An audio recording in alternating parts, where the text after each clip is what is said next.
on here. Yesterday was a bust for crochet. I was not a fan of that pattern. This one will be doable, but it's kind of boring. So that's where we are. We're on number 14 of 50. And they're really looking forward to when these things are done. So hope you're all having a good one. Shona, it's great to see you. How are you doing? Hope you're doing well. You need a lamp? Oh, you have to have like a big line on to crochet. Yeah, that's no good.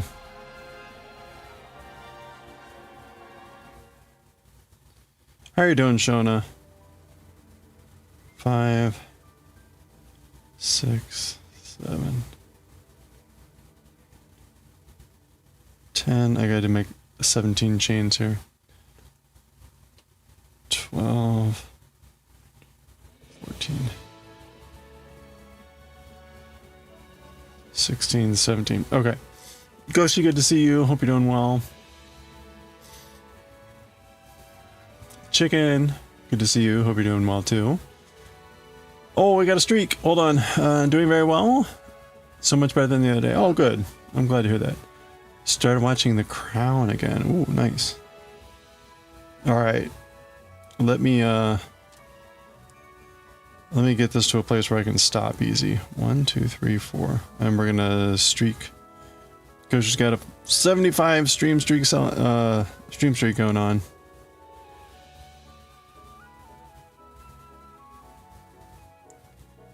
One,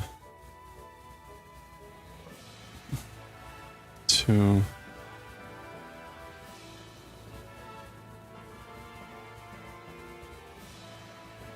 3. Okay, there we go. Let's do it. 75 stream streak. These numbers are wild and unbelievable. Multi-streak 75. Okay, are we ready? Here we go. Wait, let me... Alright, the streakers are ready. Koji, thank you for the 75 stream streak. Let's go, streakers! Oh, Chungo. Right out the gate. 75. That is a lot of 5. That's a lot of... Oh, Gojo. Ah, another Gojo. I wanted to grow. Alright. 2 Gojos and a Chungo.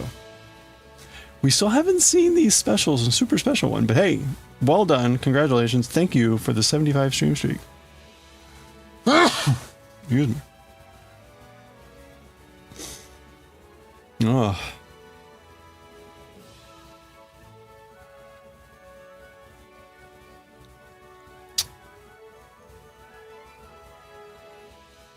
Oh, thank you.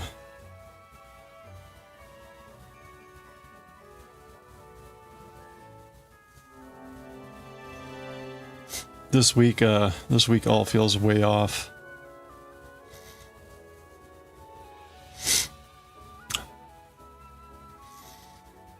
Yeah, hazmat. I'm sorry. Hey, Lunapath. Oh, yeah, you bet.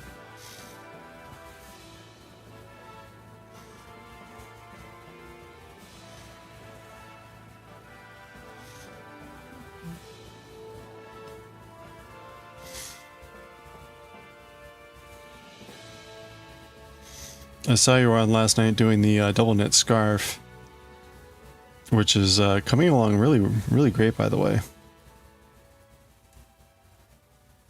How far along are you with that? Oh wait, I'm supposed to be doing 3. Ugh.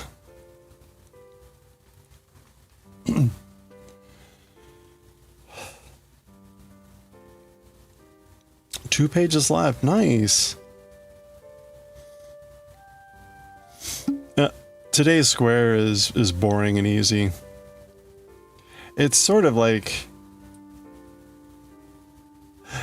it's the tyranny of having to come up with, I guess, 50 patterns, which is like most of them aren't exciting. I mean, they're not really meant to be, but it doesn't help that most of them aren't very different from each other. It's like, oh, this one we're double crocheting in separate stitches instead of one stitch. Ooh. So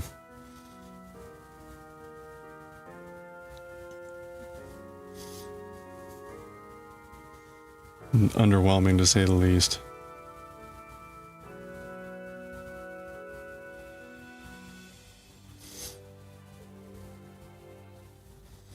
Actually, you know what? I wanted to start this with the beige. Let's go ahead and do that. It doesn't matter. Ugh.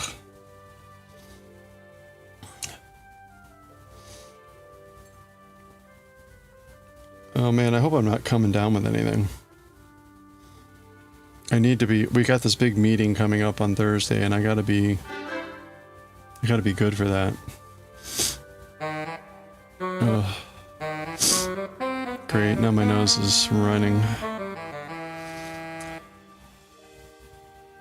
You got a hellish today? Oh, I'm sorry. It's almost over. Well, I hope it's almost over.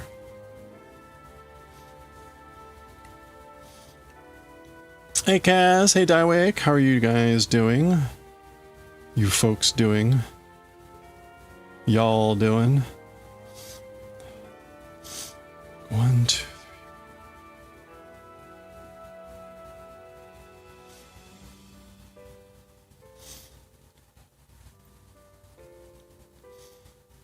3. Well, so far that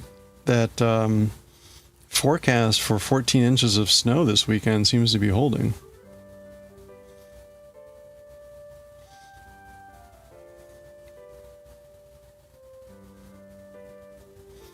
So that's kind of exciting.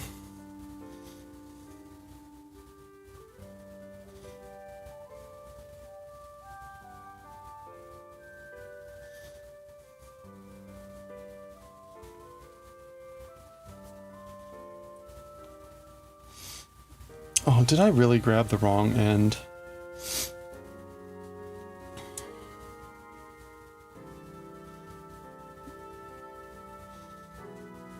This is like an ill omen for the rest of the stream. Ugh. How many nights? Mwah!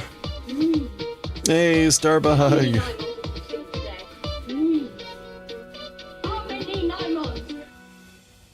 How's it going, Starbug? Welcome in, everyone. How was the stream? How was the Tamagotchi? How was the Tamagotchi playing? You were playing some game with a colored Tamagotchi.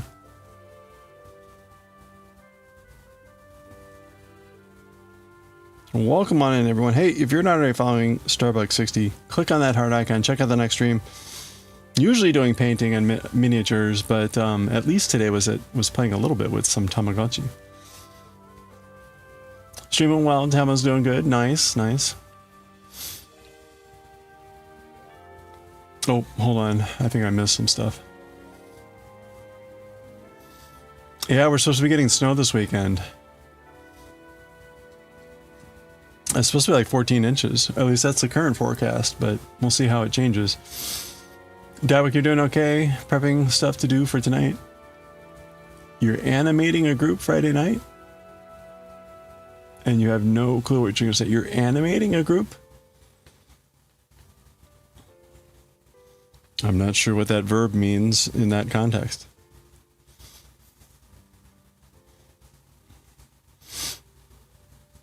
He's an adult and you were playing a game with him. Feed him up and clean his poop. Okay, I saw like shells moving around, so I assumed there was like a shell game there.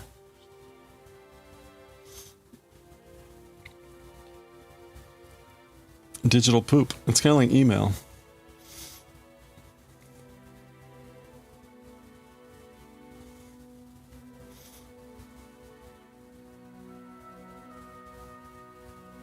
Oh, like I am completely not paying attention here.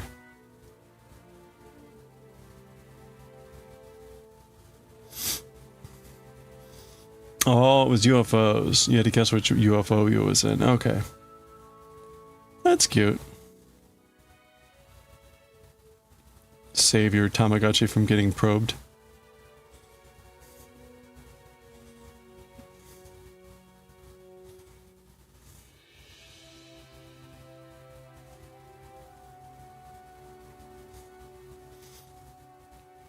What was this one? Was a bird one, right? Or what kind of creature?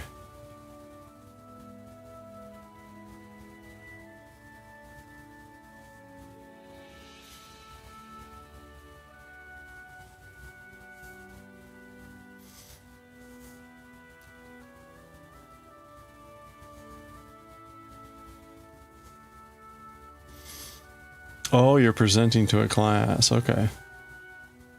But wait, you don't know what the topic is?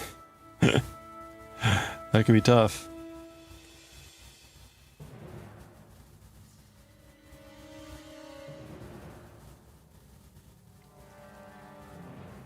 Okay, I again am not. 1, 2, 3. 1, 2, 3. It was some sort of owl. Okay.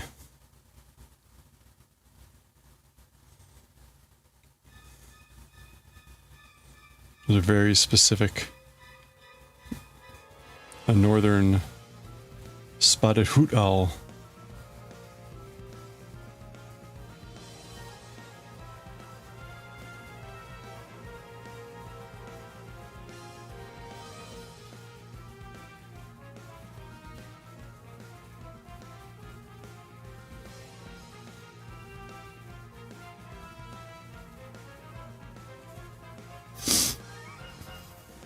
Alright, I don't know about this.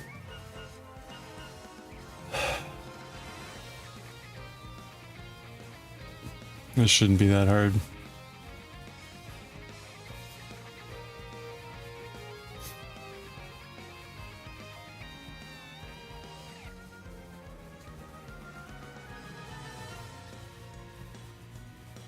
Six.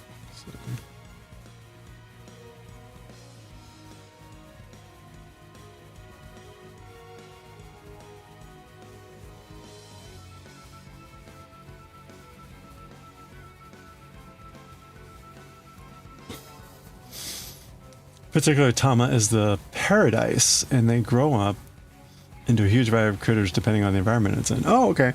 So, wait, you said it's an adult though, so will it change from its current form?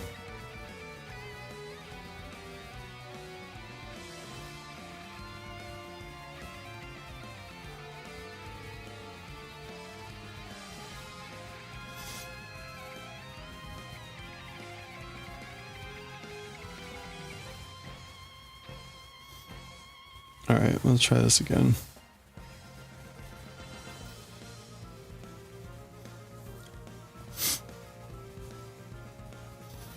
The theme of the class, but no clues what you'll specifically say. Okay. What's the theme?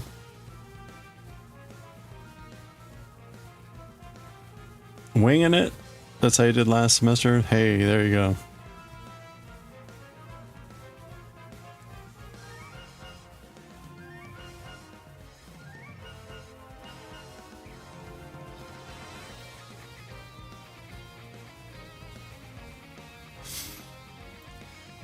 Okay, so it won't go any further. It's the final stage. All right.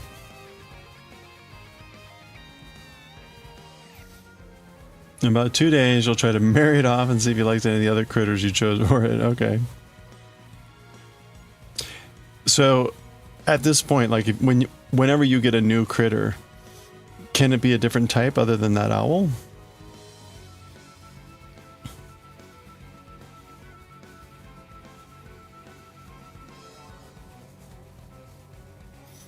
These things are all fascinating.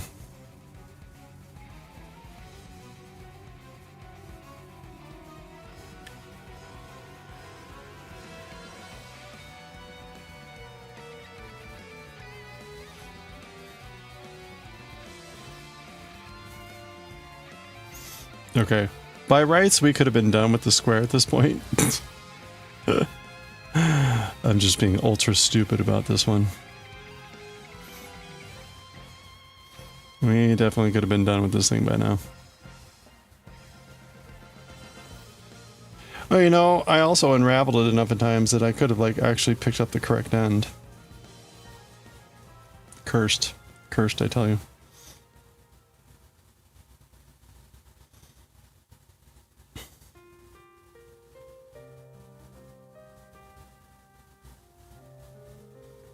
Okay. Ah!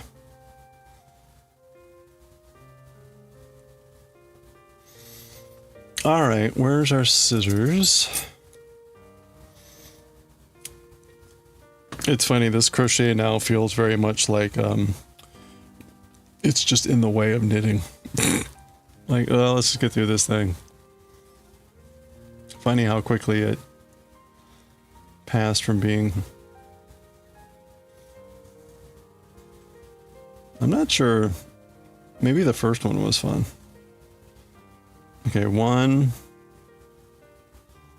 2, 3, 4, 5. And then we're going to do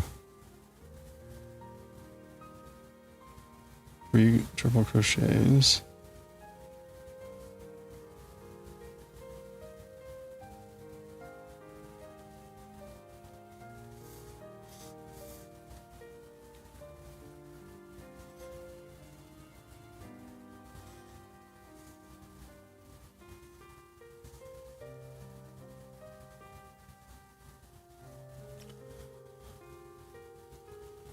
Yeah, depending on how you take care of it, and since you plan on keeping it in the forest, you'll get another forest critter just like the owl. Oh, I see.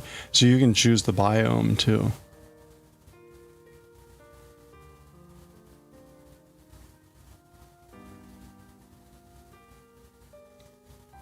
Ah. Okay, that leads to the next obvious question, which is how many biomes are there?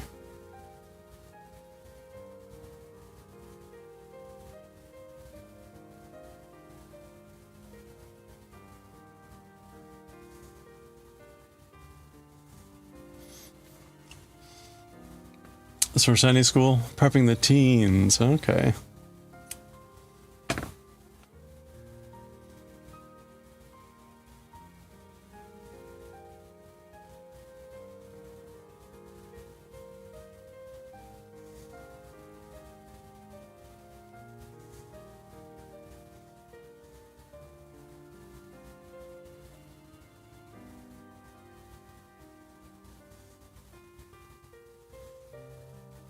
Alright, so we're gonna do 3. 1, 2.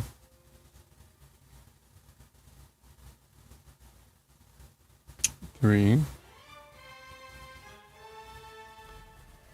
There's a total of 3. Forest, ocean, and open field. Okay. No volcanoes.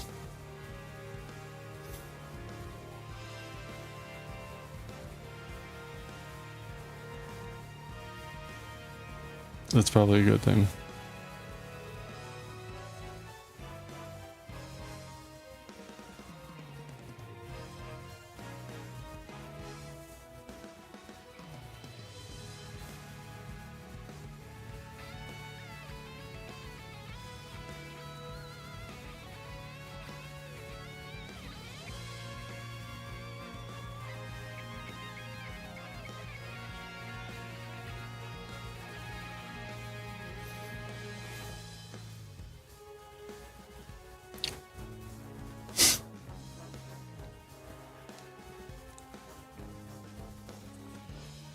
Boring. Okay, what are we doing here? We're just doing that twice.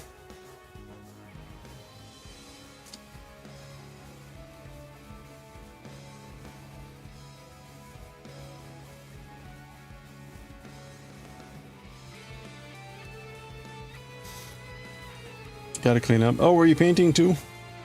I must have caught you after the painting.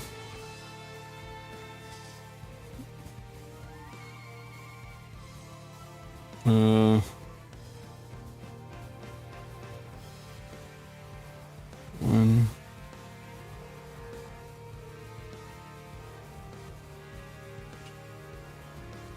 Three, 4, 5. There we go.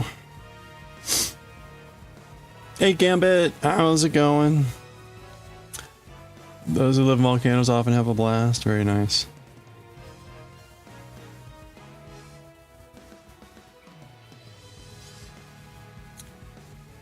Oh, you were. Okay. You finished up the Baby Yodas. Oh, okay. Nice. Working on a sorcerer. How many Baby Yodas did you end up with? You had at least 2. How many Baby Yodas does one need? The perennial question.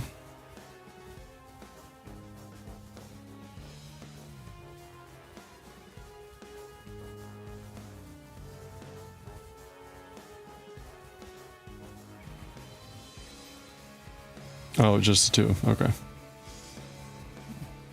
I have a whole fleet of Baby Yodas.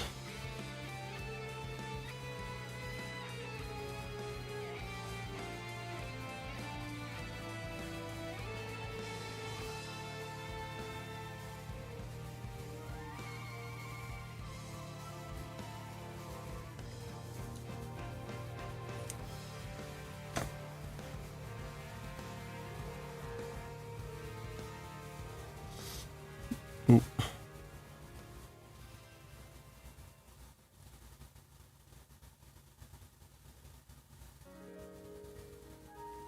Oh, okay, they're commissioned. Nice.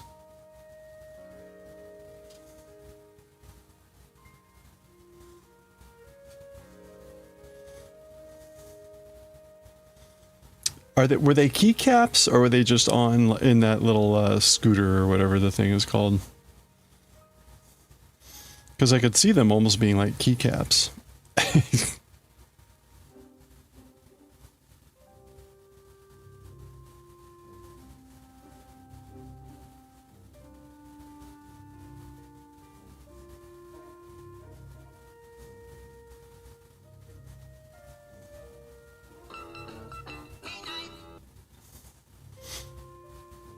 Oh, hey, thank you for the follow. I appreciate that.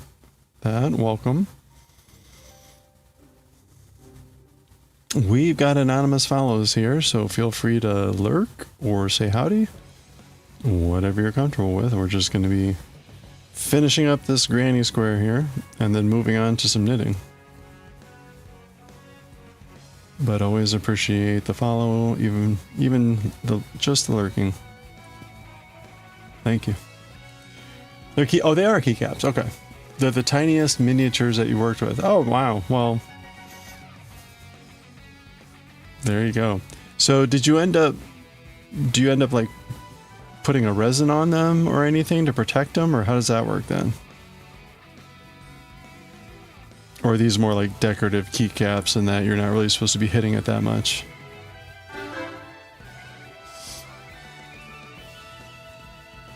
Oh, you're Luna Pass +1. Oh, well, thank you. I appreciate that. Howdy, howdy.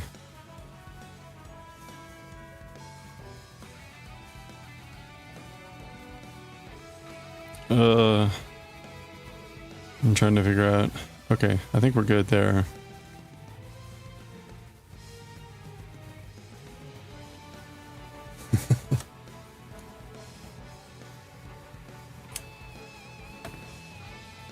I've been enjoying Luna Pass progress on that double knit scarf.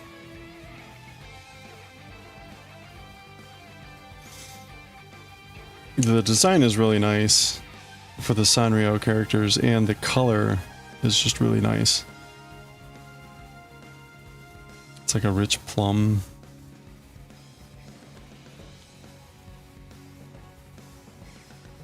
That thing is a beast, yeah. It's definitely a time commitment.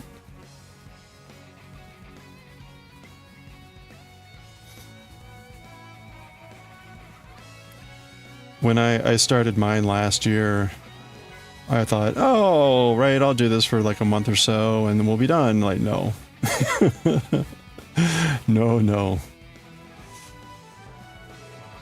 That thing took many months. It's definitely a commitment. But they are really beautiful.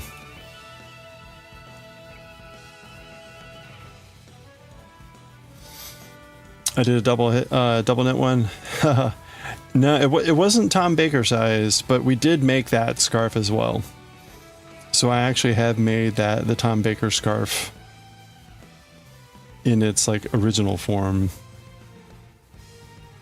which was that was actually much shorter. That was actually much faster, which is why I thought when we did the other scarf that like, oh, this won't take too long.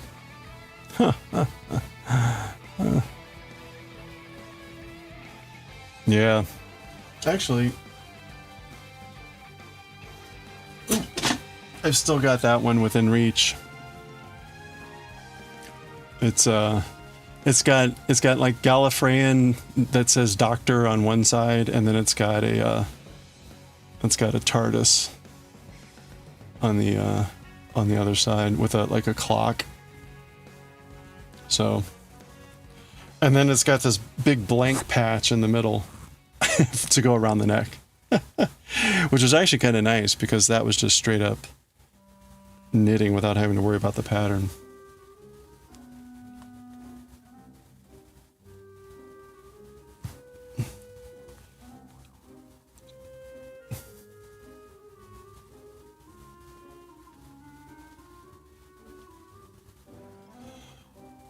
Yeah, well, I thought about, I'm going to give a little bit more recovery time, but I thought about making my own pattern for Demon Slayer and making our own scarf. So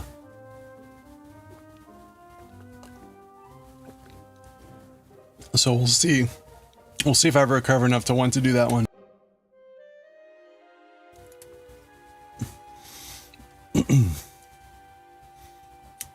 All right, there we go. We finished the square.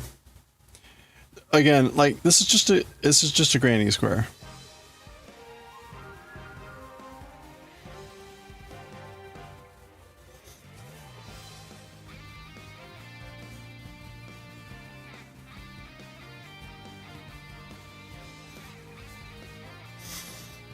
You know, it's actually kind of weird too. You can see it here, right? For the bottom row, you put these stitches into the chain, so it keeps them straight. But here, you don't put them into the chain, you put them into the space. And you've got 3 going into 2, so it causes them to, you know, trapezoid a little bit. So, but again, this is like normal granny square. Normally you would do like 3 chains in between. But like, I don't know. Whatever. Okay, we're done. Let's move on. I'm very much over the project. We're only on number 14 of 50.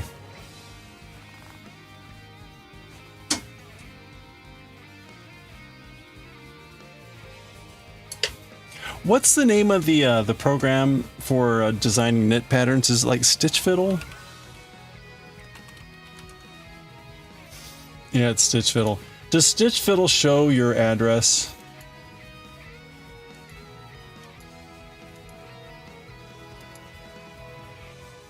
Yes. Stitch Fiddle just still displays your email address everywhere on the webpage.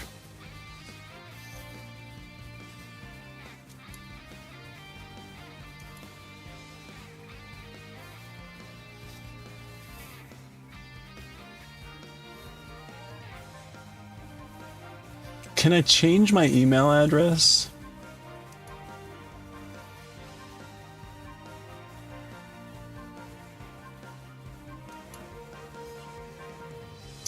What?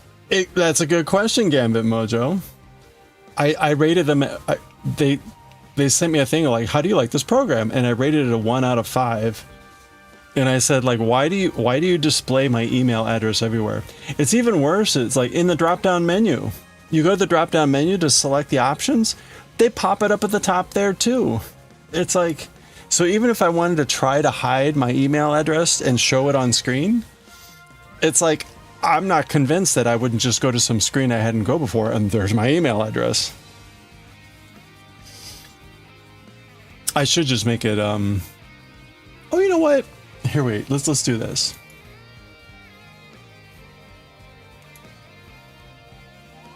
We're gonna add an email.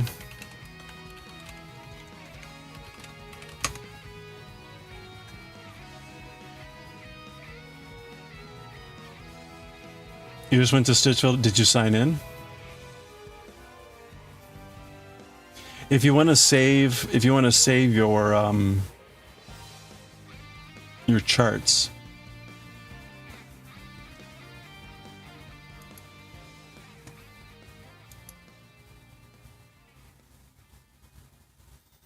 Let's see. All right, I'm gonna have to do that later.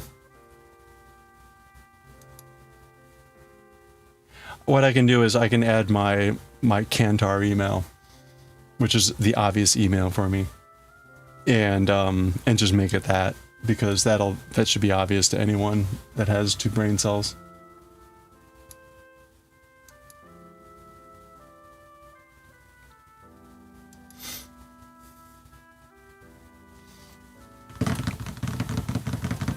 Okay, let's get to knitting.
Here we go. Here is my feedback. I'm hiding my email address. So my email address is over here on the right. Feedback about Stitch Fiddle. Please remove my email address from the screens. I can't show this program at all when streaming because you are doxing me on every screen. They don't read their feedback. Or they don't care about my feedback, I guess. Is more likely.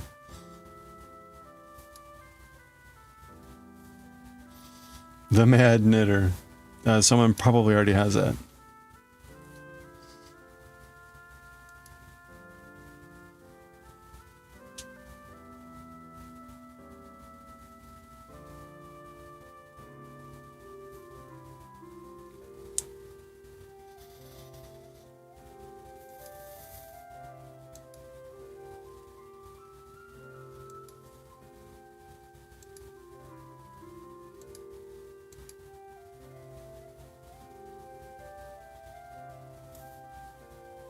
Oh, okay.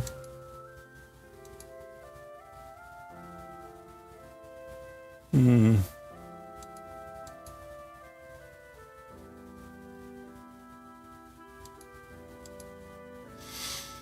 You finally decided to learn how to use a DAW?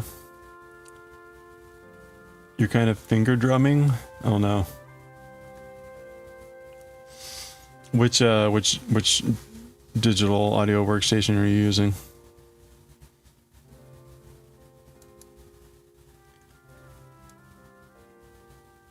Reaper, okay.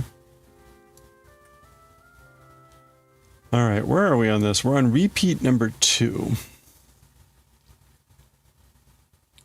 So we're increasing on this row, but not on the back.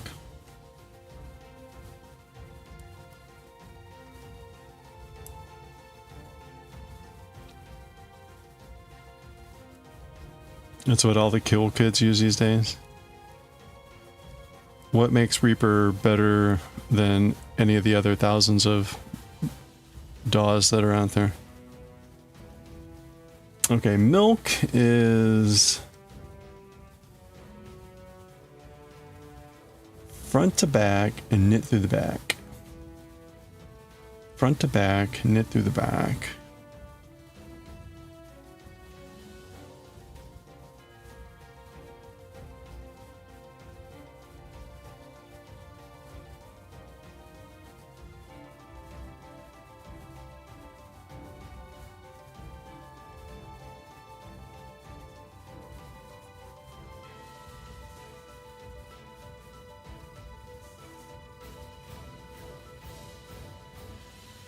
Okay, and then we're supposed to knit and pattern, which is going to be knit, knit.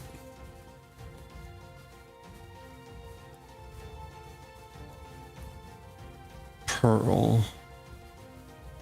And then 3 knits.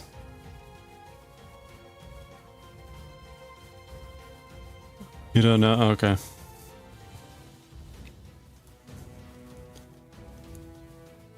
Powerful and cheap? Okay.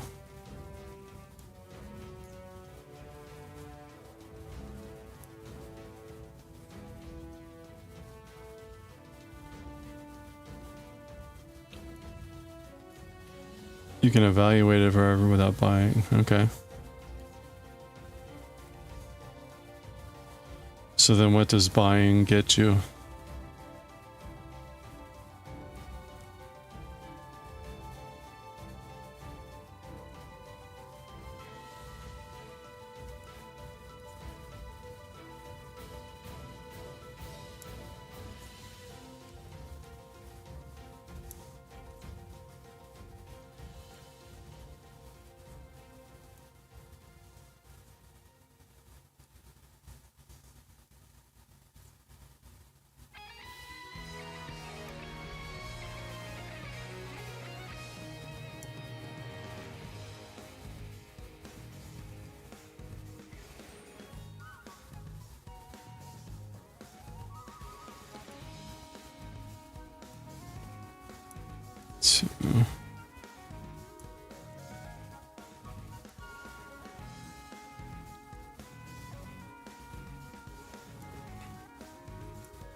Oh, I got the cinnamaldehyde.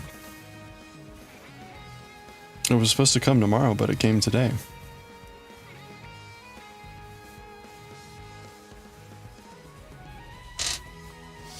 And it is perfect.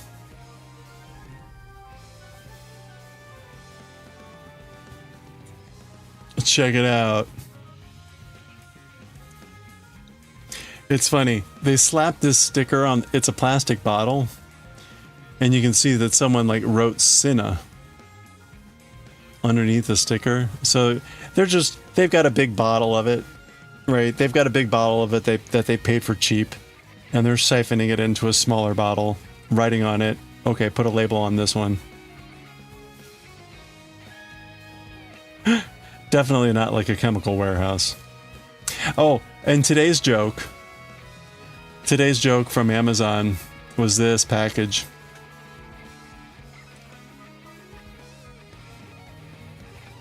That's literally what came in the package. There was some packing paper. But that was today's package.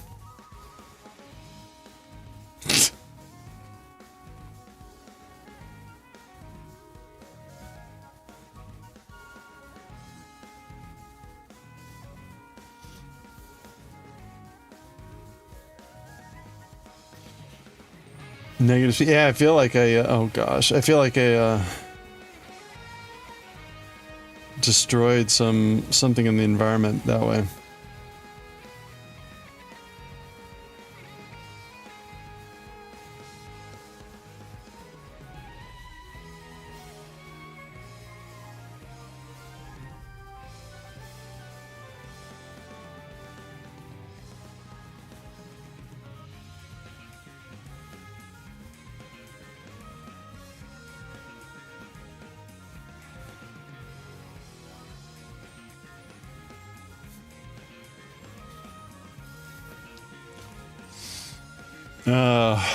Good times.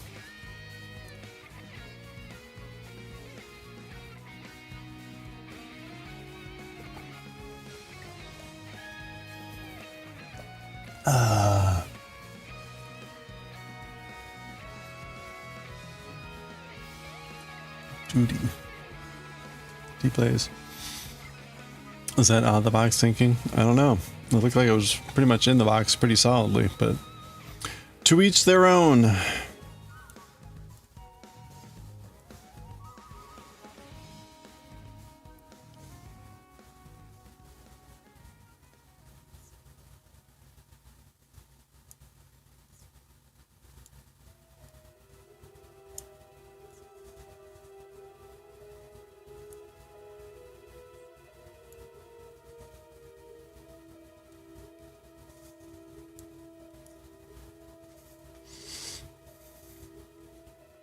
expectations versus reality.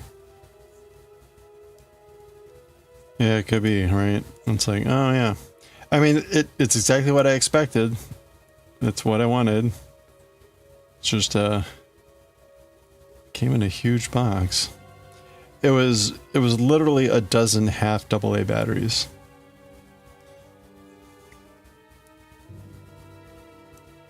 So it wasn't huge. Now they're lithium batteries, so maybe it had to come in a huge box for shipping purposes.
I'm getting this huge pile of granny squares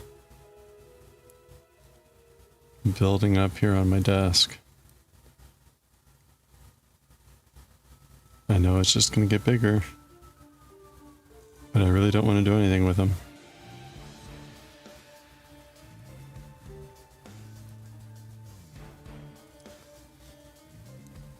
The computer woes continue. Oh no.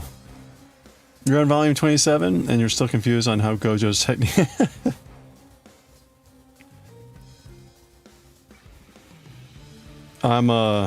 We're on 26.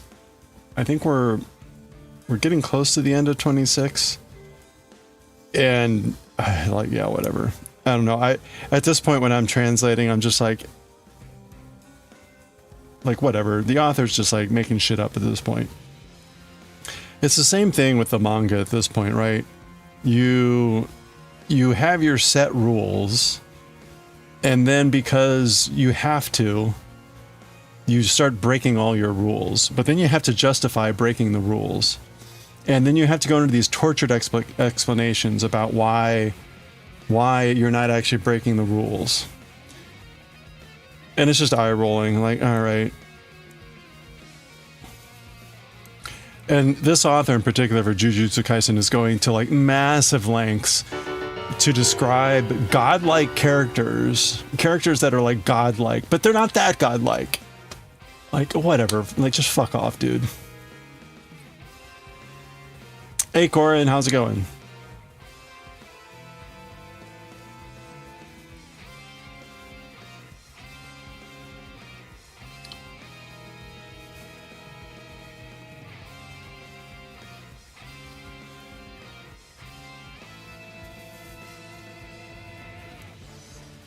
Today you received a quote that is valid for 5 days. As if it would take... Yeah, I was going to say, good luck with getting that paperwork done in 5 days.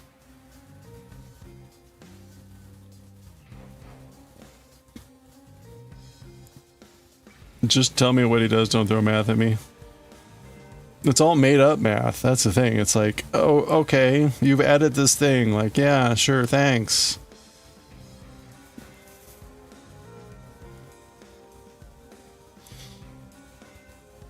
Frustrating. OBS doesn't want to connect to Twitch. Oh no. I'm sorry. I have zero advice other than, you know, turn it off and turn it on again, which I'm sure you've already tried.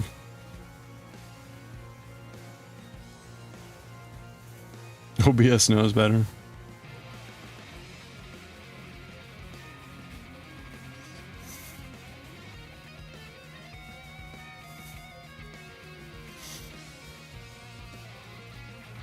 I know I'm not a brain surgeon, just tell me. You're gonna have to reread it. It's not gonna help. Trust me, it's not gonna help.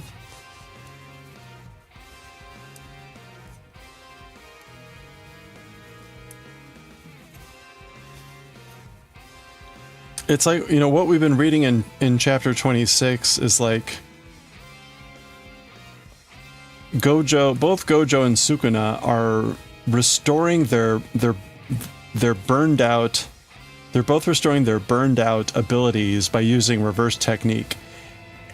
And the author has to dedicate a whole fucking chapter to all the other sorcerers being shocked and rationalizing through how this could be possible.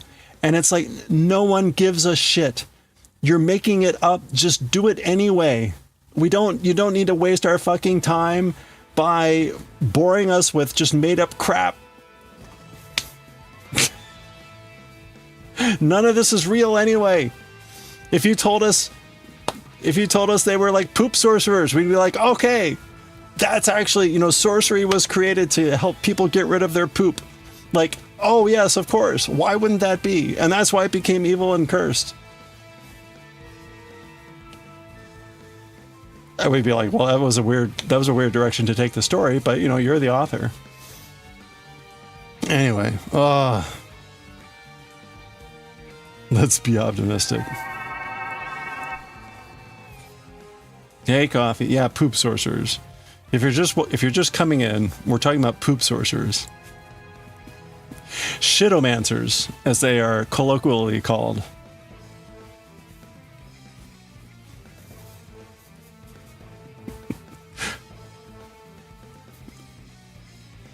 The fancy term.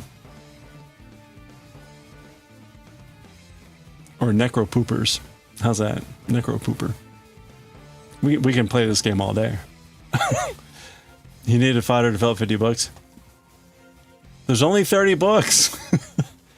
No, he needed fodder. He needed fodder to make this damn battle last. The last battle take up 5 books. That was the mistake.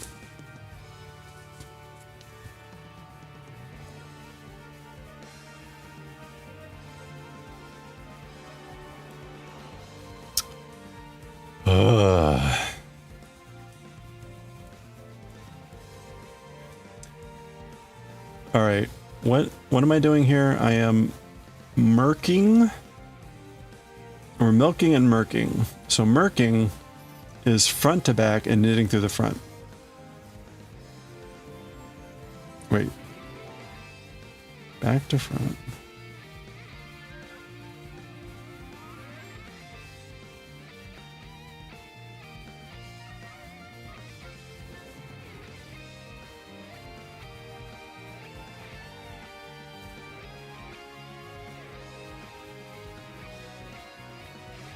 I don't like that.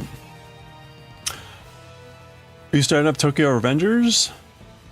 How about these teenagers at like 45? Nice.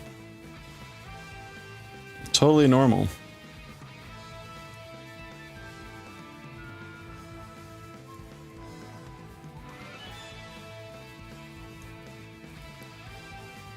Oh, speaking of, I got an ad today. I got an ad today that said it was something about a new hearing aid for those over 65. And the picture was of two very young blonde ladies at like a baseball game. I mean, they were clearly like in their 20s. But the blurb was about like new hearing aid for folks over 65. I tried to get a picture of it, and unfortunately moved on to the next ad before I could get a picture of it.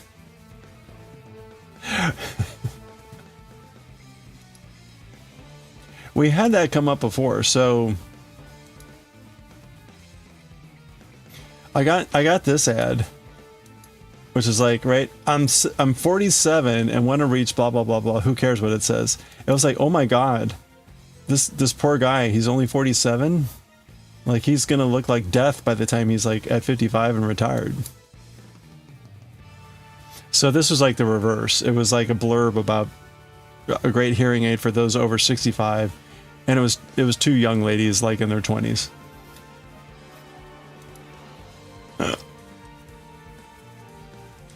Dude in their 65 want to hook up with these. Oh, that, yeah.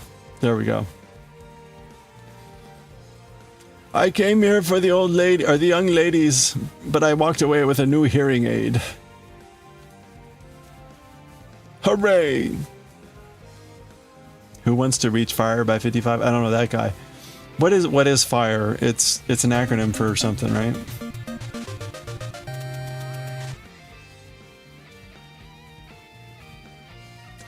Fully indemnified retirement age. When you're looking at Tamagotchi, you saw a picture of a woman playing with one, but she was holding him backwards. Nice. These are trillion-dollar companies that can't even target people with interesting ads. Well, that's what AI is for. They fired their marketing division. It's all AI now.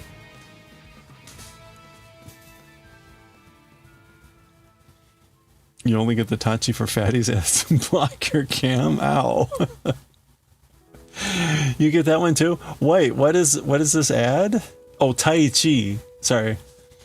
I still had Tamagotchis on my I was like, why would you be getting Tamagotchi ads for like fat people? Like what would that even be? Like too large to walk a dog? Grab a digital pet. Terrible. Terrible marketing. Tai Chi for fatties. Enjoy the TV. Oh, hey, have a good one, Goshi. Nothing can go wrong. You get Tai Chi for people over 40. I'm trying to remember. I don't know that I've gotten any Tai Chi things, but maybe someone recently came up with a Tai Chi regimen and it's really popular or something, and so now it's just like there's Tai Chi everywhere. I don't know. It's all AI generated slop. Okay. Well, that's a good answer for just about everything we see nowadays, apparently. Just 7 minutes a day. Probably can't even manage the 7 minutes.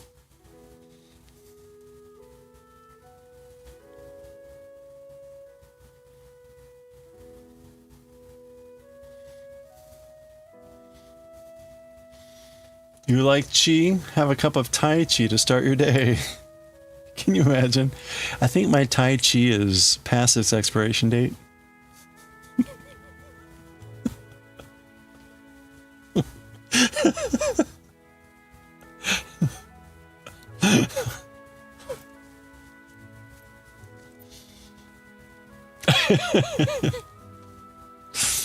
Does this Tai Chi taste right to you? I added some cream. It didn't make it any better. It got all sour. Pow! Alright, hold on. I'm adding that to the list of stupid t-shirts.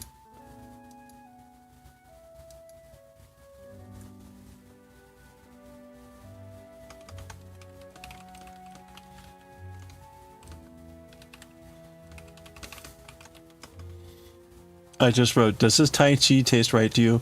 I'm not gonna, I have no clue what that means in 3 months when I look at this again and be like, what the fuck was I thinking?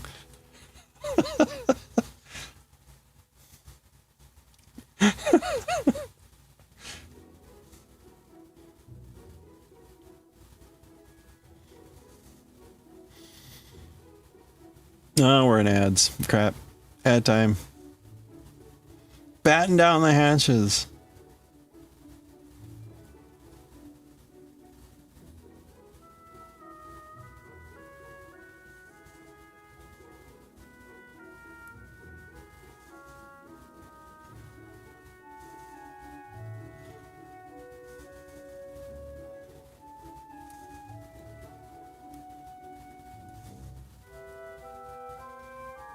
Oh, we got the bot spam. Bot spam hits on the hour. Actually, I probably should grab some water.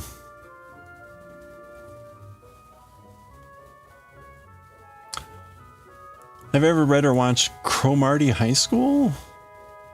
No, that does not sound familiar. What is this?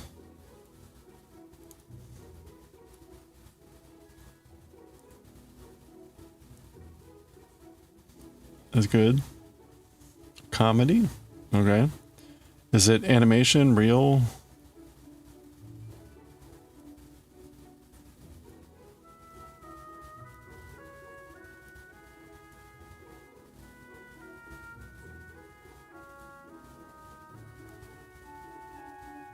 Animation. Okay. Cromarty.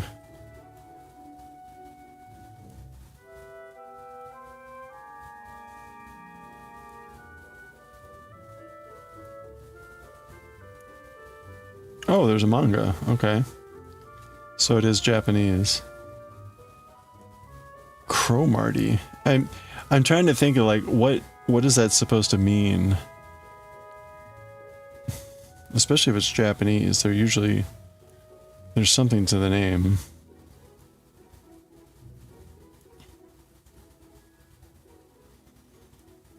Although Japanese way with like names is just like absolutely ridiculous.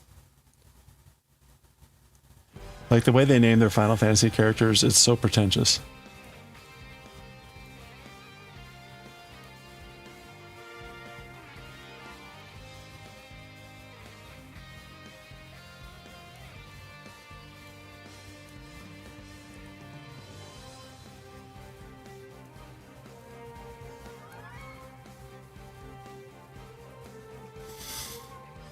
Just know this, that's the school's name. Okay, let me look this up. I'm being horribly pejorative today. Cromarty.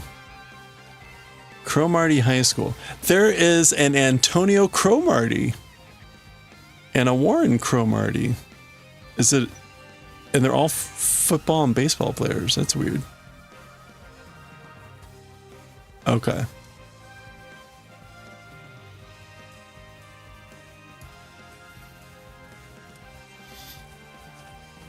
Okay. We've got forging violently ahead, Cromarty High School. You don't see that kanji too much. Sakigake. Kromati.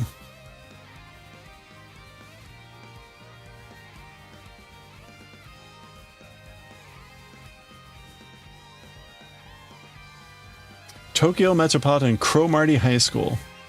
Highly feared high school and surprisingly full of idiots, has been dubbed the big league of bad guys with a selection of delinquents. Kamiyama is an honor student, but in order to go to the same high school as his best friend who helped him in high school, he took the entrance exam for Cromarty, so he ended up entering the school alone.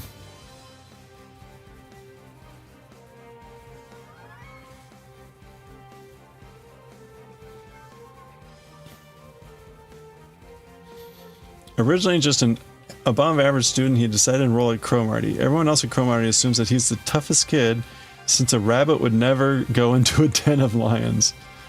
He has ambitions to change the school for the sake of bettering its student body.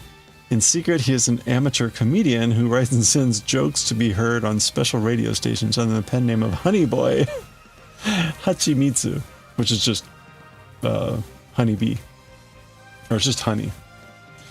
In later episodes, he becomes the #1 boss in Japan after winning the National Boss Championship, only winning after being the only one to answer the first question correctly. The first volume comes with the first episodes on DVD. Nice. That's funny.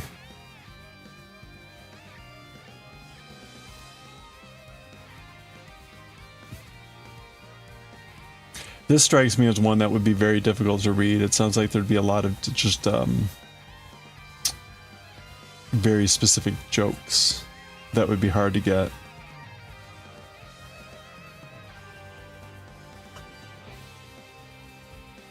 Fuzzy animal suits.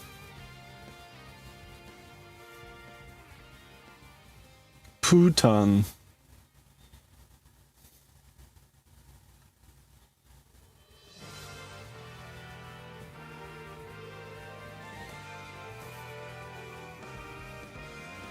Do they say why it's called Cromarty?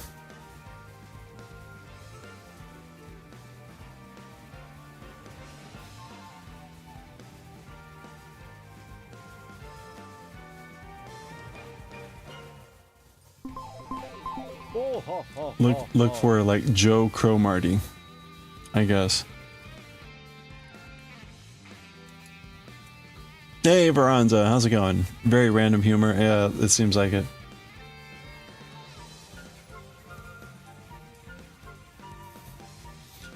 Oh, it's a parody of Yankee manga of the 70s and 80s. Okay, so it's meant to parody. So Yankee is the term that means like delinquent. Yankee.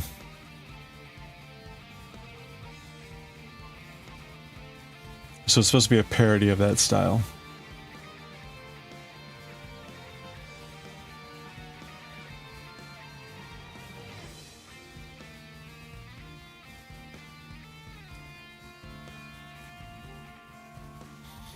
It won the Kodansha Manga Award in the Shonen category in 2002. Huh. Interesting. That's...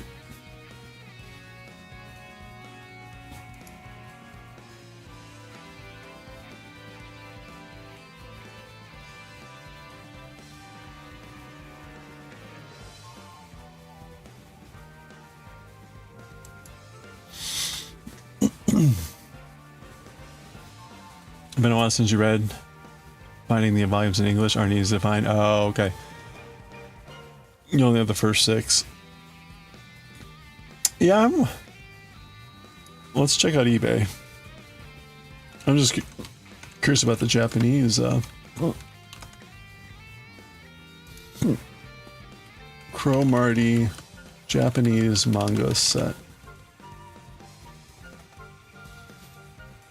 Oh, there it is. Oops.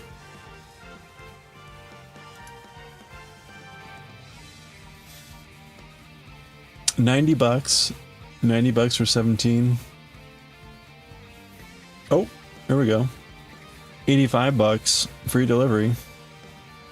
This is in Japanese though.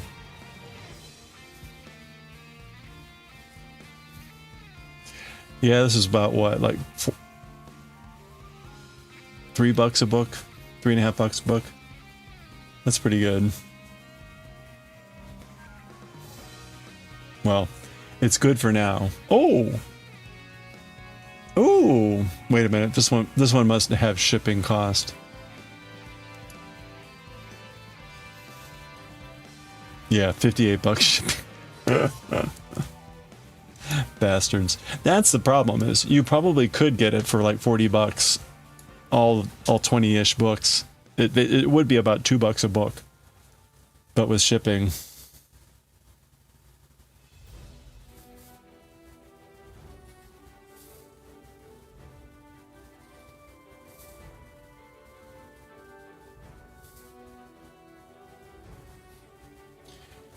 Oh well.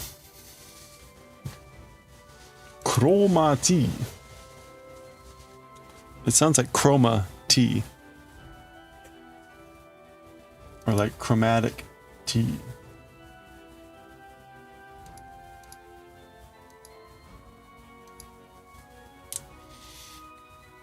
Alright, let's finish off this row. Chroma tea.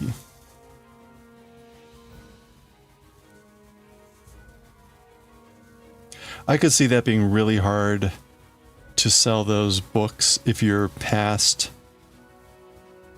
the window of its popularity, right? That series was like early 2000 or 2002. Like trying to publish that now or whatever, like, ooh, good luck. Most people haven't heard of it. You don't have, like, it's not being, the anime is not being played anywhere. So you've got like a really narrow window when you can like just sell those books.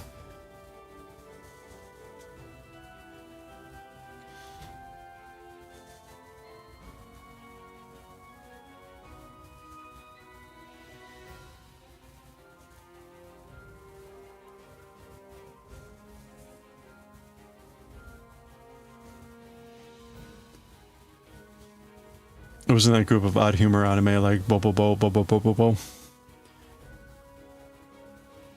I've never seen that, but yeah. I heard that was just kind of like a silly, weird. JoJo can be a little bit like that.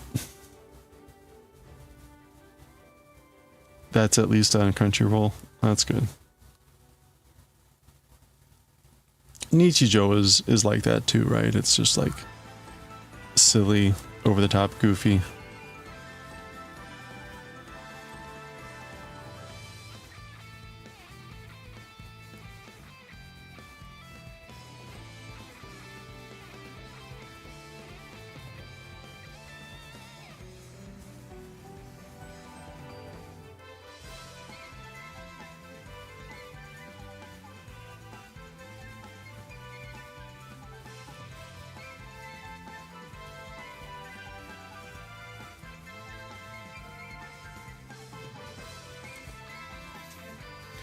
One of the students looks like Freddie Mercury.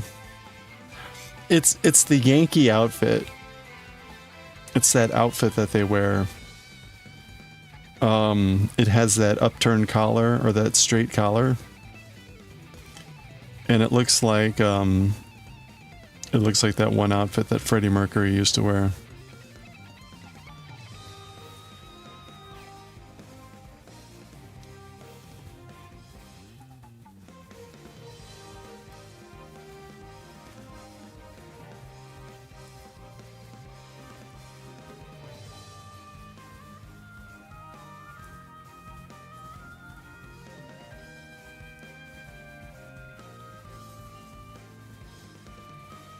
He doesn't wear the... Oh, okay. He comes in his own outfit.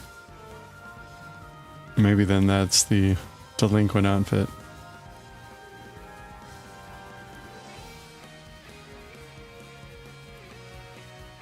Is there an easy, ready picture of the outfit anywhere?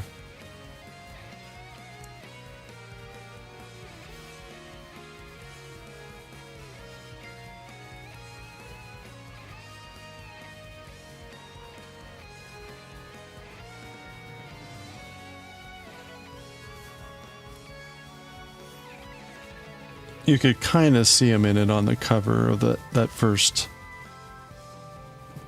manga, but it was just more his head.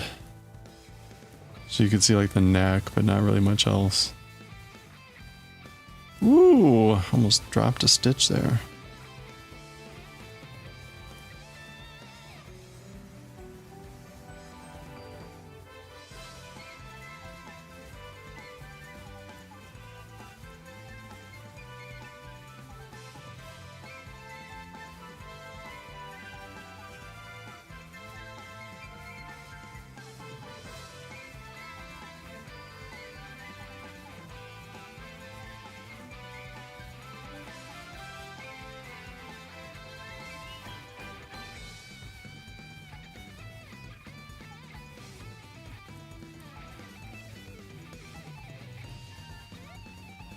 Oh, you posted a picture in Manga. Okay, thank you. Let me do these last two stitches.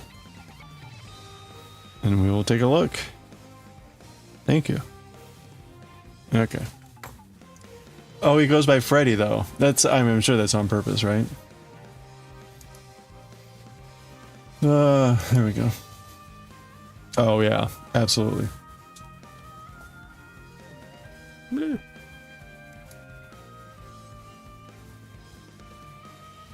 That's him.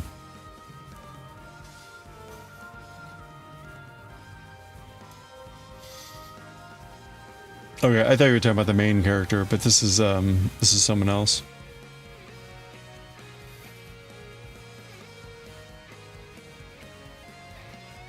Hey, Jura.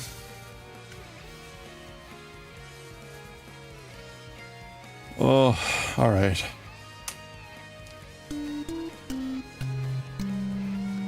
I'm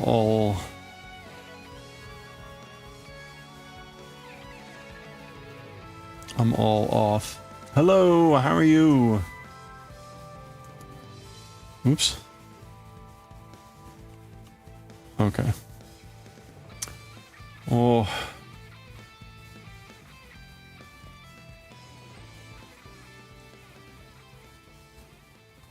Thank you again so much. Hello there. Pardon me. Oh, Tadakichi. Pat. Thank you again so much for playing Peak. That was a lot of fun. Yeah, Monday's been good. It feels weird.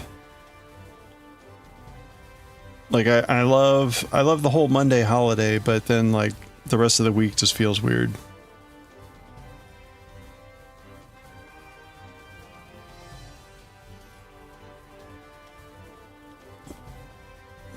Yeah, it's a rough game.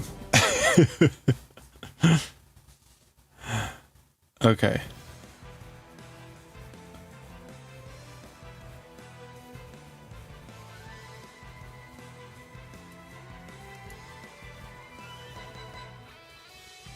Oh, this is the main character.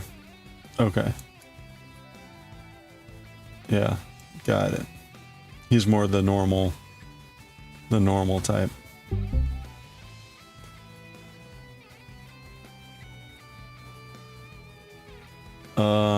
Okay, I need to milk. Front to back, knit through back.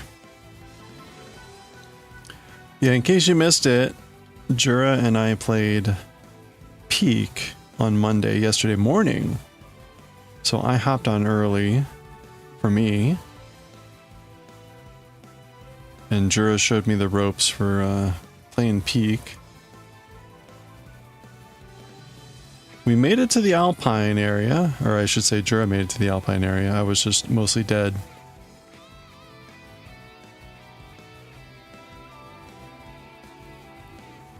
Okay, and then we're gonna do 1, 2, 3.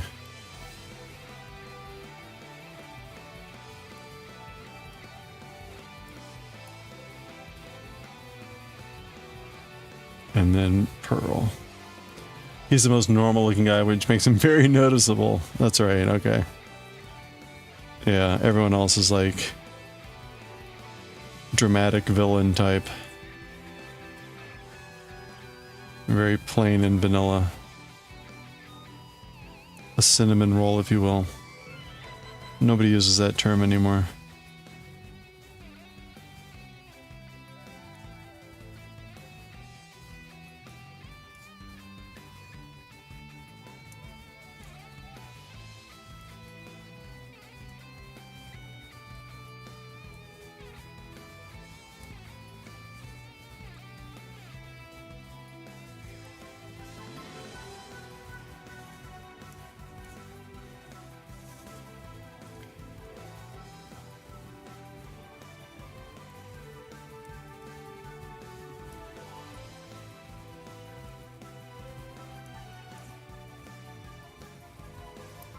Everyone else looks like they're in their 40s, and yet they're supposed to be 14. That's pretty typical.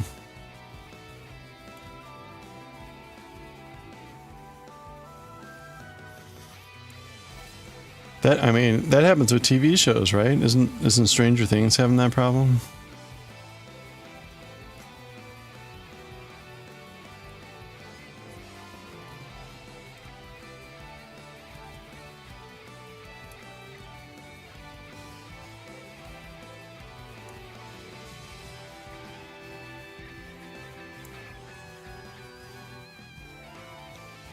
There was a TV show in the 80s called 21 Jump Street.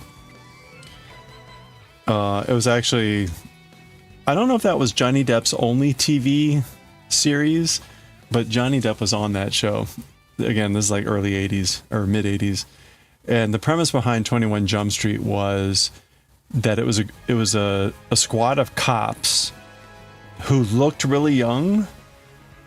And so they would go to high schools to like detective stuff, right? Like there'd be an issue at a high school, but they would need to send in basically an undercover cop. And that was the premise, was the 21 Jump Street gang was really young looking cops that would pretend to be high school students. Which you can imagine, right? That's not a great premise for a TV show because your cast rapidly ages. So a little bit of a challenging when you're suddenly like, yeah, you're not 18, 30-year-old.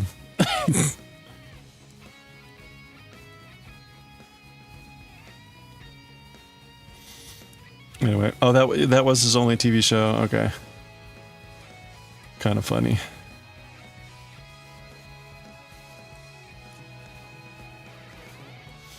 Like, shut up! I got held back 10 years.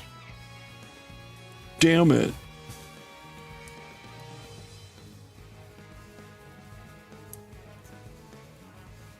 Keep changing the answers on the tests.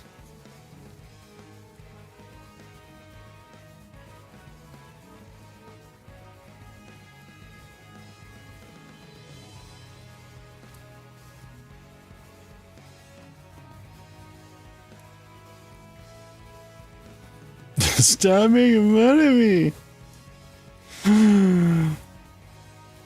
You're killing me softly. Writing my life with your words.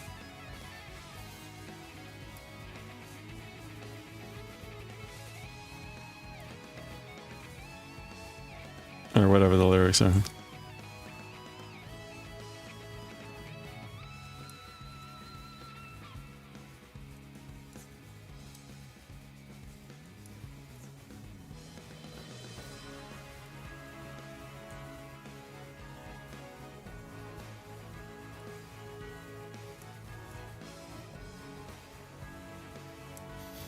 I don't know the words either.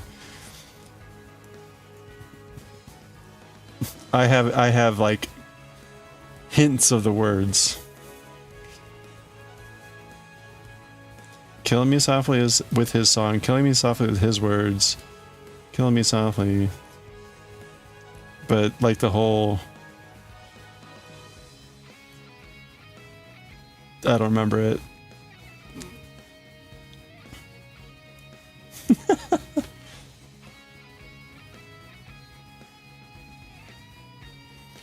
Remember the tune, it's just not the words.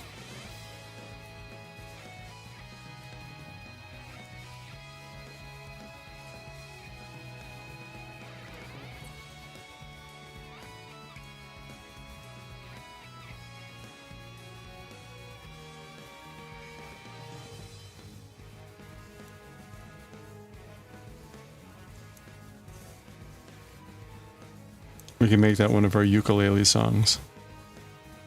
Killing me softly. On the ukulele.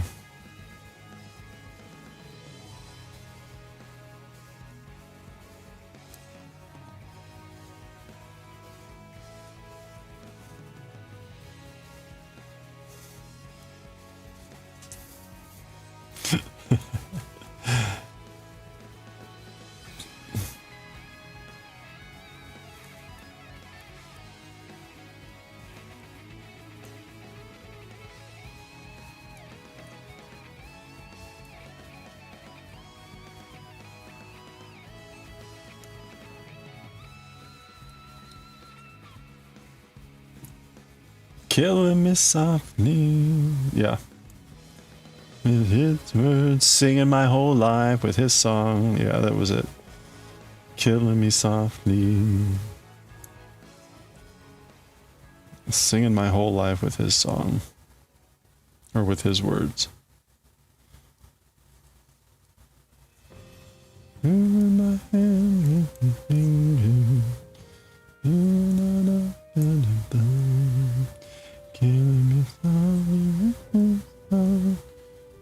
Anyway.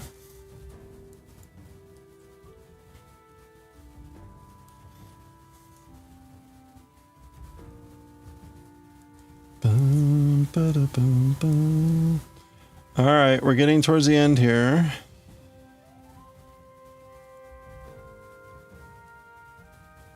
Let's see. 1, 2, 3. Okay. So here is where we merp. So we're going to go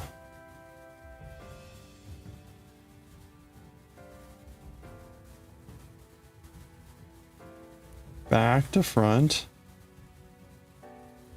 And then we're going to knit in the front.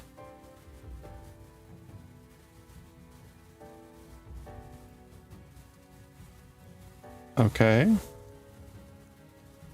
And then we're going to knit the final 4.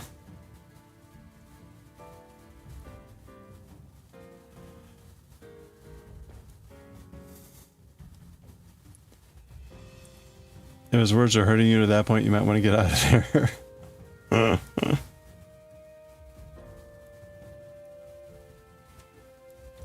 Aware enough to know that she's being killed softly. Not enough strength to do anything about it. Kofi Streambot agrees. I hate it when that happens.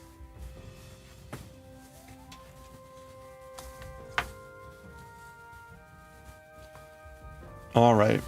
So.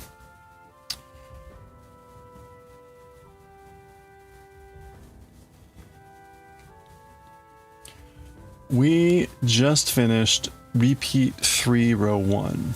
So we've got to do 7 repeats total of 2 rows. We're on currently the 3rd repeat, the 2nd row. So we've got like 9 rows more to do. And then we're actually done with the back piece for the first part. So what we're doing here so far, right? This is like the neckline of the back. This is the shoulders. And we're increasing again a little bit, but after 4 more rows, we're done. And we're going to cut the yarn, but we're going to keep the stitches alive, apparently. I'm not sure why we cut the yarn, but maybe I've got enough skeins, maybe I'll keep the yarn alive. I don't know if there's any harm either way.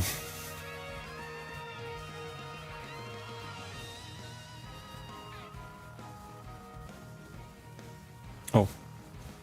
Go back to the music.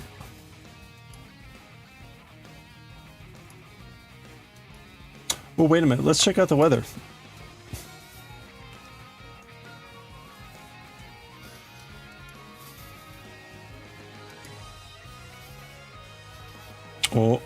Oh, okay.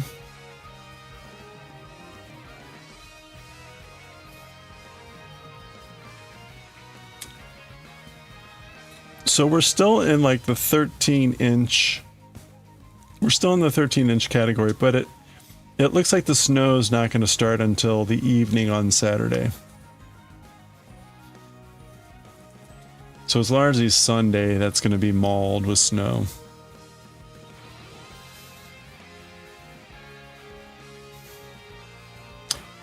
Oh boy. And look at this. We're like freezing in a 53 and then it's like 45, 15. Haha, just kidding. Haha. Goodbye. Goodbye above freezing for a week or more. Anyway. It tells you to cut the yarn and then just start again. No, it says to cut the yarn and then you move over to like the sleeves and you start doing stuff over here and you start doing stuff over here. But then I don't know when you pick back up down here. But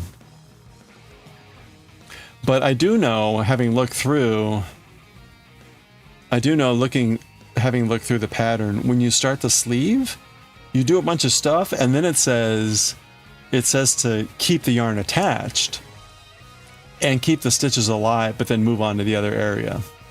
So there is an instance where it does want you to keep the yarn alive. So I have to imagine it's saying to cut the yarn for a reason. I just don't know what it looks like when that specific area gets started up again.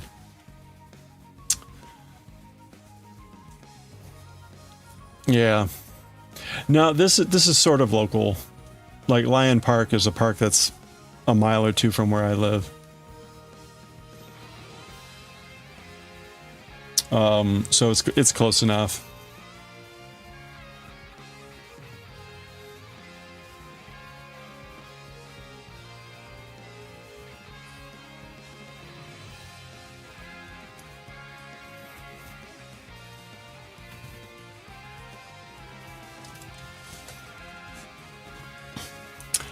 You'll pick that section of life stitches up again when you start sleeves or something. Oh yeah, right. It's possible.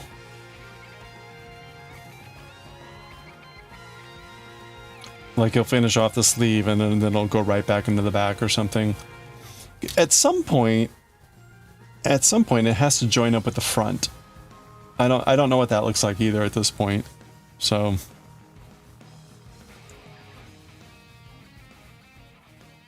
just kind of like taking it on that the pattern's going to work out. It's an adventure.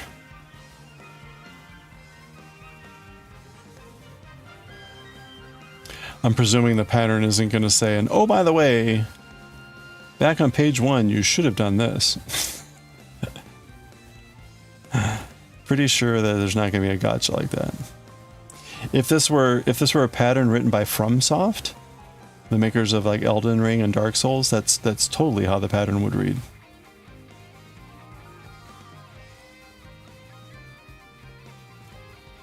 The pattern would totally be like, oh yeah, 5 pages ago you should have done this. Good luck.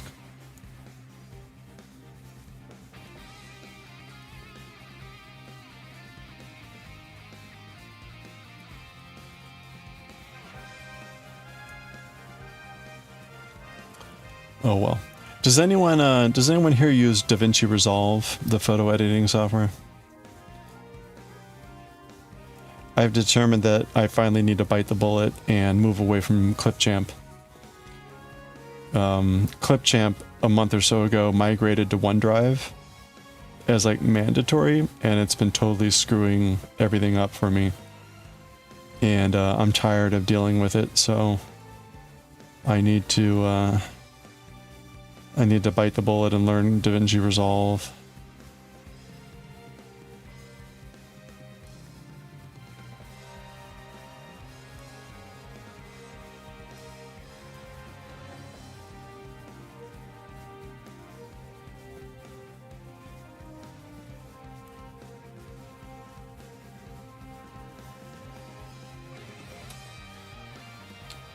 That's the theme from the If.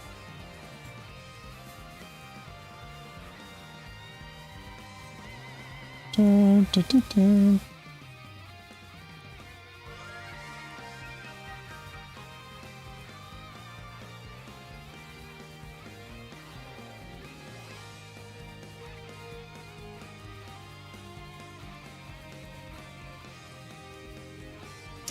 I got to take off my bandage today for my tattoo, so that was nice. Got to clean up and put a healthy amount of lotion on my ass.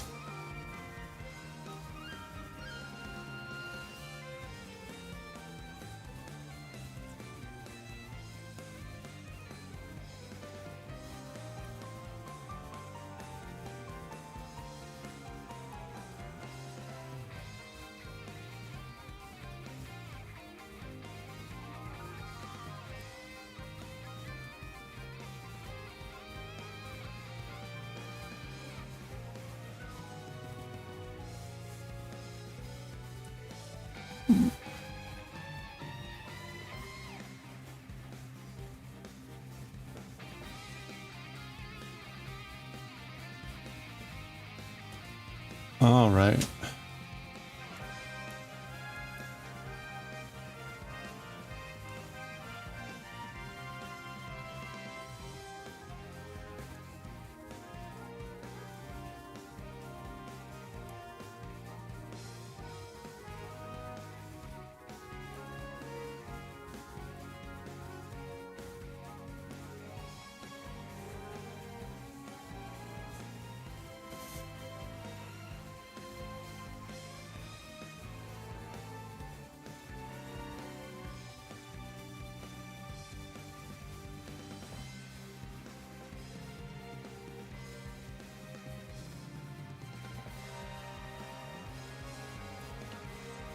All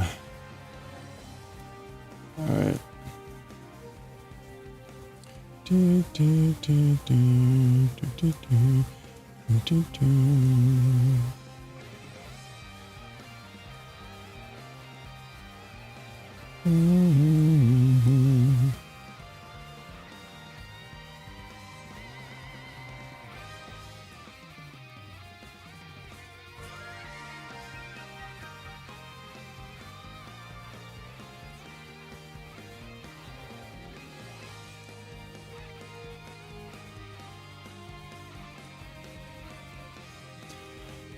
I've got to remember to go get groceries tomorrow, because if I don't go tomorrow, it's gonna be really bad. I'm gonna be busy all of Thursday with this meeting, and it's gonna be really bad on Friday when everyone's like doing the mad rush. Saturday will be worse, but I won't be going out Saturday. That would be madness.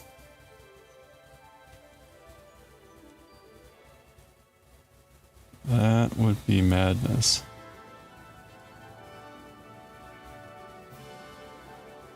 Going out here on the weekends is typically madness with the amount of traffic, but going out on a weekend when there's a storm that's imminent, that's batshit crazy.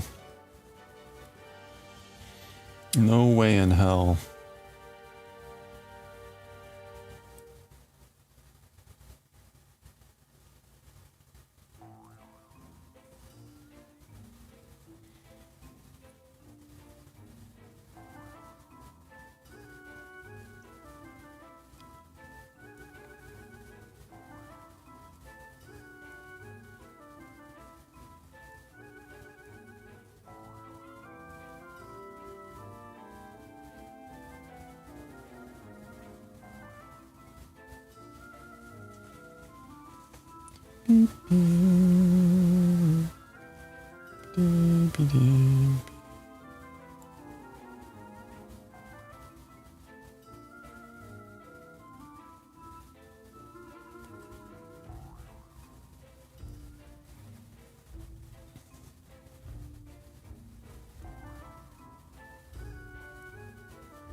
Secret shop.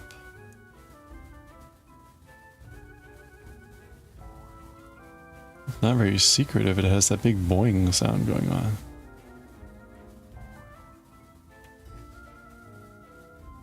Kind of hard to keep a shop quiet when it's going boing. Boing. Quiet shop, you're a secret. Okay. All right, that was row 2 for repeat 3. So we're on to repeat 4. I, however, am about to die of thirst. So rather than die, I'm going to go get some water. So I will be right back. Good time to grab a stretch break. I'll be right back.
All right.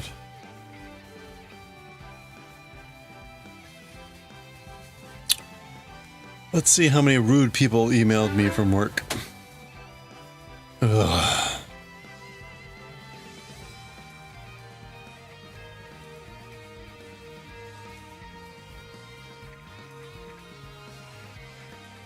Okay, not bad. Hey Mimi, how are you doing? Other than cold. I assume cold. I hope you're well.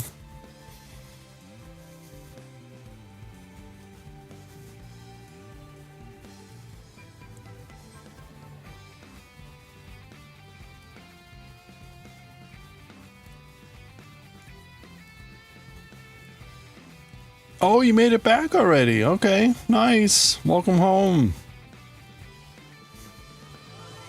That's great. I'm glad to hear it. Is it less cold? I hope.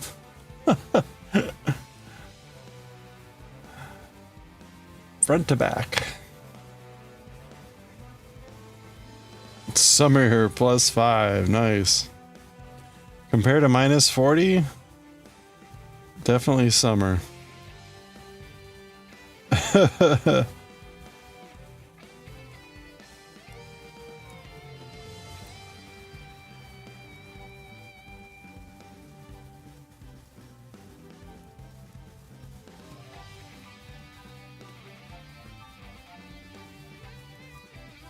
Wait a minute.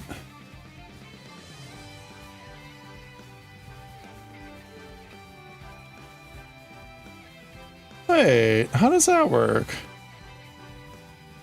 Hold on a second, sorry. And I was gonna say you have heat.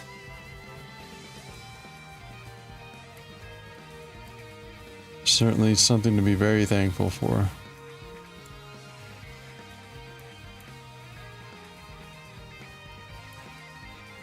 Okay, these were supposed to be pearls. So let me redo this carefully.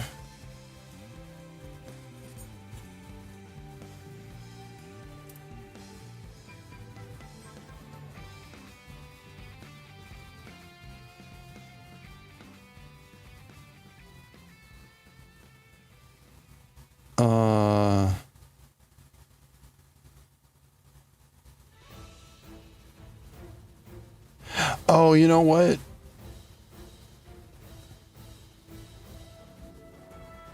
I think we're fine, because that's actually an increase. And then that's the back side, which was supposed to be pearled. So it was fine. Okay, so I need to go... A pearl on the back is a knit on the front, so I just need to bring it back this way. Okay, so we're fine. The reason that it doesn't look that way is because it was a recent increase.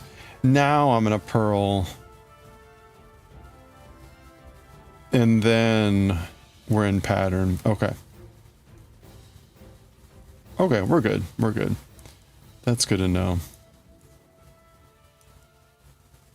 I'm gonna write myself a note on that, just in case I ever do this pattern again.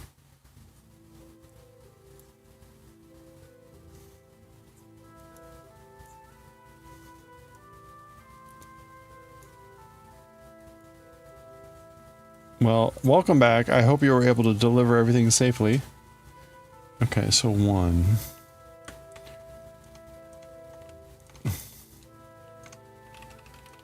Pattern starts with P1.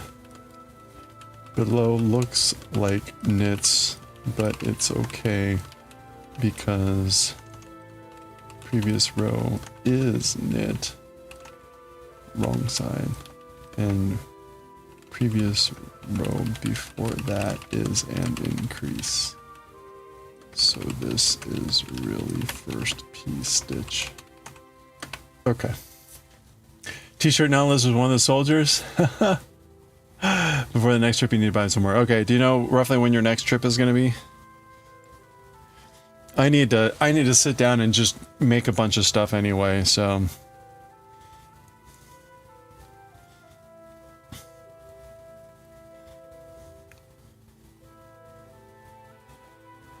1,100 kilometers in a snowstorm. Ugh.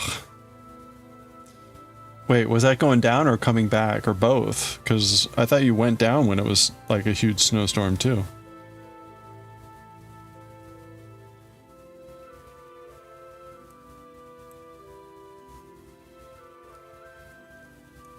Back also snowstorm? Ugh.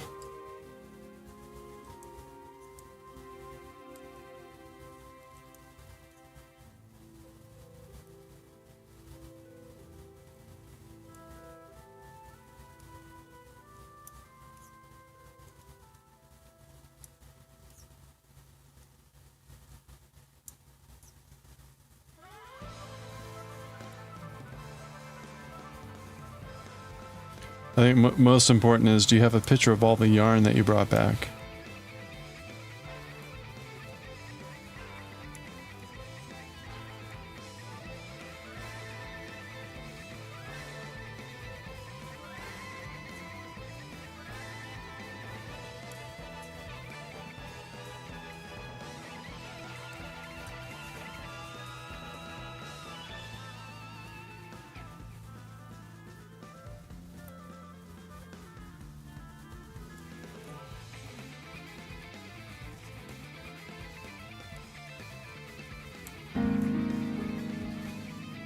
Hey, Sherman's Fire.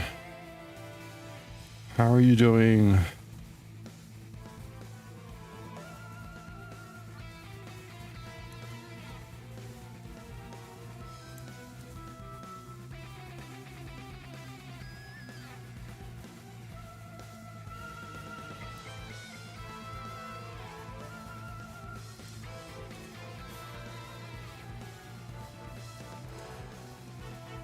Good, Tara, you woke up for your peer interview. All right, it went well. Nice, okay.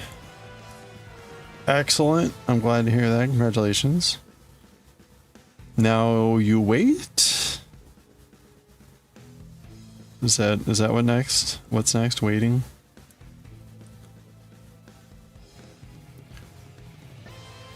You haven't unpacked yet. You'll take a few tomorrow. Okay. No rush, or no worries either way. I mean, I'm sure you have a fascinating amount of yarn. Just waiting to hear back. Who knows how long. Okay, well, hopefully it's not too long.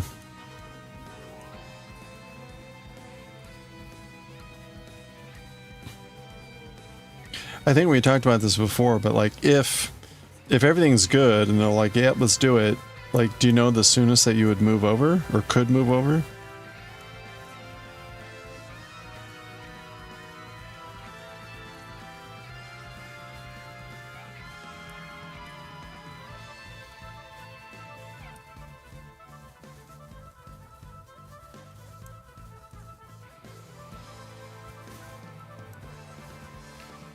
Check and make sure we're on track here. I've said it before, but this pattern is really like no forgiveness in errors.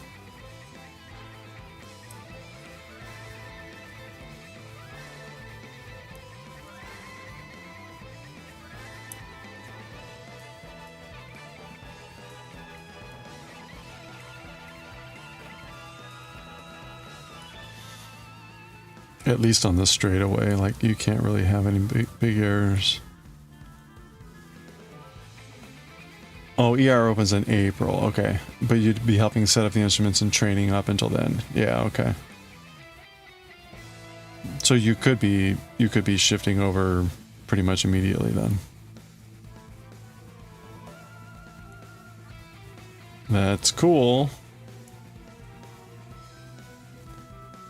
When you got home, your son said, "Mom, you know the closet is full of yarn."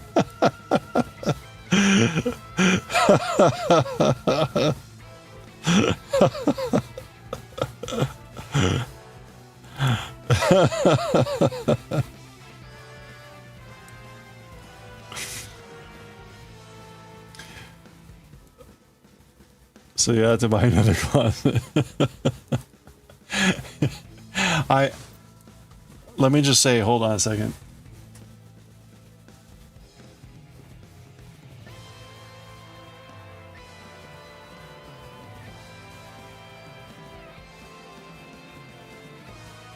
I bought one of these. That's what's behind me. That goes to the laundry room. It's a door hanger that's like, it's meant for shoes or other things, but it's great for yarn.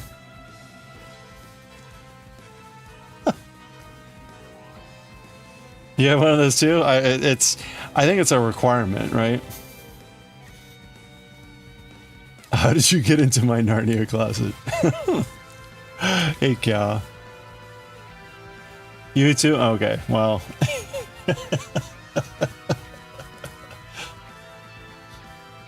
It's got to be the go-to solution for yarn. I have another one on the bathroom door next to it.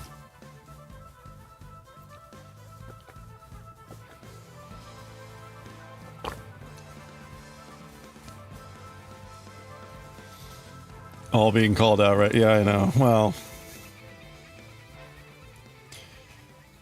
let me just say, there are times when I'm like, I have like 5 other doors I can hang these things on. Every door could hold yarn.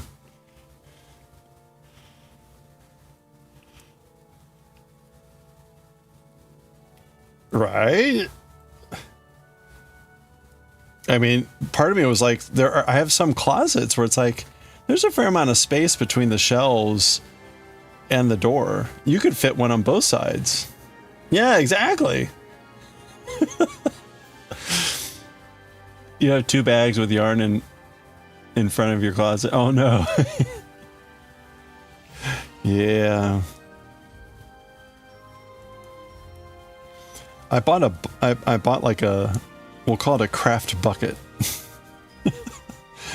That's got some yarn. I bought like a, what do you call it?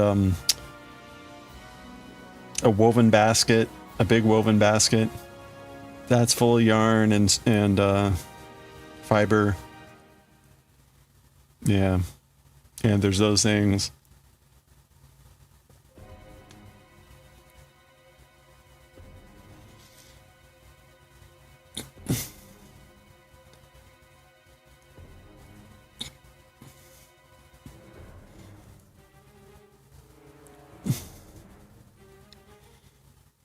I'm not helping myself because even though I haven't really bought a lot of new yarn, like for this project, I bought 2 types of yarn that I did not end up using, right? I bought that linen yarn.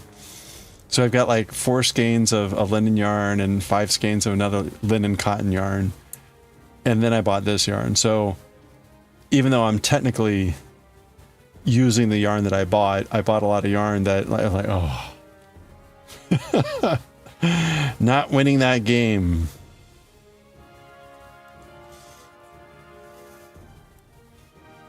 So I'll have to find something specifically to use with the linen yarn. I could try making one of these shirts with the linen yarn and see how it turns out, I guess. Okay, let me make sure I'm at the right spot. 1, 2, 3, 1, 2, 3,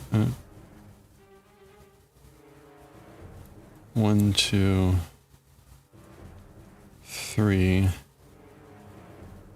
Okay, and this is like our first pearl. It's funny, so this pattern really ends up being a purl stitch only every other row, right? In one column, because the other stitch ends up being a knit stitch. And so when you're doing these increases and you're adding that stitch, it looks a little bit odd at first because it's like, oh, there's no pearls down there, but there's not supposed to be. Anyway. Your husband's best friend commissioned you to make some beanies for his kid, but then he bailed? Oh no. And now you have skeins. Oh, that you can do all sorts of things with. Yeah. At some point.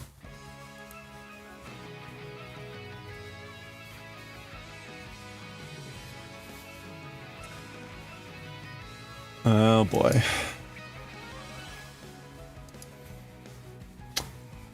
Lots of... Initially when I was buying yarn, it was I bought yarn for like specific projects. But then like that list quickly went out the window. So like, whatever. Okay, I need to merc. Back to front, knit through the front. You think you're gonna work on your shawl for a bit? What kind of shawl you're working on?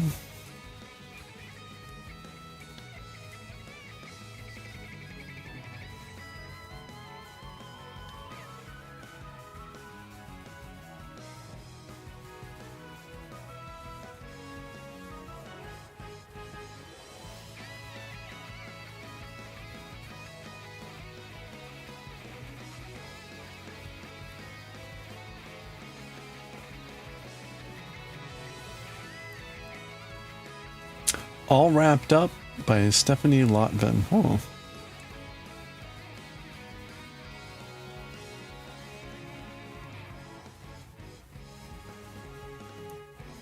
How's that coming along? 2, 3, and 4.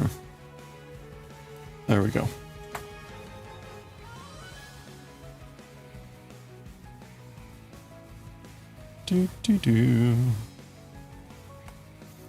Section 7, row 6. Ooh. That sounds like you're far along. Looking at Ravelry here. 12 rows per section. Okay. And how many sections then?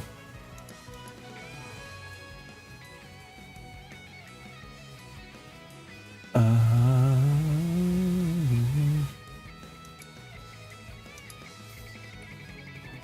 25 sections, okay.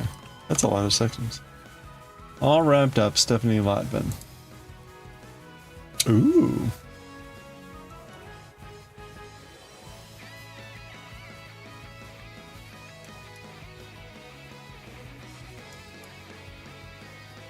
Oh, very pretty.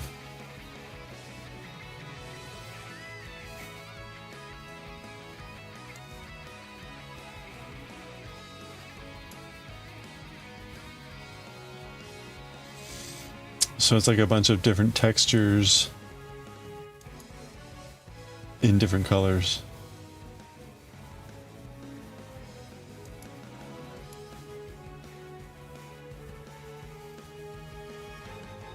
So each one of these must be a section.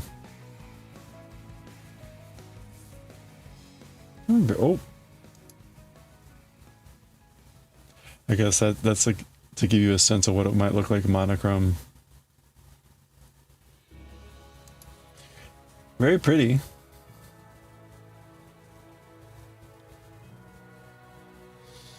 Interesting, like offset of the symmetry, right?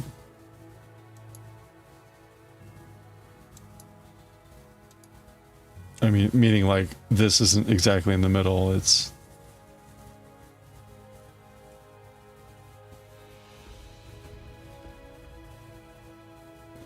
No, that's cool.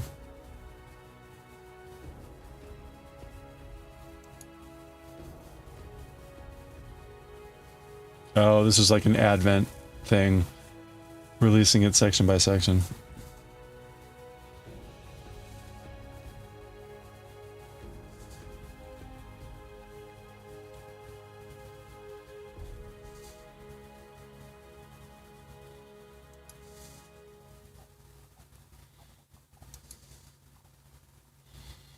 Oh, some really neat, neat textures. I guess this is mostly lace work, I guess. Is that what that qualifies as?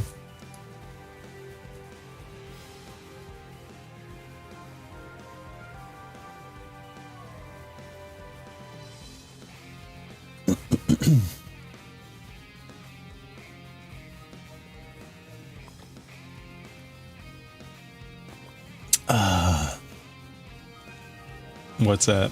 What sounded aggressive?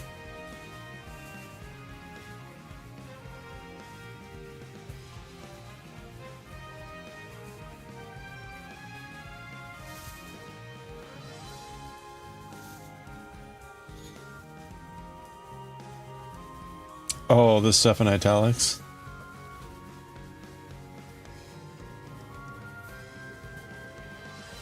Like this. Oh, yeah, yeah. That's right. Hey, this is like, hey, I'm sick of all your emails. Look. Here's the deal. Hey, welcome back. No, very pretty. Very lovely.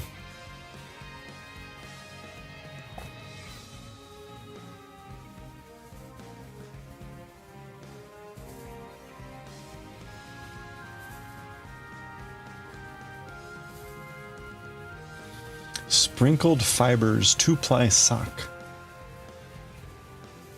Shown in ribbon candy advent kit. Oh my.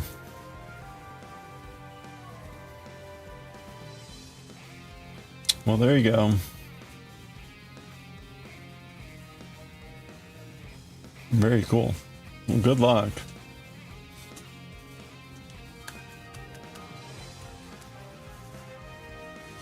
I need to get Clappy Cat. Hold on a second. Let's get Clappy Cat. What is better Twitch TV?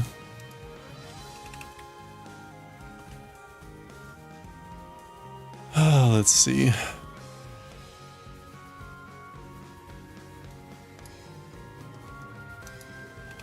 There, no, better TTV.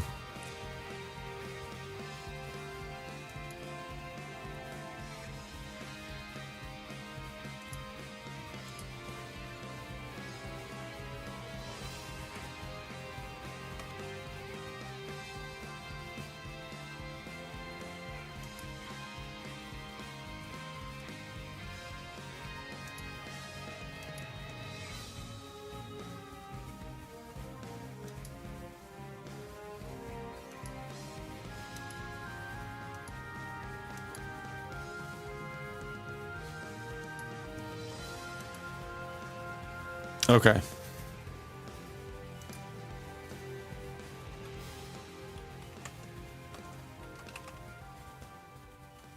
All right, we now have Clappy Cat. Clappy Cat is a harbinger for no. that cat.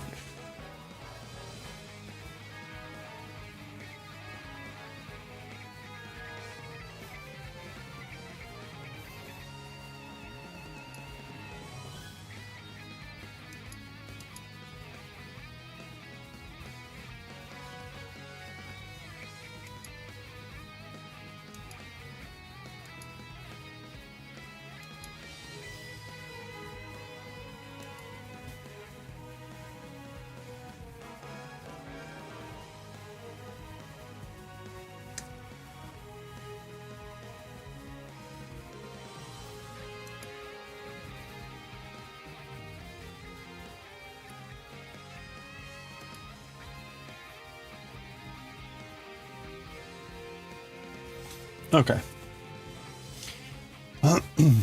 Well, so that was row 1 of repeat 4. Let's go ahead and do the back side of row 4 here. Or there goes Kiki. We'll do the repeat here of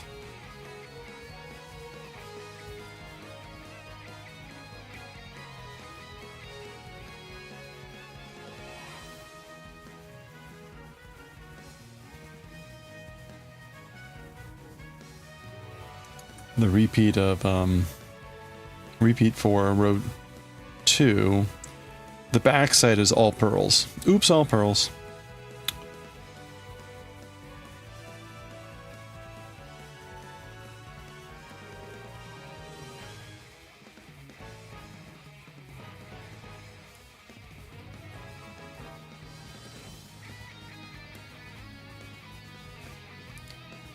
And then what I'll probably do, I need to scout out the manga for today. So if you haven't watched in a while or whatever, we're doing all of the manga now at the end of the stream. So no mid manga anymore. Today we'll be reading Jujutsu Kaisen, AKIRA, and Azumanga Daioh. We'll probably actually read that in the reverse order of what I just said. But I need to make sure that I need to look at the things and see about like how long they might be.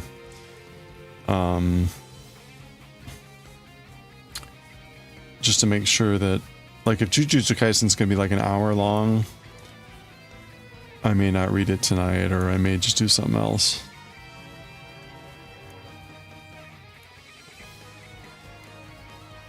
You know, I guess the other thing I could do is I could read it off stream, and I don't have to finish it in one night. Come to think of it, I could just record half of it one night and finish it off. If I'm doing it off stream, it doesn't really matter.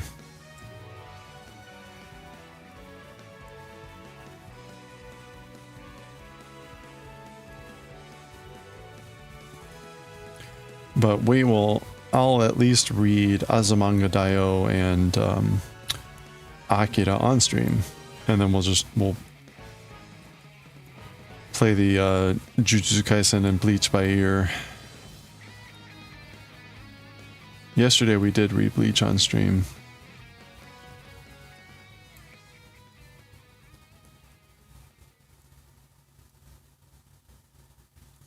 Have I been feeling about the whole chain? I mean, it seems to be like going better. It's a little bit more hectic for me because if I make an error on the time, then basically I'm getting like a lot less sleep. In other words, like if things take a lot longer than I expect, it just cuts into my sleep time. So that's not great. I can kind of recover on the weekend, but it gets more painful as the week goes on if I'm cutting in on sleep.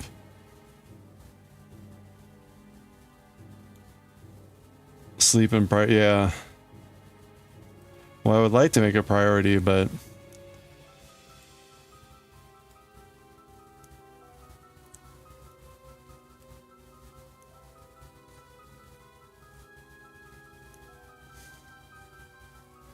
like my general aim is to get about 7 hours of sleep. And I can occasionally cut down to 6 and 5 if I really need to. And I could do less, it's fine. But I can't do that repeated nights. It just gets worse and worse. My everything just gets worse the more that compounds. So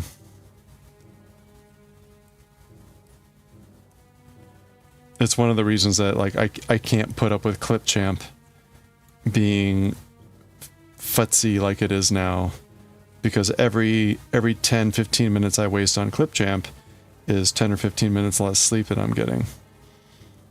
And it's really frustrating when it's like, this worked yesterday, it worked a month ago, it's not working anymore just because they did something stupid today.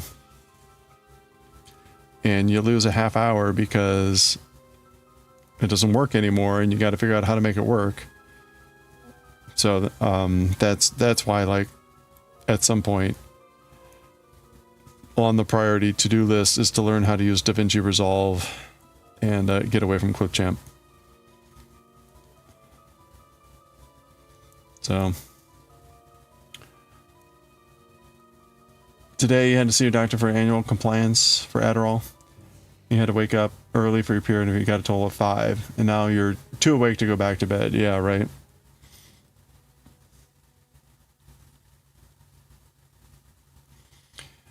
Yeah, you know, there's times where it's like, hey, you know, the 15-minute power nap actually does work pretty well. And if you can do that, like, okay. But that's not always an option. Like on Thursday, I'm going to be on from like 7 o'clock in the morning till 5 p.m.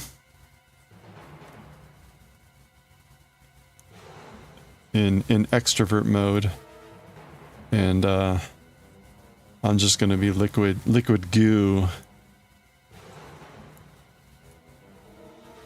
at the end of that day.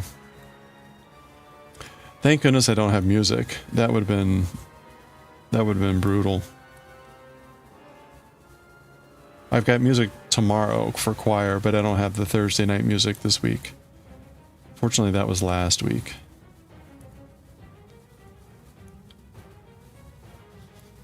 Yeah, pretty much. I may not do any manga reading Thursday night, just depending on how I feel. Now, on the other hand, I could be completely energized. Like, if the day goes really well, I could still be on kind of like the adrenaline high from the event, but at some point I will rapidly crash, and it will likely be on stream. So at some point I'm just gonna be like, I gotta go.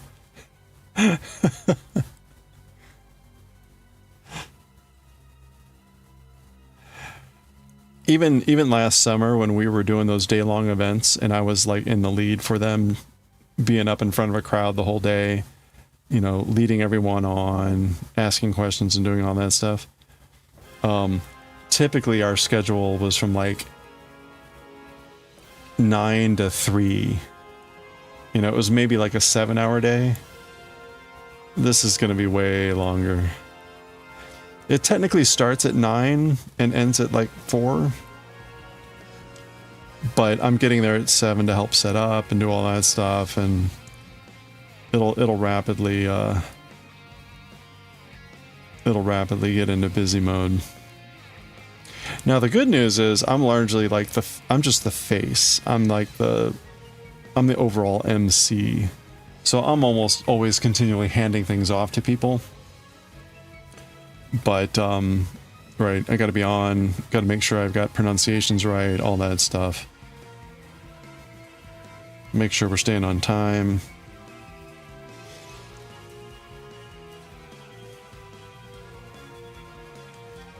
Yeah, air traffic controller, pretty much. We got a bunch of people helping out, and like for instance, it's one of these like it's a plenary day, right? So there's a bunch of people speaking in the morning, and then there's like a bunch of panels. I don't have to be involved in any of the panels, so that's a huge load off. What I'm largely going to be doing is I'm going to be fielding questions from the audience in written format, and basically like filtering them, looking at them, being like, no, okay, you know, no. So I don't have to be in the spotlight for that.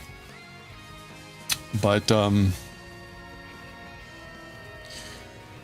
again, it's turned into like a high profile event, and we got some pretty important people attending. So, you know, things need to go well, smoothly, and we got a lot of people doing great work to make sure that happens. But I'll just be glad when it's over. Yeah, it'll be nice when we're done. Of course, after the event, we need to actually write up what we talked about, what the themes were, what it all means, and do that sort of a thing. So, but honestly, in the grander scheme of things, that's the easier part.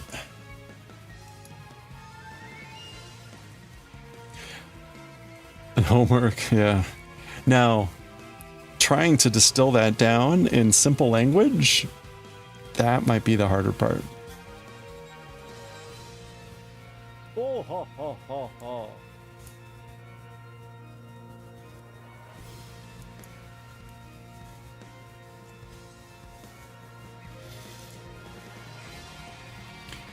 Working for an organization that hires a bunch of academics, I can tell you, right, it can be very difficult to get academics to write clearly.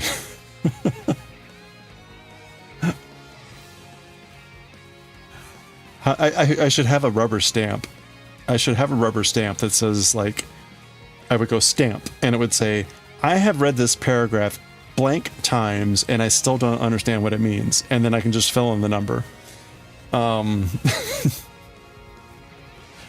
The number of times that I've had to put this, like, I keep trying to read this, or like, after the third time, I think I know what you're trying to tell me.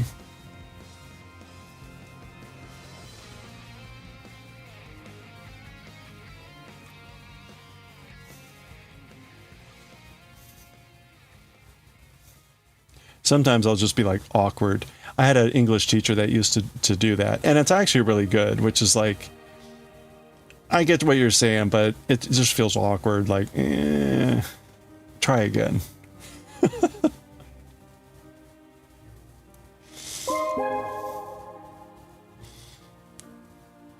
Hey, Albaca, we need one that says, this sounds like AI, don't.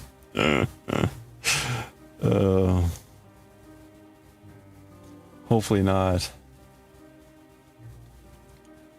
Left needle, okay. Front to back, front to back.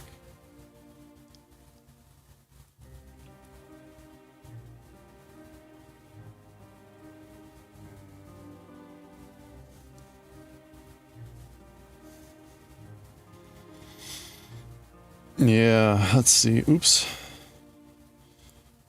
We've put out very clear guidance on citing, using and citing AI, generative AI as writing.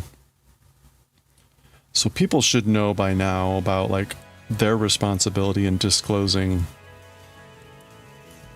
the use of a generative AI for that stuff. But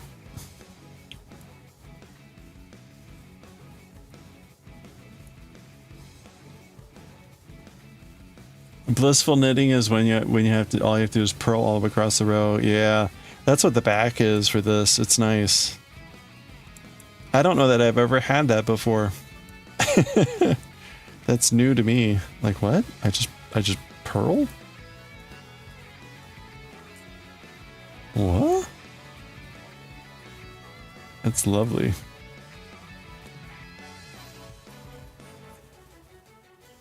Oh, the horror stories we're getting from graduate level and higher for dissertations. Oh no.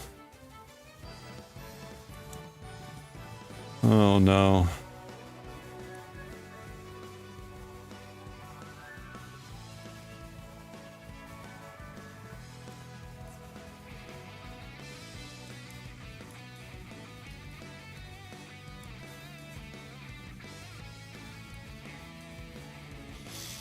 I'm too lazy to think and write the paper myself, so I'm going to get the internet AI to write and do all the work for me. Then all I have to do is click print, turn it in, make sure AI spelled my name correctly. That's unfortunately what seems to be happening.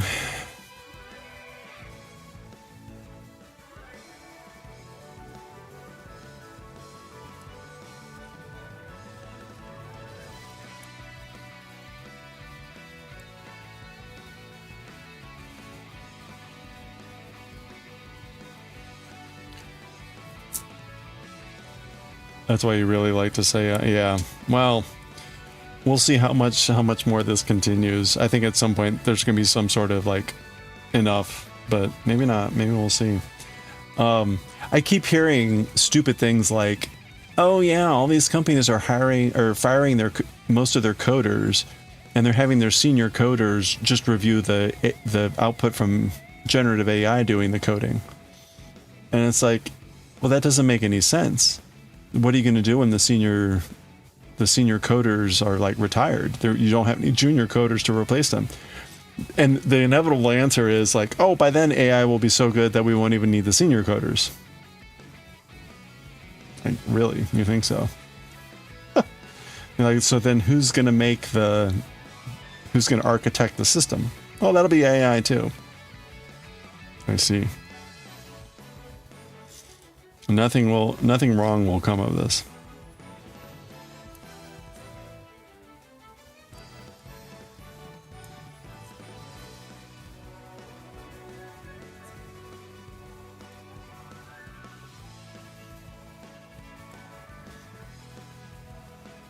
You know, so it shouldn't be allowed. People who only use AI to do the work for them is getting all the praise, essentially not doing work. Yeah. Those who actually do the work get shat on. Yeah. Well, so the guidance at my organization, again, is the bottom line. Our bottom line is you, the analyst, are ultimately responsible for what you have put on the page. Whether that was generated by an AI or you or whatever it is, you are ultimately responsible for what's on it. So if you're using AI generated text, you need to disclose that, and you need to verify that it is accurate and that you are willing to say that, like, I have made sure, and this is something that I would have said or whatever. And again, bottom line is you need to disclose the sections where you have done that. But it's akin to our guidance with things like using Wikipedia, which we say Wikipedia is a fine reference, but don't cite Wikipedia. You go to the references that Wikipedia cites and you read those and you verify those. And if those references use references that are important, you go and check those, and you do your due diligence as a researcher. This is like basic research science, right? And so in that sense, the generative stuff is very similar, which is you can use this, but you have to understand that at the most fundamental level, it's not factual generation. It's pattern matching generation. And so it may or may not be factual, or it may be completely fabricated. And so that's why the person still needs to be thinking and using this stuff appropriately. But not a lot of people get that. So I feel like most companies take the money now, consequences later. It'll be someone else's problem in the future, pretty much. But that's where I think like some companies will just end up collapsing because it'll all be built on stuff that is actually not grounded on anything solid. Although I will admit, so I am shocked at how many times I need to tell people at work, a large language model is not a calculator. I had someone the other day come and ask about, like, they wanted to compare two PDFs to see what had changed between them, and they want to know how to get the large language model to do that. And I said, you don't. There are software programs that are designed to do that and to do it correctly. If you ask a large language model to do it, it may or may not do it correctly at all. It's not designed to do that. And so maybe it'll get some sections correct, but it may completely goof up other ones, but you will have no idea. Unless if you go through and check it yourself, which then you should just be checking the two PDFs yourself. Now, I said, if you want, you could tell it to generate the code to create something that would let you do the checking, but then you're sort of like shifting the problem, because then you would need to verify the code actually works. But my general explanation for people, in case they're not familiar with it, is the ultimate problem with a large language model is that 1 + 1 is not always 2. And that's the bottom line. 1 + 1 will often be 2, but they're not designed to be a repeatable calculator. That's not their function. That's not what they do fundamentally. That's not how they operate. And so anything that smacks of trying to do math is ultimately a fool's errand, because it's not what they're supposed to do. And even if you have an agent, an AI agent that is supposed to be using a tool like a calculator, you're still not guaranteed that that agent ultimately has used the tool correctly. So you still get screwed over. Anyway, that's my general tirade about how large language models don't get used appropriately. But here we are. People keep trying to use them as calculators. Hello there.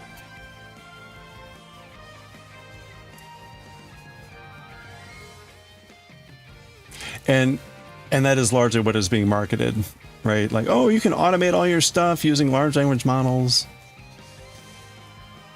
Well,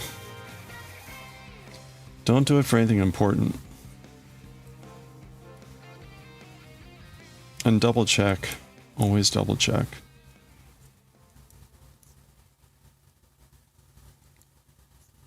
We had this problem like 6 years ago when Tesla first introduced what they called autopilot.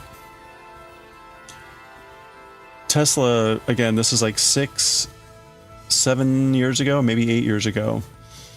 They introduced autopilot for their vehicles. Well, you and I hear autopilot, and what do you think? Oh, it drives itself. Yeah, no, it was basically like a glorified driver assist at the time. But what did you have happening? There were people that were like plugging in their destination and going asleep, falling asleep, and lo and behold, right, they have an accident because that's not what it was designed to do. It's kind of where we are with the large language models, which is you see a semblance of a capability and you think it can do way more than it can actually do. And, you know, fortunately for most people, it's not going to result in anything fatal. But holy crap, be careful. It's Wild West out there right now when it comes to all that stuff. And then who only knows where your information is going?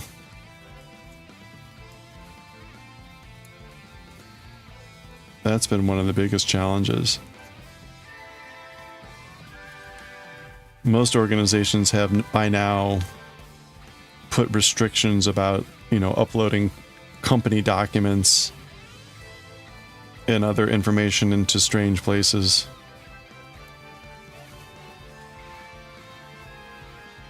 But, you know, smaller companies probably haven't, and who knows what's going on there.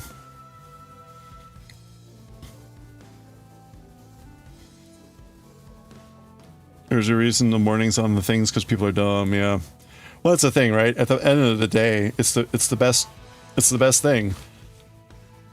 You're Google, you provide this service, and then down there at the very bottom it says like, you know, I mean, what is it? Hold on. I'll show you right here.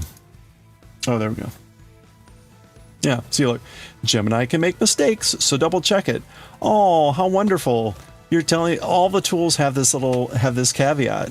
All the tools have this little caveat, and it's to cover your ass. Oh, we told you it's not not infallible. It's you are ultimately responsible, and that's absolutely true. And don't forget it. Yeah, they are no longer liable. I'm sorry you thought our tool was smarter than it really was. That's a you problem, not a Google problem.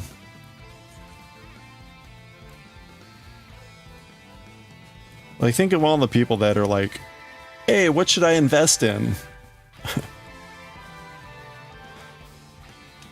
Oh my gosh. And what's worse is, inevitably, because just of the way probability works, you will have someone that asks a large language model what to invest in, and they will do so, and they will make a shit ton of money. And then they will go post this on the internet saying like, I did this and blah, blah, blah, blah, blah. Was it because of anything other than shit-ass luck? No. Will anyone realize that? No.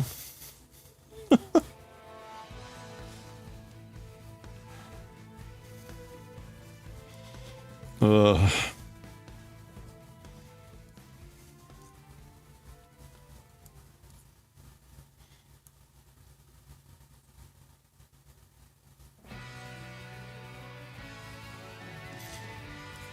You know how people are? Yep.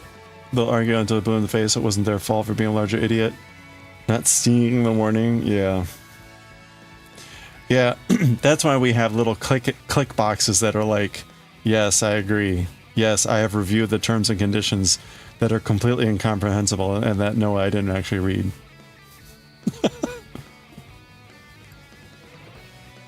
No human being in the face of the earth has the time to read this 100-page document in order to use this, you know, googly eye adding to picture's face software.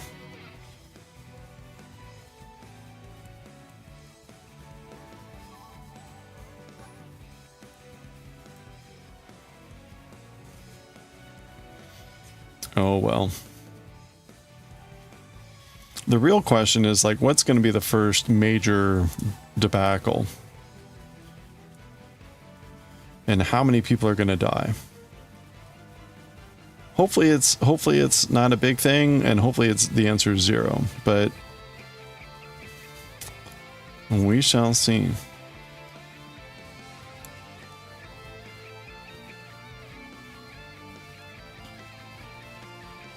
We went to healthcare. You thought it would make you feel great about humanity? 15 years later, you understand why we will wipe out our species with hydrogen. Well, yeah, pretty much, right?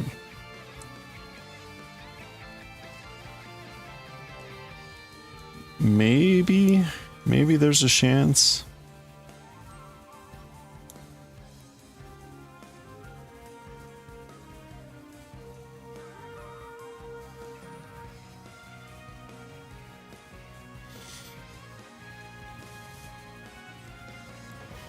I was going to say the internet certainly doesn't help for any amount of misinformation.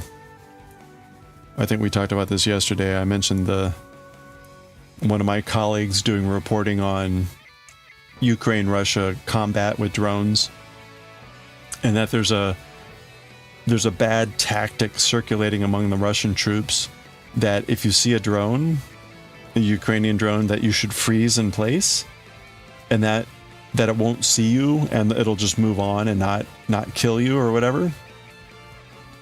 And that's almost 100% a very spurious bit of advice. But what probably happened was there was probably a soldier that did that and a drone flew by and didn't kill them, but probably because that drone was going off to do something else and they weren't the primary target. But the soldier says, aha, this is the correlation causation issue of like, okay, so this worked. And then that person very convincingly spreads that information to all their compatriots. And it's a little bit of the same sort of same theme with all the other stuff. Like, oh yeah, no, I totally used a large language model to do this and it worked awesome for me. Uh-huh.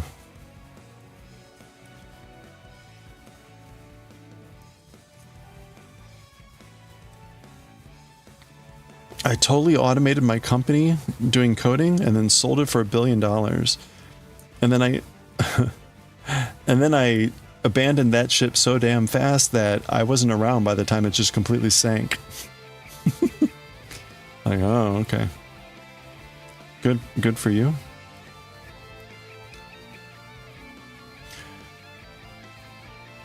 Definitely not in this timeline. We'll see. You never know.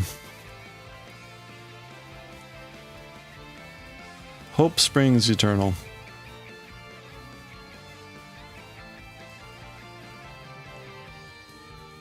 That's what happened to GE. Is that one of the things that's been going on there?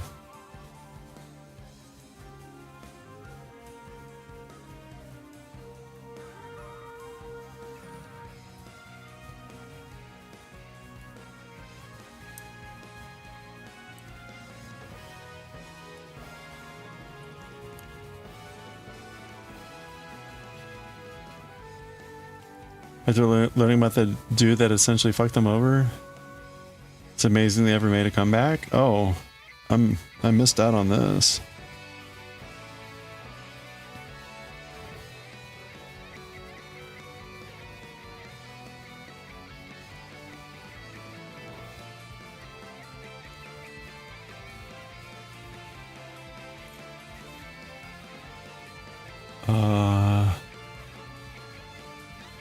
Was this the whole GE medical offshoot? Didn't GE try to have like a medical offshoot for a while that ended up like collapsing?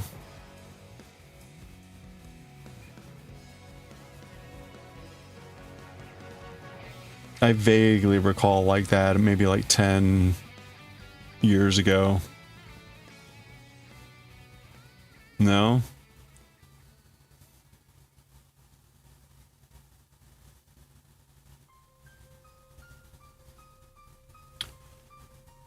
Left strand, front. Oh, this is the front.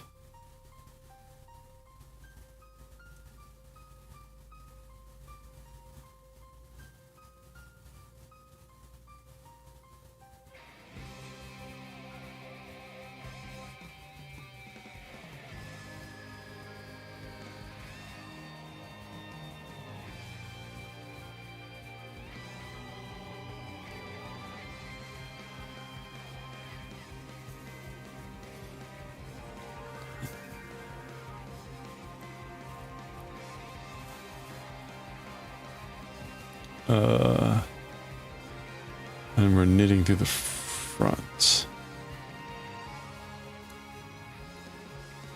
I either got something horribly wrong or Shermisfire has been terribly traumatized by something. Okay, there we go. Essentially, a CEO decided to just invest in a bunch of different things for GE, pretty much hyped everything up. Made it seem like the company was growing. Oh, made all this money, jumped ship, come to find all that investment led nowhere, and they nearly went bankrupt. Okay, when was that?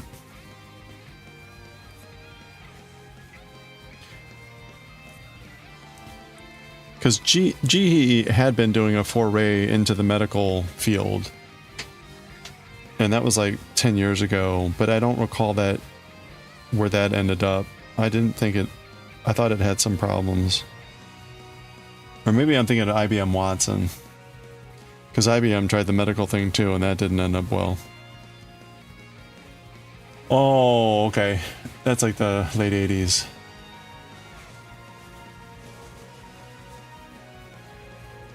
Okay.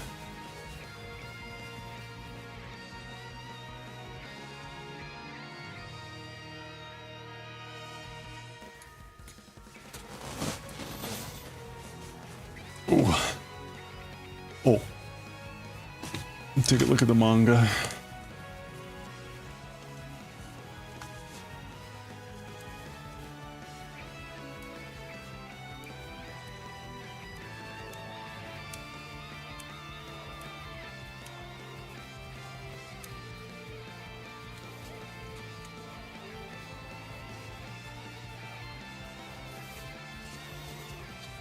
Okay, Jujutsu Kaisen looks like a 40-minute chapter.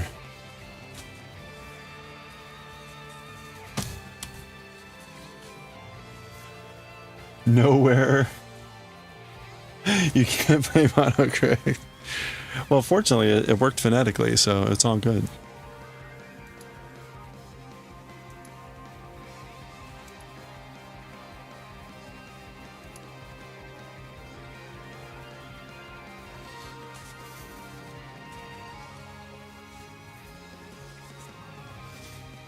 Okay, we're on page... Ooh. Alright, in case you've been missing AKIRA, we've got, like, angry blobby baby going on. Angry blobby baby going on in AKIRA. 44 to 59.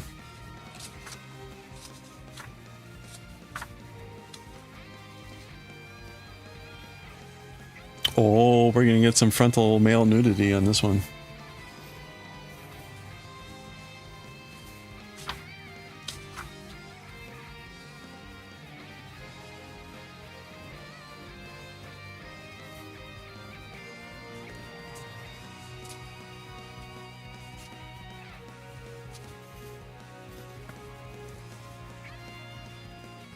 Still half asleep. You almost had it?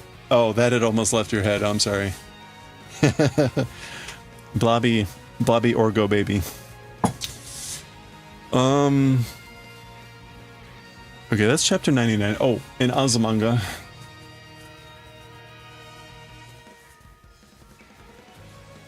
Okay. 1, 2, 3.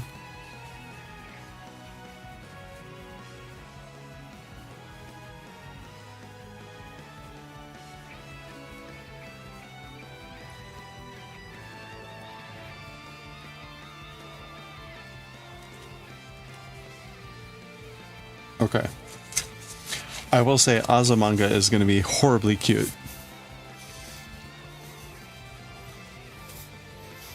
You were doing maintenance at the time, came back to your desk, perfect time to see that. Jump scare. Having not seen the anime, I'm guessing they don't do that. I'm guessing they don't have the big blobby baby.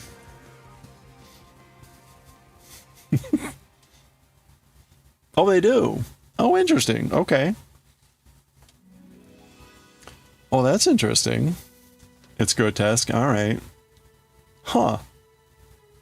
So I wonder. I'll be very interested to see the anime, the film then, because it I mean, given how short it is, they must have chopped out like a lot of that middle stuff then, I guess.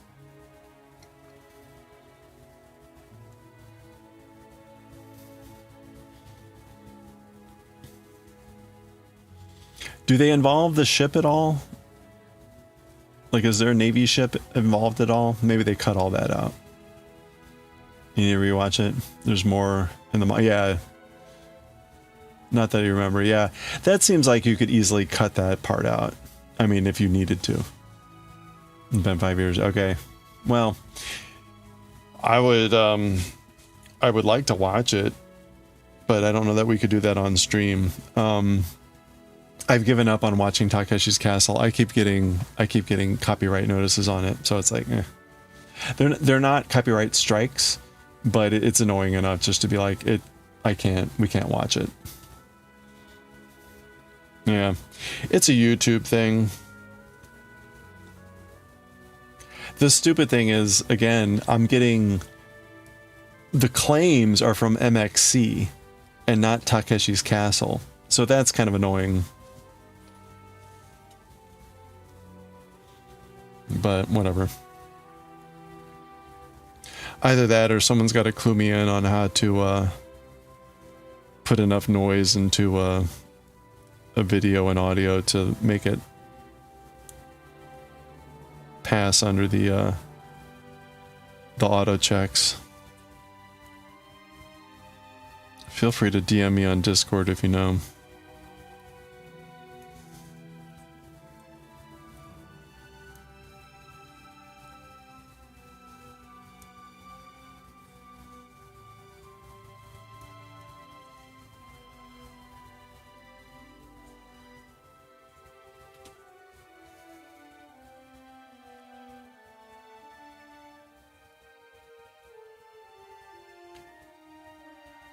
Finally, wait. Oh, John Francis Welch was the CEO. Interesting. I recognize that name. I do remember. Didn't they ended up chopping up GE into a bunch of subsidiaries or something? So maybe that was part of that. 81 to 2001. Okay, that's interesting. That's also interesting because when I graduated from grad school, I had a classmate who graduated. He was the same year I was, but he graduated like a year and a half before I did because he worked for a non-tenured professor, and so he worked a lot harder than I did. But anyway, he ended up with a job at GE, but that was like 2002-3. So that would have been right after all that stuff, or maybe when did the collapse happen? Like, when did they finally find out that all of his shit was no good?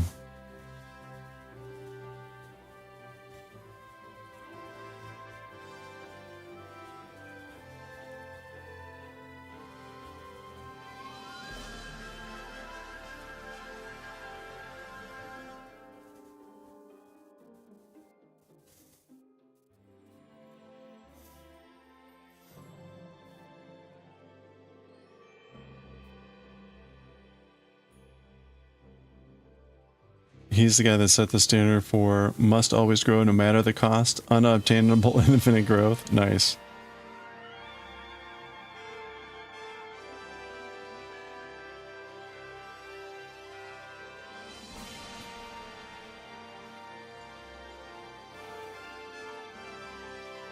Always make more money next quarter, next year for the investors.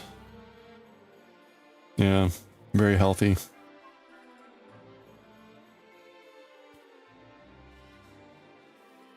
Well, you know, it's hard to... The way the market has been performing over the last couple decades has been remarkable. So...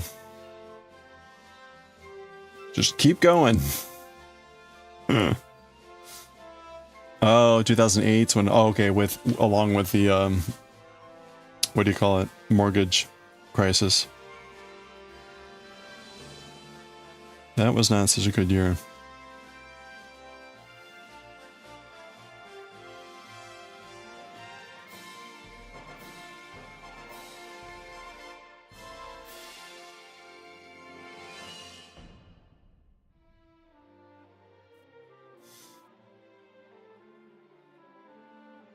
It grows, but it's become the enshitification of everything. Yeah, right. Kind of like a big blobby baby.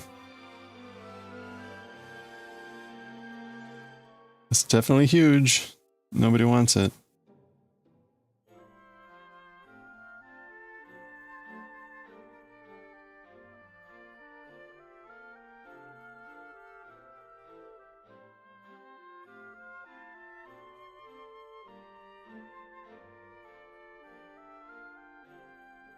Oops, I took it off the music. Screen. Hold on.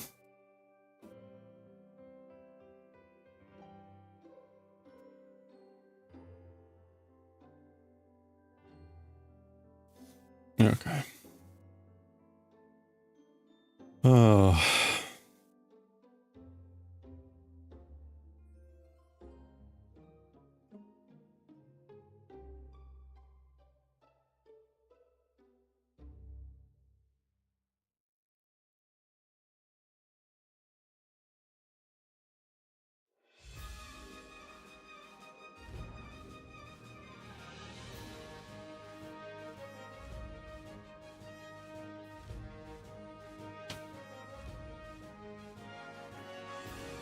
Sure, you made 20 million more this year, but everywhere's understaffed, underpaid, in healthcare, poor patient outcomes, more unnecessary deaths. Meanwhile, CEO of your company gave himself a 54% raise in 2024. Yeah. Yeah. Well, at that point, like, what's the board doing? I guess the board doesn't care if they're making money. But theoretically, that would be the role.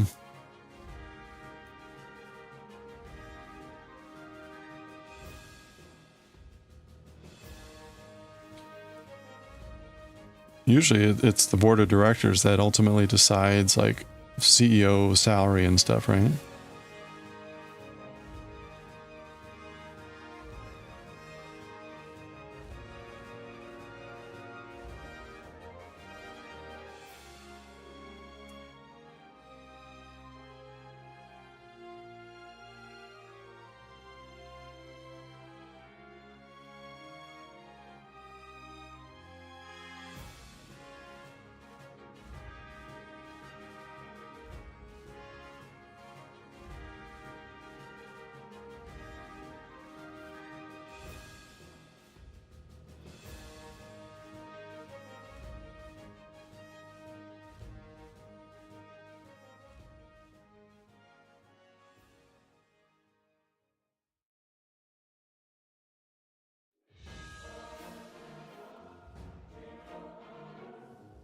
You got bought out by a bigger company and getting raises left and right, as well as merit raises, cost of living adjustment, more budget for more people, 2 more recognized holidays. Should tell you, oh, that your original company was managed poorly.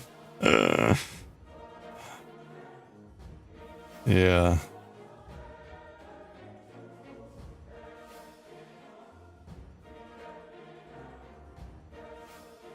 Yeah, especially if you're getting an equity adjustment. That's the big sign that, like, oh, okay. Merit adjustments are one thing, right? That's theoretically based on you've done good work, etc., etc. If it's an equity adjustment, that's typically like, yeah, no, you, compared to the metrics, you perform as well as these people, but you're severely underpaid compared to them.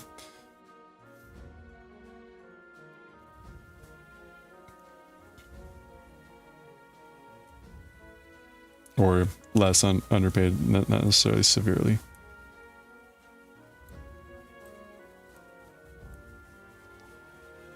You actually get holiday pay now, and you get shift differential or difference for training or another color. Oh, nice. Okay.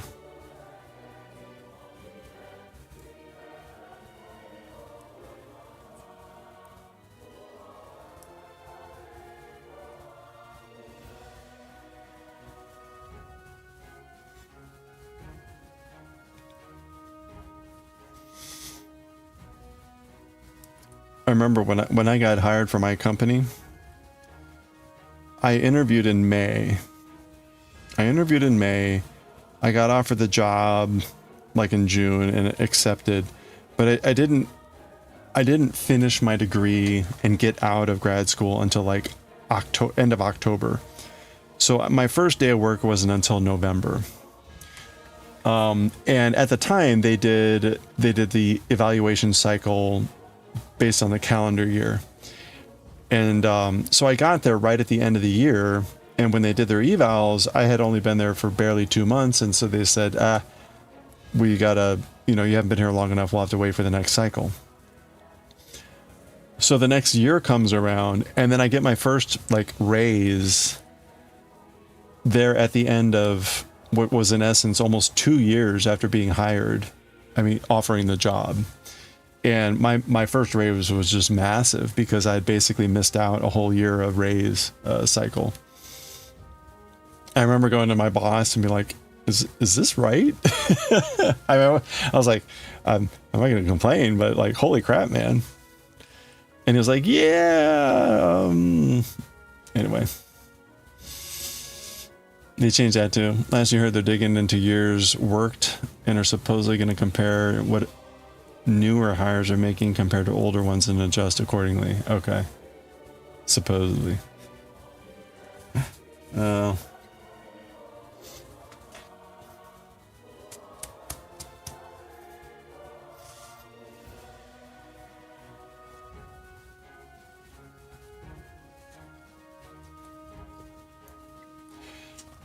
I'm not going to be able to explain this well enough. I may have hinted at this before, but I'll try again.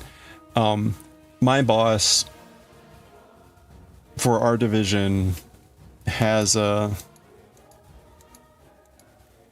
hold on a second. He has a specific way that he takes care of like raises in the raise pool. And I'm not going to be able to go into all the details, but the bottom line is he basically says, if you've done an equivalent performance, I want to compensate you equivalently. So if you have 2 people and they've done the same amount of work and done the same amount of like goodness, then they should get the same compensation. But the problem is if you've got more senior people that just have been around longer, so their salary is greater. If you just go with a percent raise, like give both people a 5% raise, the person with the bigger salary gets more dollars because the number is bigger, and 5% on a bigger number is a bigger number than 5% on a smaller number. And he looks at it more from like dollar purchasing power, which is I want to give you the same amount of dollars. And so to even out that, in other words, if like you had 2 people that are at different salaries, but they did the same performance, whatever that is by our metrics, you would want to give them the same reward, in essence, right? But to compensate for the difference in the base salary, you had to do some shenanigans, which he goes in and he explains, but I'm not going to bother it here. But it's an interesting idea because it helps to balance out some of those inequities that can develop. Like, well, just because you've been here longer, if you don't compensate that, then it's like, well, you're getting rewarded for being here a long time, which is not the intent of a raise. Anyway, everything they ever did, your company put out a bunch of flyers saying, we have a teammate food pantry. Donate food to help out your coworkers. It's wild to you that the company had the audacity to pretty much admit they don't pay their employees enough. Oh no. Yeah. Yeah.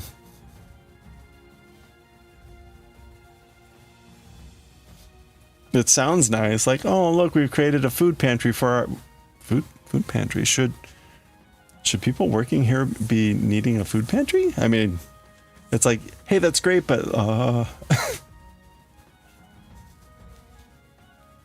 can you imagine that being like on the list of benefits? Like you're thinking about applying to this place and you get like the compensation package or whatever. And one of the benefits listed is like food pantry. You're like,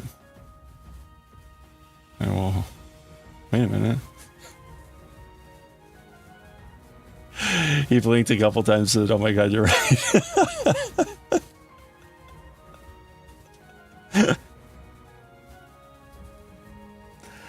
Oh man. Yeah.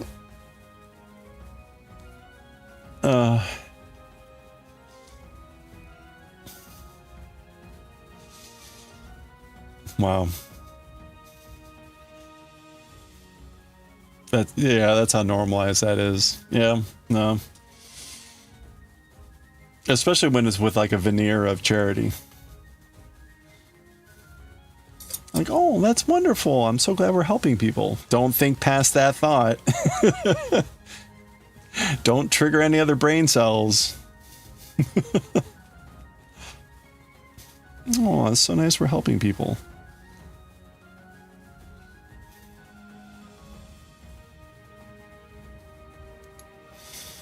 Round up to donate to the kids when you shop at a multi-million-dollar company.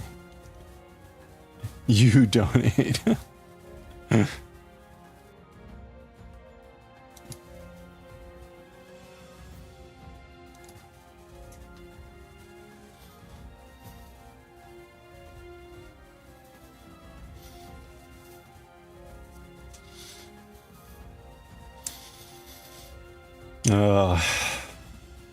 Good times.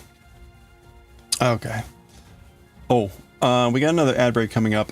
I am downing water like a camel, or whatever the appropriate term would be. So, there's the ad break. I'm gonna go grab some water. I'll be right back. We'll probably read manga in like 30 minutes or so. You hate this timeline. I don't know. Have you seen the other ones?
Go, go, go.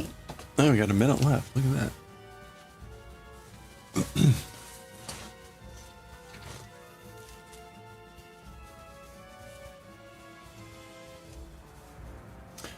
All right, we're on repeat number 6. We need to do 7, so we got 4 rows left. So we're almost done with this section. Again, when we do these last 4 rows, the instructions say to cut the yarn, but maintain the stitches. So we then start working on other aspects of this. I don't know what I'm going to do. I'll probably see if I have an extra cable that I can put on or something. Or maybe use a shorter cable and leave this cable in. We'll see.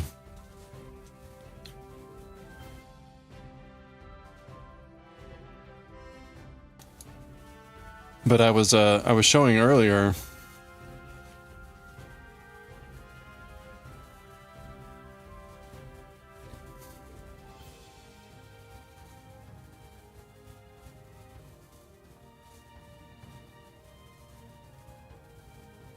Yeah, I'm not showing that. Never mind.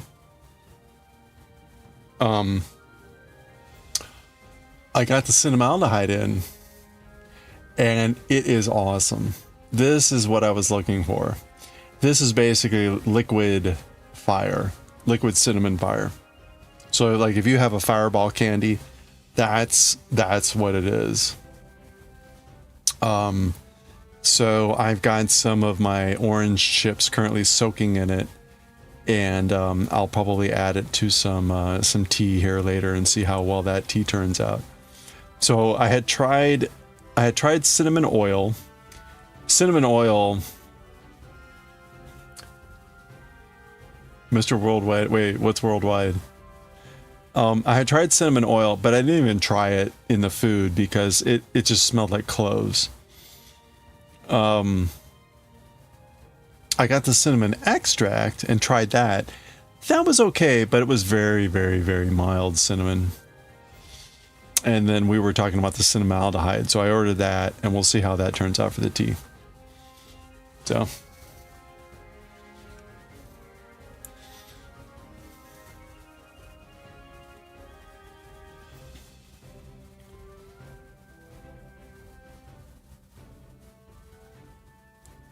Is Mr. Worldwide some sort of like chemical food person?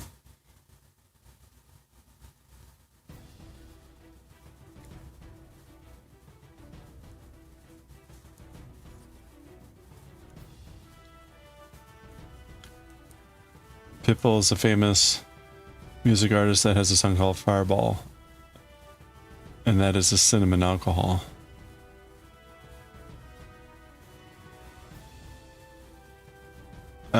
Okay.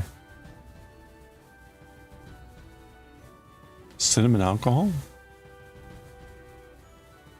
His song is in the commercials. Okay. He calls himself Mr. Worldwide. Okay. I was not tracking any of that. I could see adding that to like vodka, having a cinnamon vodka. I'd be curious. I mean, the cinnamaldehyde has to react with the ethanol. I wonder what that does.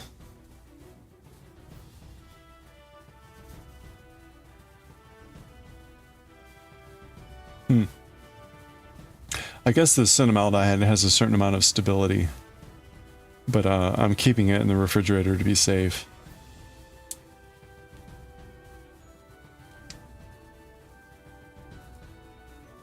I've read this 3 times and I still don't understand it.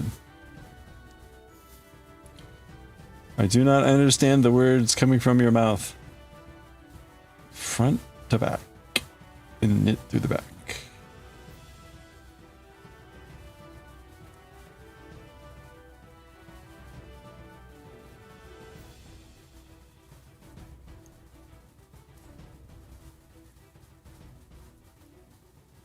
Alright, and...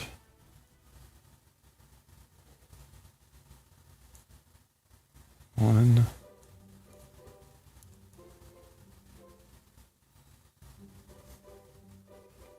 Okay, yeah, we're good.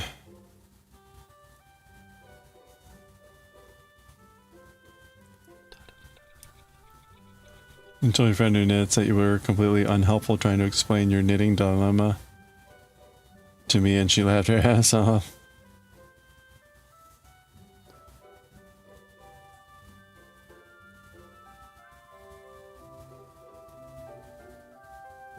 Yeah, what was your knitting dilemma again?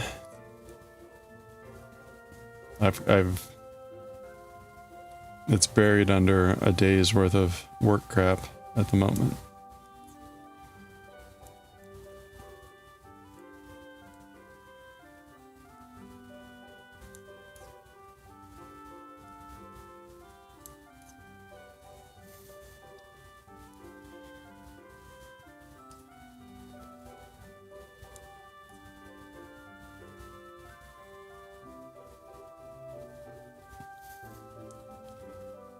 Oh, right. I couldn't remember what it was called when you rotate between knit and purl stitch. Got it.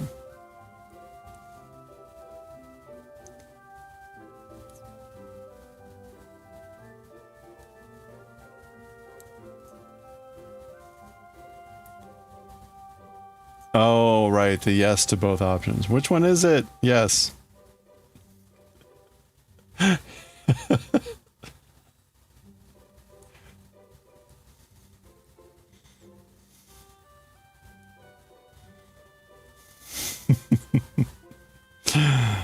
just not an appropriate response.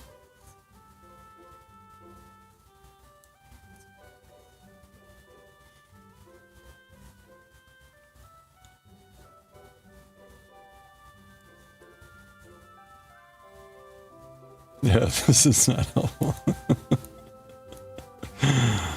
Like, it was a choice, not both.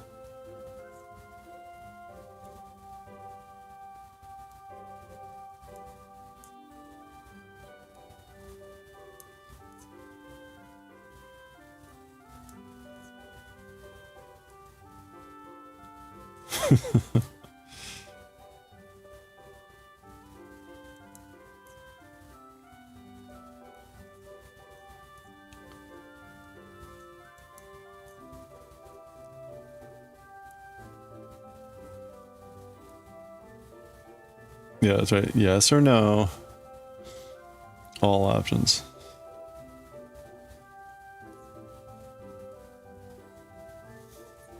A or B. A or B, but not both. Okay.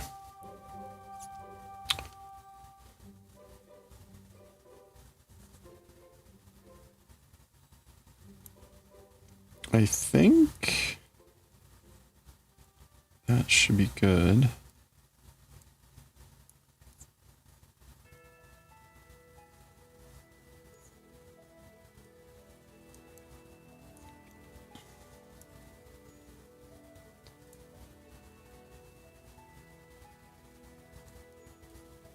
Oop. Where we got like 20 minutes. I think I can start manga reading at like 7:30. And hopefully we should at least be through the back side of this by then, if not having finished the last two rows. But we'll see.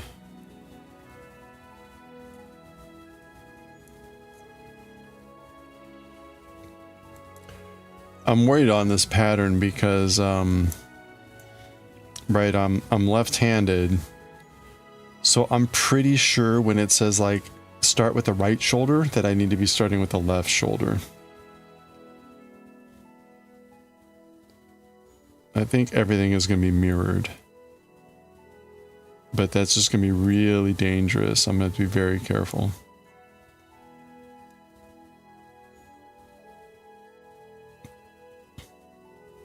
Fortunately, it's largely the direction that's the only thing that's inverted.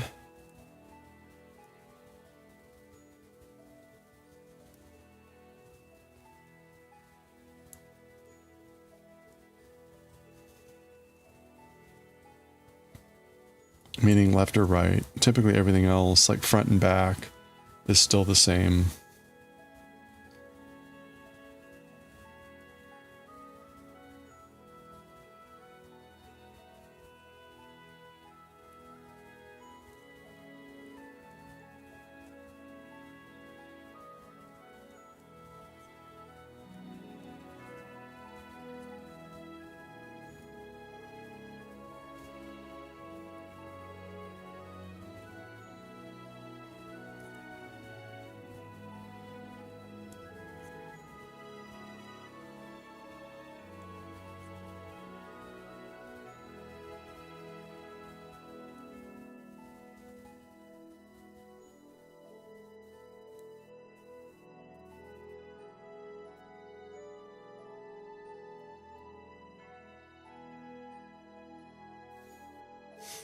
Danger, yeah, that's what it feels like. Like, here we go.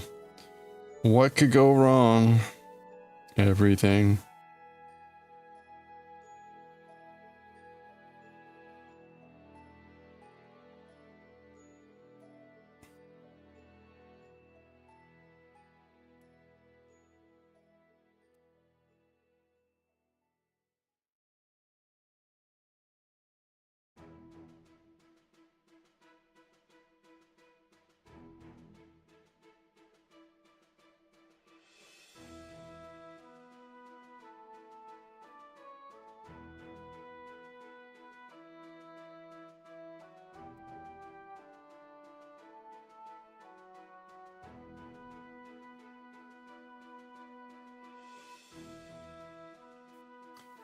Okay, we're close to the end of the row. Let's see, we got to hit pearl, and then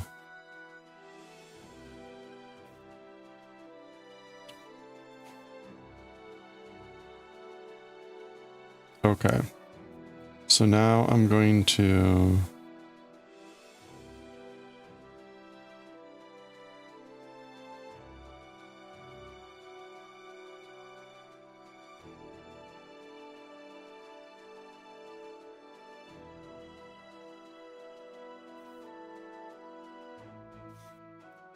I pretty much figured out at this point that I'm picking up the wrong stitch, but I like the way it looks, so I'm sticking with it.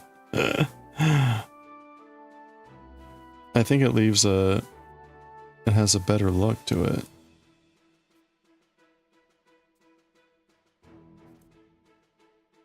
Okay, so that's the end of the row.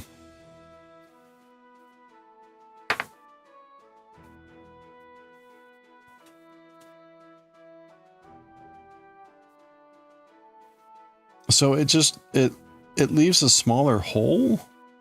What I'm doing is when I make a knit stitch here at the end, there's two bars. Instead of grabbing the front bar, I'm grabbing the back bar. And that just seems to make it look better. Anyway. You can't tell me what to do. That's right. You're just a pattern. You're just a knitting pattern. I'll do what I want. All right. So that was repeat 6. Row 1. That's a 2. Row 1. There we go. All right. Let's go ahead and do the backside, which is all pearls.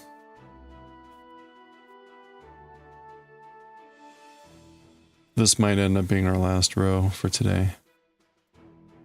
And then we'll switch over to manga. I would like to try to finish this off, but we're not in a rush. We could use maybe if there's any extra time to just look ahead on the thing.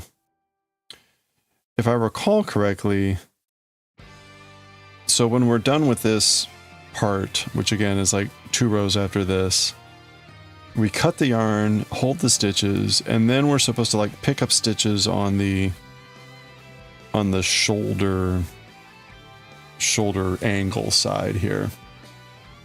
And we're going to start to do the, what is in essence the like shoulder part. I don't quite have a sense about how it all works out because again, the pattern stops you after some time and says leave the yarn attached and do the other shoulder.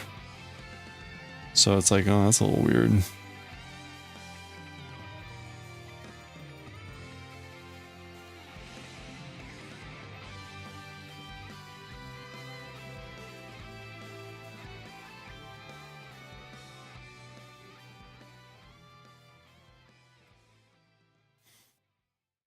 And also weird is it starts with one shoulder and then you do basically the mirror thing with the second shoulder. But on the second shoulder, it has a video on how to pick up the stitches on the first row. And it's like, well, why didn't you have that on the first shoulder? Like, why is the video here only on the second shoulder? It's like by that point you've already done this on one shoulder, so why do you need a video now? Maybe they only had it in that one direction or on that one side, but again, all you have to do is like, well, no, I guess you can't revert it because then it'll be left-handed knitting. Anyway, all right, well, whatevs. For us, I guess the video would be closer.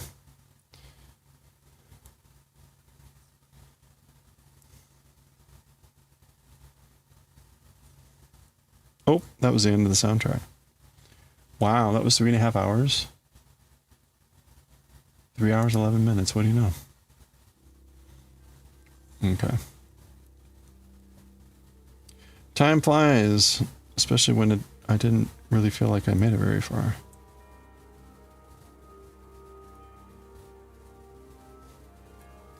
These rows are now like 100 stitches, so they're not short.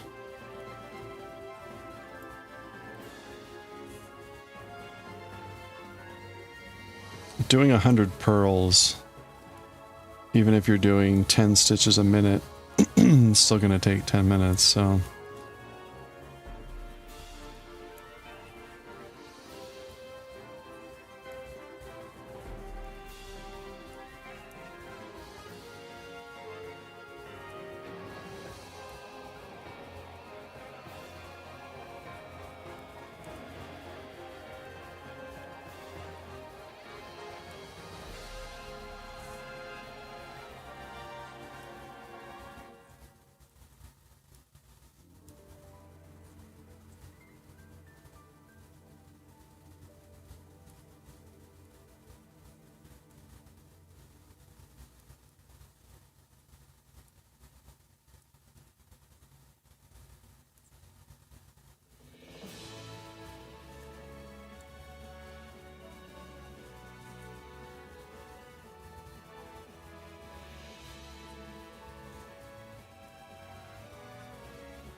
Ooh.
All right.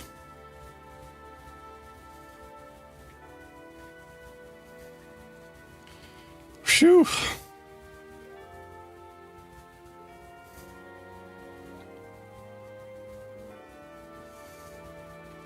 This is still what?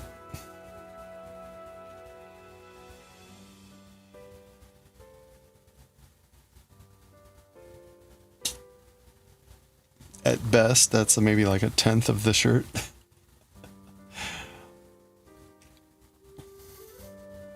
I forgot to do a marker about like when we started this. When did we start this?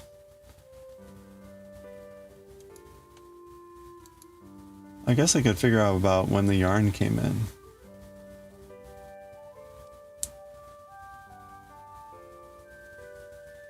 It's probably been about 10 days.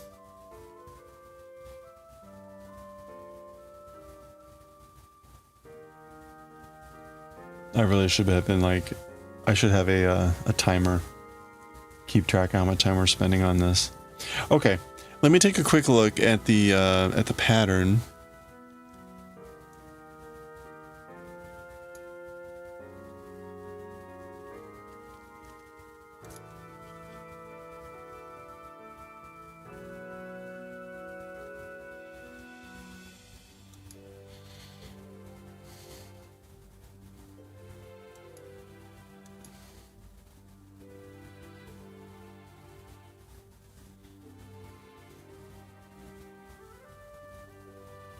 Oh, there it is. Okay.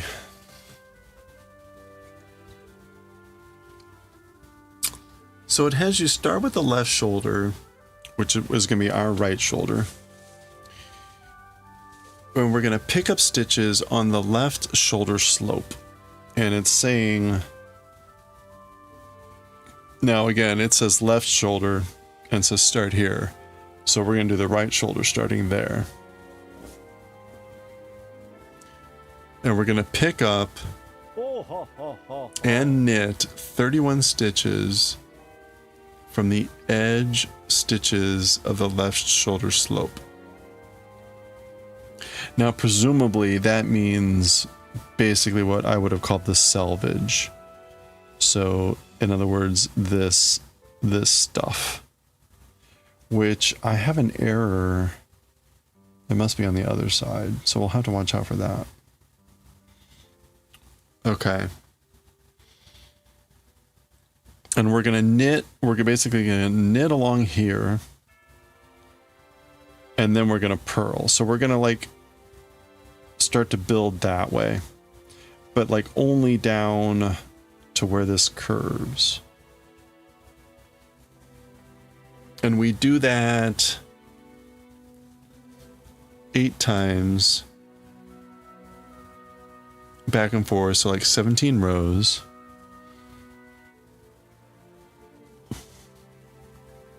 Then we do some increasing. And then we do a cast on using a backward loop method, which I have no idea. And then we do some more rows. We end up doing like 50 stitches. Or 50 rows, 57 rows. Then we work the other shoulder.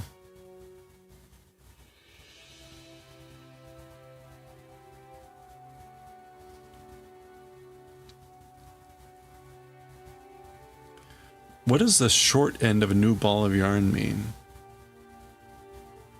Short end?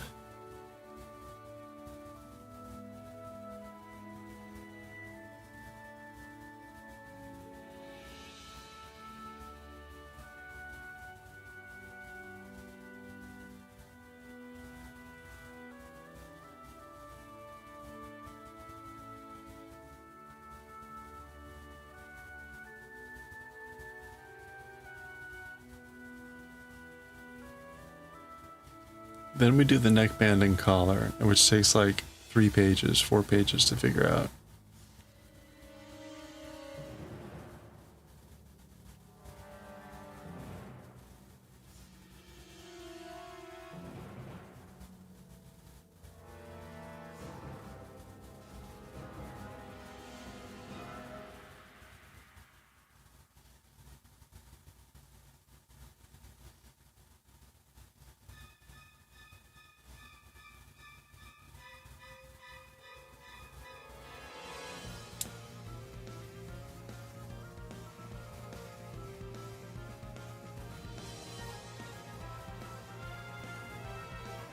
Okay, this is gonna get really nasty.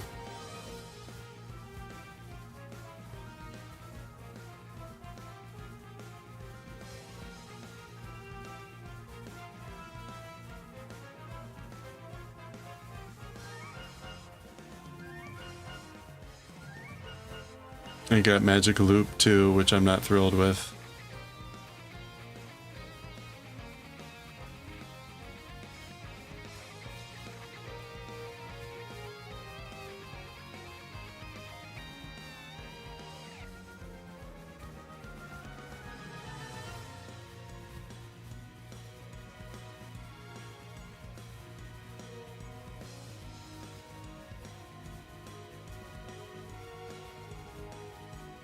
Okay. The pattern feels like a mess. You start out with like part of the shoulder, but you stop, but you hold on to the yarn. You start with another shoulder, you stop, but you hold on to the yarn. Then you work on the collar. And the collar goes on for like 4 or 5 pages. And has a bunch of crazy shit in it. And then I guess you start to work in this area in the front with the sleeve.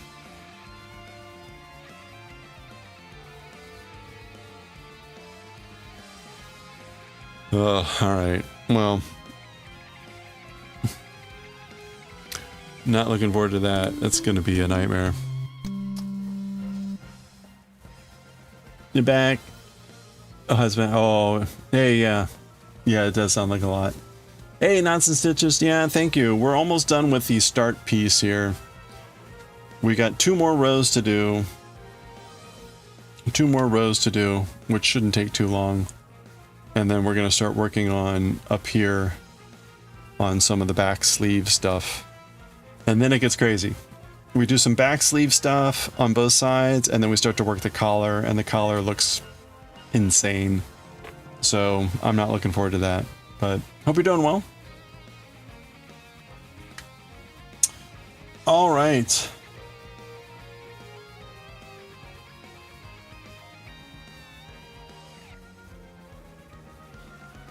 We are going to read some manga here.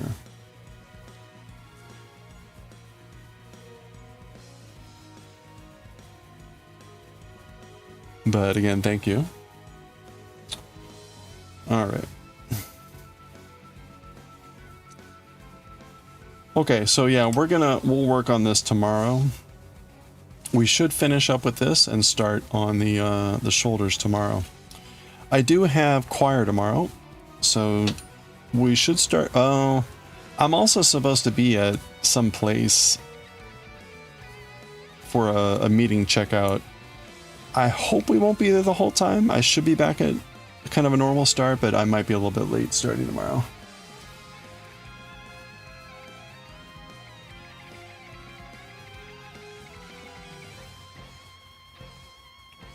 We'll have to play that by ear. And again, Thursday is going to be insane because I've got that all-day meeting. So, all right, let's go ahead. We're going to read some Azumanga and some AKIRA, and then we'll see how things look for reading Jujutsu Kaisen. So we're going to switch over here to be reading manga.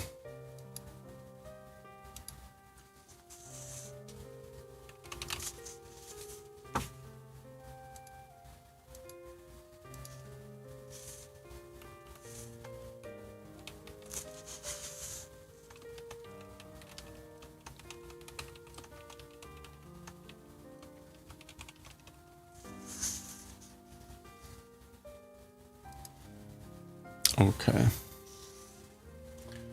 Let me switch the camera.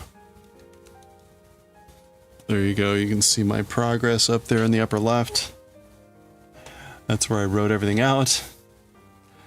So we've got, we've been doing these repeats where we're doing increases only on the front side, and we got one more, which is 2 more rows to go.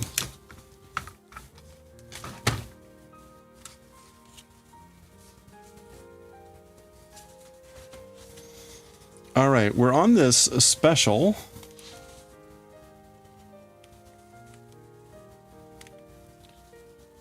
And it's going to have that Iriomote cat.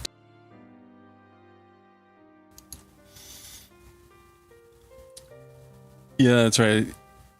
Yeah, I think that was Kagura or Tomo. They said basically like it's okay that you can't raise a cat because it wouldn't like you anyway. It would hate you anyway. Okay. Pause that. Start recording. And this is going to be not Bleach, but Azumanga. And volume 4. Oh, chapter 10. No, 11 special.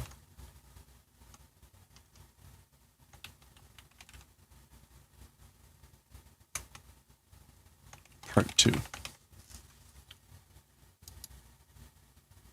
Okay, that's right. I thought...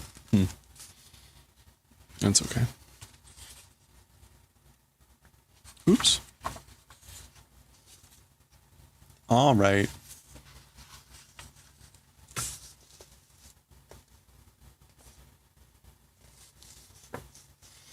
Okay, here we go.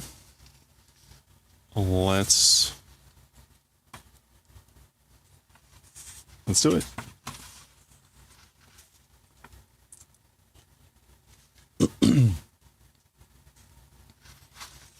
Okay, here we go. Okay, let's continue with the special for Chapter 11, Volume 4, Azumanga Daioh. We're going to split this into 3. This is our second part. It seems to be about the Iriomote cat, or at least cats again, and Sakaki ended this section by saying, basically, she thought she would try raising a cat, basically when she lives alone, attending university. So she was trying to think positive. So here we go. Demo Sakaki, neko ni kirawareteiru kara na? But Sakaki, by cats being detested because you know. Tarakichi. But this is basically, but Sakaki, cats hate you. You are unlikable by cats. Meaning like if she wants to raise. Kaeru no ka? Will you be able to raise a cat? Sore ga mondai da. That is the question. That's the problem. Prasu desu yo. Prasu shiko. So Tomo's like, it's plus. It's positive thoughts. That came up in the previous section, just right here, where they were trying to think more positively. Prasu shiko. Plus thoughts, positive thoughts. Okay, so that's the end of the scene in the library. It looks like they're walking home. Now it's Osaka. Daigaku yutara Chiyo-chan wa America yaro? Okay, so if we're talking about university, as for Chiyo-chan, it's America, right? So that came up, I can't remember if it was this chapter or the previous one, where Chiyo said she was interested in going to university in America. Hi, yep. Honnara Tadakichi-san wa dou narun? If that's true, as for Mr. Tadakichi, who we just saw in the corner there, how become? So if that's the case, then what's going to happen to Mr. Tadakichi? Remember, that's Chiyo's dog.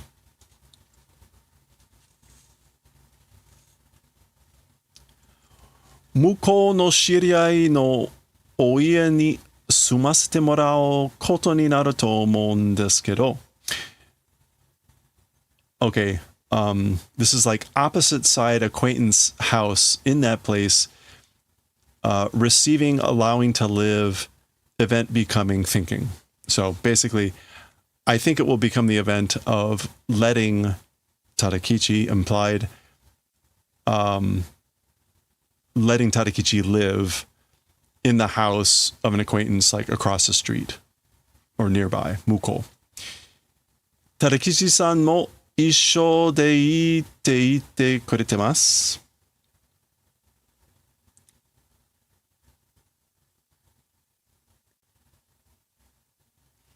Mr. Tadakichi also, together, is good, have done the favor of saying.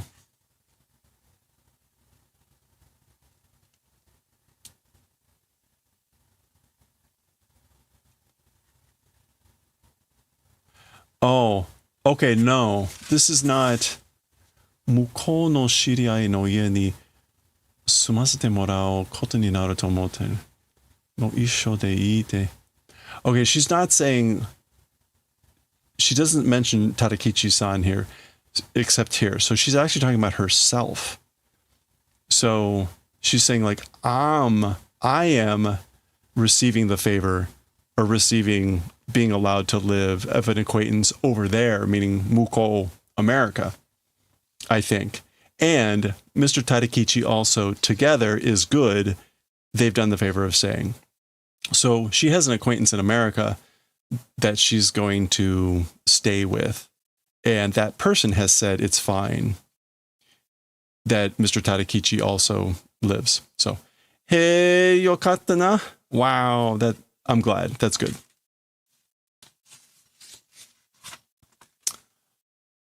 France人のTadakichiさんが日本人の千代ちゃんとアメリカに行く。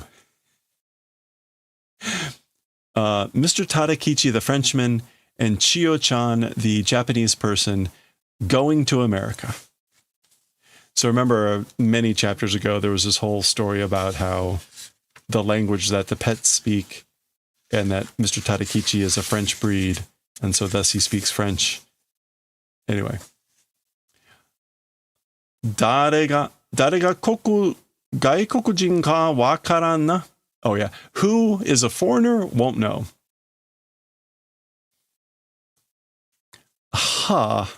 Yeah. Osaka-san wa sugoi na. As for Ms. Osaka, you're amazing, you know? Okay. They're parting ways with Osaka.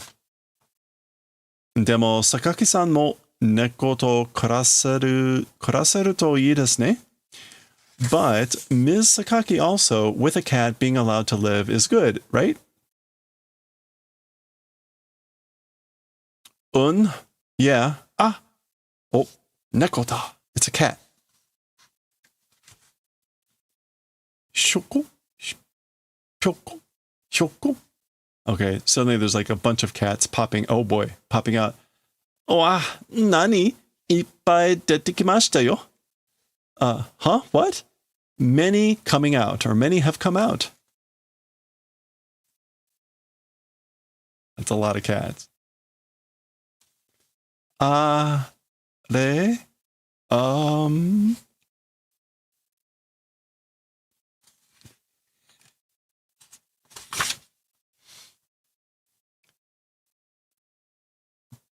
guess it's Goya! Booyah! Goya! So they start like kind of meowing loudly, howling. Ginya! Whatever that is. Nanka mina okotteru. For some reason, everyone being angry. So for some reason, they're all angry. Okashi desu yo. It's weird, isn't it? Okay. Is this the new boss cat or whatever? No. Kamineko! Kamineko. In this case, kami means kamu, to bite. So it's the biting cat. Huh? Nanda ka wakanai kedo, watashi o teki shitteru neko da. So, for some reason, don't know, so I don't know why, but it's a cat that is making an enemy of me, or sees me as an enemy. What is tekishi? Yeah, looking on somebody as hostile.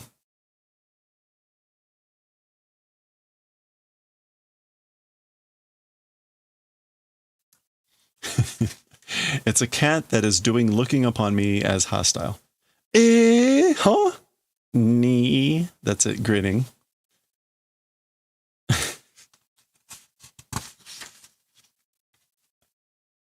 So now they're cornered.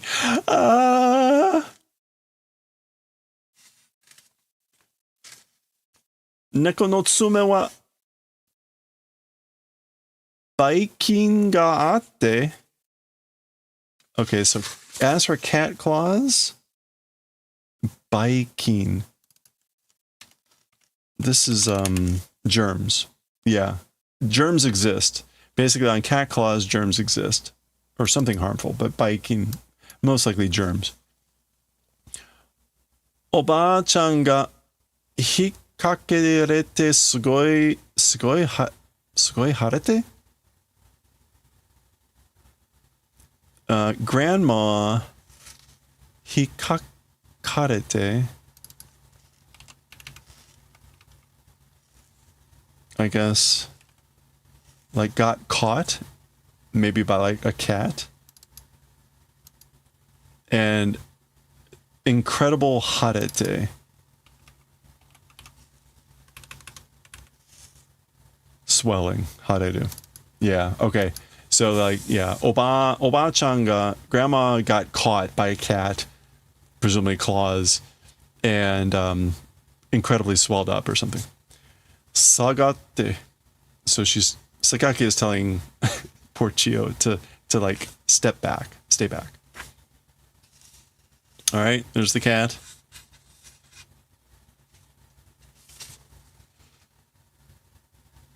Fuga! Wah!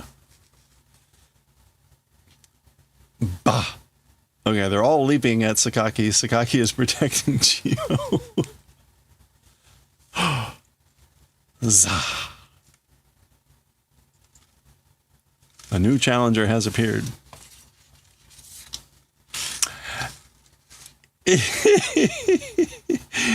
It's the little tiger Iriomote cub. Oh, I gotta zoom out better for this. There we go. There we go. Oh. Here goes Yotsuba. Okay. Somehow this cat made it from way down south in Japan. And there we go. Okay. That is the 2/3 way through the chapter. So we're going to pause there. And we'll see how the special ends next time.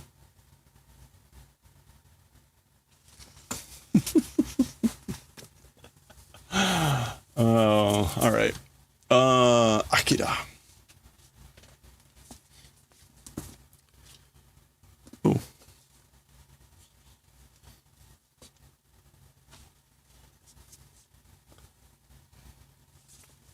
Okay. Remember, with AKIRA, Tetsuo has turned into a gigantic blobby baby. So prepare yourself for that. Stop recording. Start recording. Switch over to AKIRA. And we're now on volume 6, chapter 99. Chapter 99.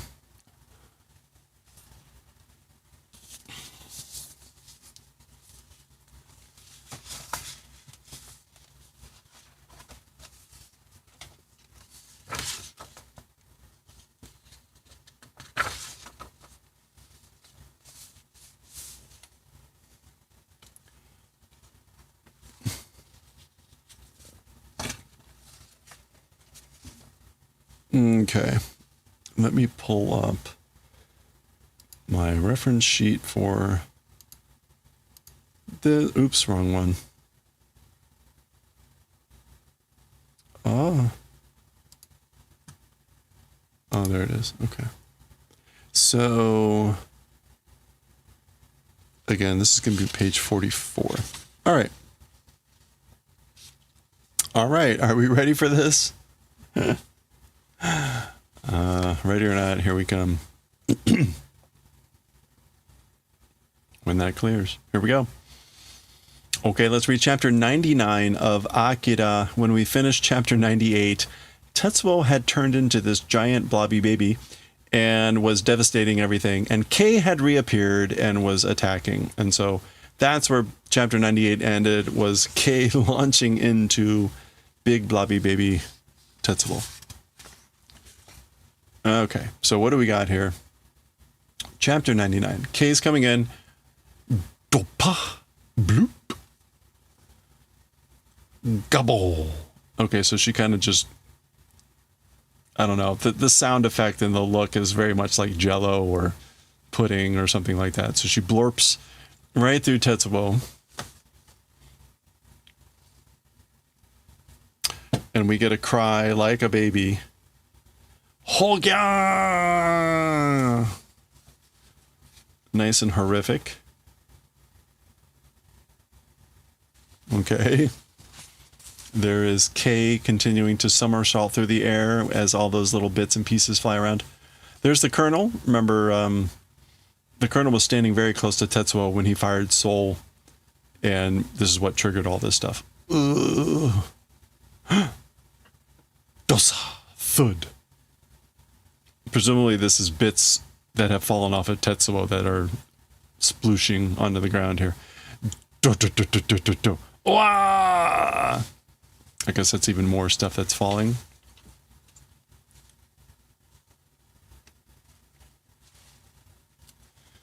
Zoo, zoo, zoo.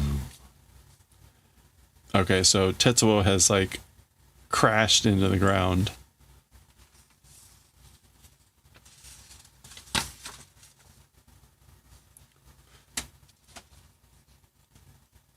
That's K landing. Oh, that's Tetsuo's head on the ground with like smoke still raising up and doing stuff. But it's like starting to like lift, as you can see here. So stuff is happening to the material on Tetsuo. There's his hand. Zaba. Okay. Okay, that's just surprise. Ooh, okay, so something's happening here. And I don't know, it looks like a bloomin' onion. Oh, it's like an attack, I guess. Doka! Okay, leaps into the air. Push! That's one of these tendrils, like, hitting her shoe. Ah! Kya! Zaza. Presumably that's like the tendrils all rushing past her. Doka! Okay, appears to be like the upper rim of the stadium or something breaking. Debris, K falling. I guess maybe she got flung back here. That's what's blowing up.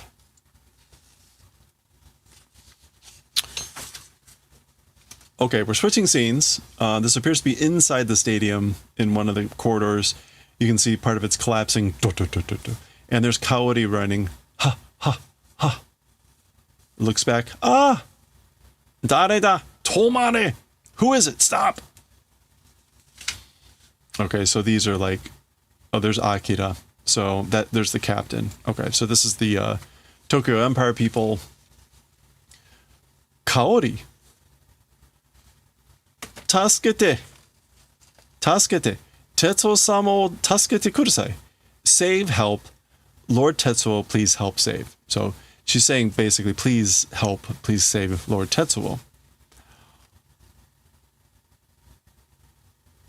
Buji datta no ka, omae? Safe were you? So you were safe? So he hadn't seen her for a while, so he's just confirmed, like, oh, you were okay. Kyūni Tetsuo-sama no karada ga. Suddenly, Lord Tetsuo's body, ... Doko ni iru.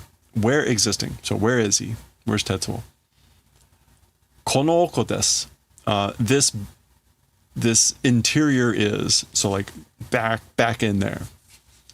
Oko usually means like in the back, but that's where she's pointing. Demo, heki ya kabe ya tenjou ga kuzurete sono keshiki ni natteru kamo. Okay, let me check that first.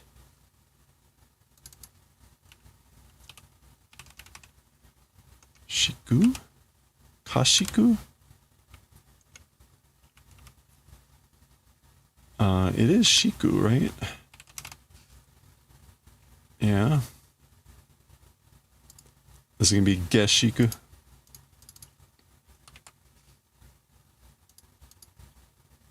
No, Shitajiki. Oh, I didn't add a...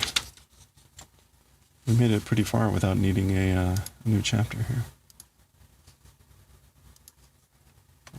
Okay, oops. AKIRA Volume 6, Chapter 99.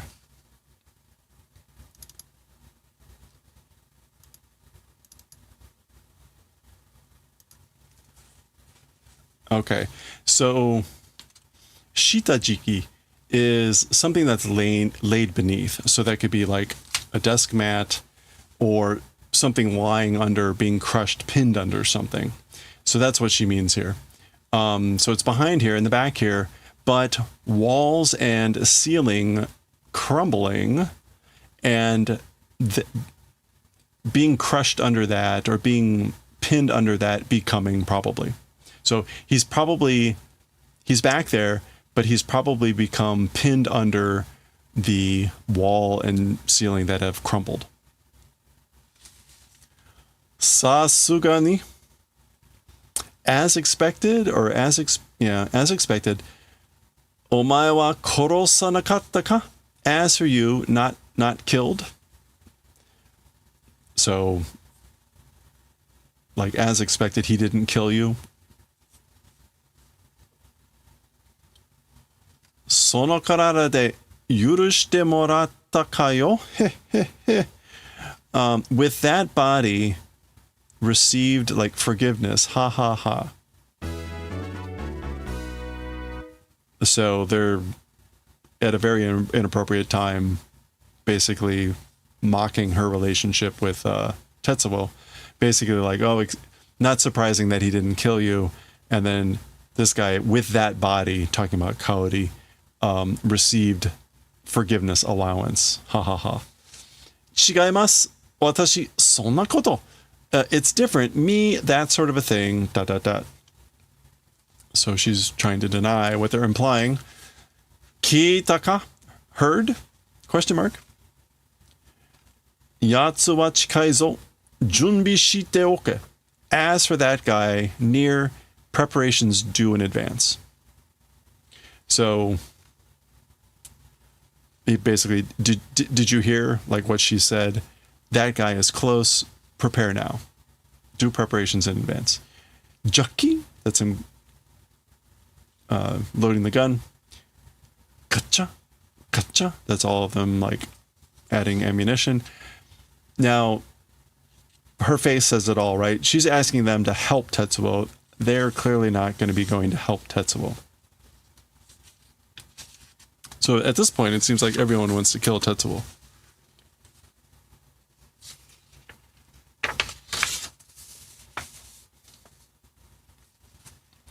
Mazu wa Daikaku-sama o sentou ni shite susumi, kono futari ga chikara o tsukatte kougeki o shikakeru ii na.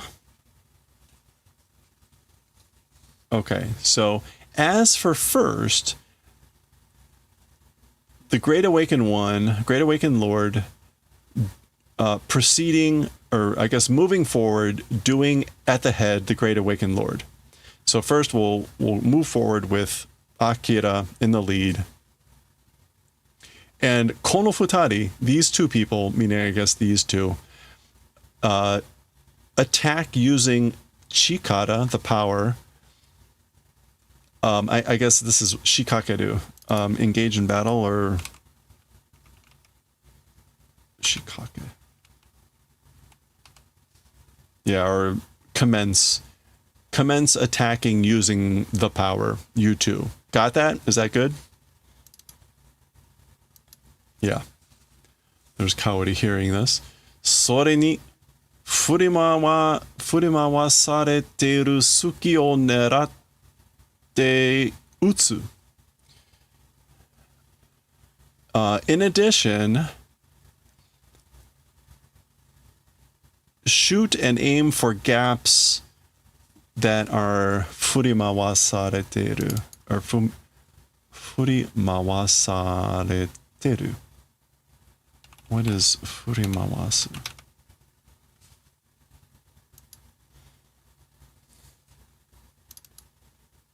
Swinging around to display, to manipulate. Okay, it's something along those lines. Basically, shoot and aim for the gaps that are being manipulated by all that, I guess. So he's telling that to everyone else. So Akira's leading the charge. These two are going to use the power, and then he's telling everyone else to aim for the gaps. Mokuhyou wa koko da. Shuchu shite ute. As for the objective, it's this place. It's pointing to the head. Do concentration and shoot. So, again, basically aim for the head and concentrate and shoot. Kon, and he, I guess, actually clocks the gun against his head. Ikora Tetsuo sama demo ichi koro da.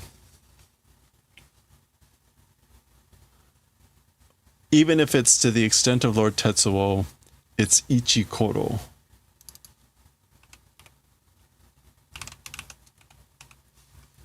It's trouncing, beating someone hands down. I guess he's saying, like, even if it's someone like Lord Tetsuo, we can trounce him.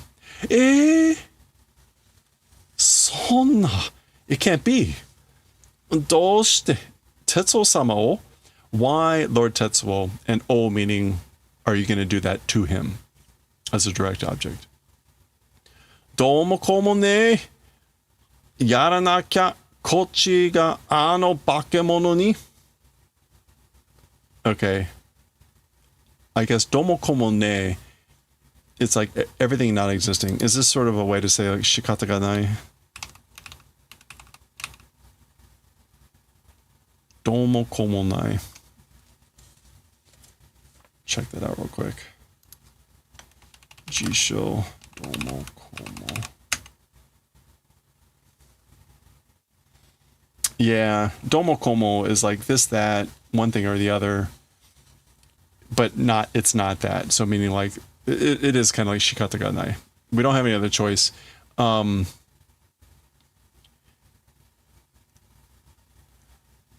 Yaranakya, if not being killed this direction, that by that monster, yararen Daioh, will be killed.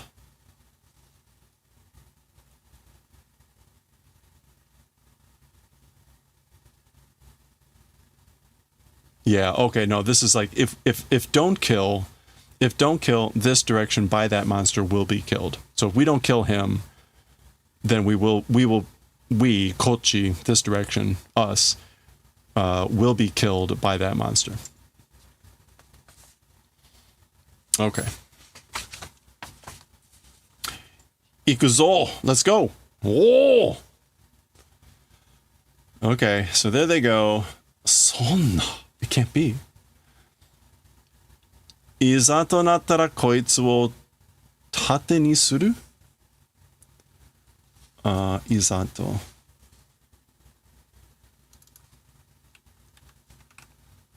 Oh, when push comes to shove. If necessary, when the need arises, when push comes to shove, doing towards a shield this guy. They're talking about Akira. So if we need to, we'll use Akira as a shield. Do tsukaokai wa nari iki shidai da ga na.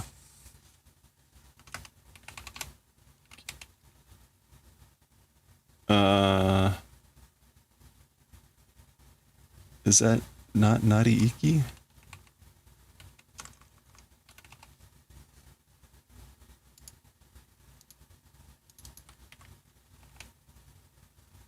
Oh, Nariyuki. Outcome. Nariyuki shidai da ga na. How using, as for that, outcome depending upon it is, I guess. So basically, if push comes to shove, when necessity arises, we'll use the kid as a shield, use this guy as a shield. As for how using, outcome it depends on. Okay. And weirdly, AKIRA does not seem to be showing anything at all, right? Although we've kind of learned over the chapters that he basically has no personality left. It's just kind of like reaction. Huh? Okay, so Kaori is trying to run past them. Tetsuo-sama! Lord Tetsuo! So she's trying to warn him, foolishly. Yaro! Jerk! Grabbing his giant peck. Holding him back. Anna bakemono demo dakarete jo ga utaka? Okay. Even that's sort of a monster. Embracing emotion. Transmitting question?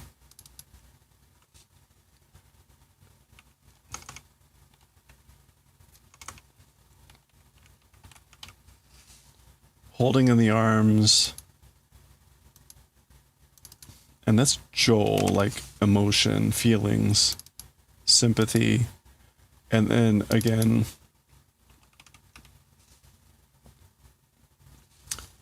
is it Utsuta? Utsuta, like transferred.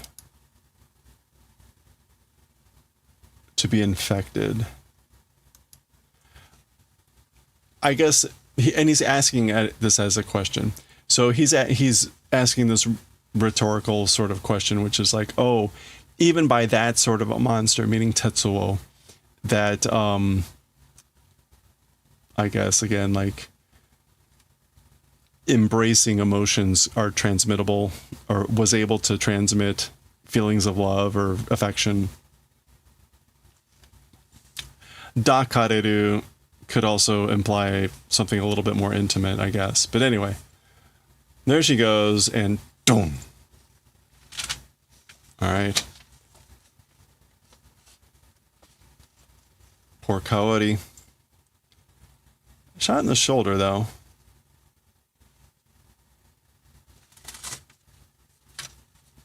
Okay. All right, we're switching scenes. It looks like all that stuff.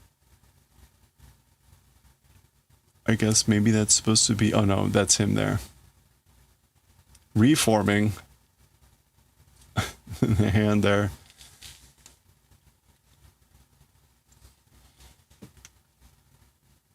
Oops. All right. So no longer a giant bubbly baby. There he is. And he seems to be kind of back to normal. Oh, well, there we go. There's our...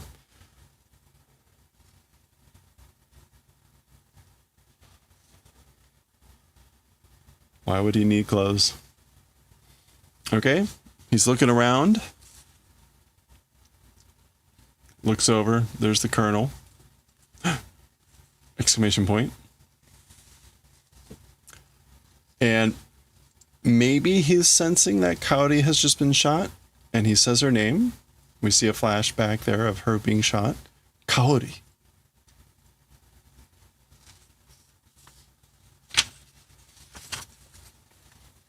Okay. Switching scenes. Over to Kaneda and Kai. Ugh. Kuso. Damn it. Okay, so they were nearby when everything collapsed with the giant baby and all that. And so they fell off or with this thing. Anyway, they're recovering, trying to recover. Oh. Chikisho. Barekan ho ga oshakada. Okay, so son of a bitch. Or the Barukan cannon. Oh, Vulcan cannon. Oshaka. I think that's Barukan, right? Yeah, the Vulcan cannon. Oops. Oshata. Oshaka. What is Oshaka? Poorly made or ruined articles. Okay, so basically it's ruined. Ite! Ow! Kochi wa douda? As for this direction, how is it? So he's got the controller for that spherical device thing. So he's basically saying like, how is it? Does it still work? Do, do, do. Yatta! Hooray! So it is still moving somehow. What was the button he wasn't supposed to press? Okay, I guess this is a scene from the outside. We hear or see gata gata, which is like rocks or things falling. Gata gang. They're tossing out the rocks from inside of this thing. Yosh, ikoze. All right, let's go. Doko e? Where to? Like, where are we going? Kochi shika michi wa nai en da yo. Kochi, this direction, only path, as for that, not existing. Like the only path that's in this direction? Kochi shika? Yeah, I guess that's what that is. Like, shika takes nai, takes the negative. So like this direction only path it is. Like the only path that's in this direction. Do, do, do, do, do, do, do. Ga, ga, ga, ga, ga. That's the wheels smacking against the rocks. Matero yo, Tetsuo. Wait, okay, Tetsuo. Ga, ga, ga, ga, ga, ga, ga, ga, ga. Okay, so that's, again, this thing rolling along, hitting all the rocks. All right, so they're back in action, sort of. Oh boy. All right, so there's, switching back, there's poor Coyote.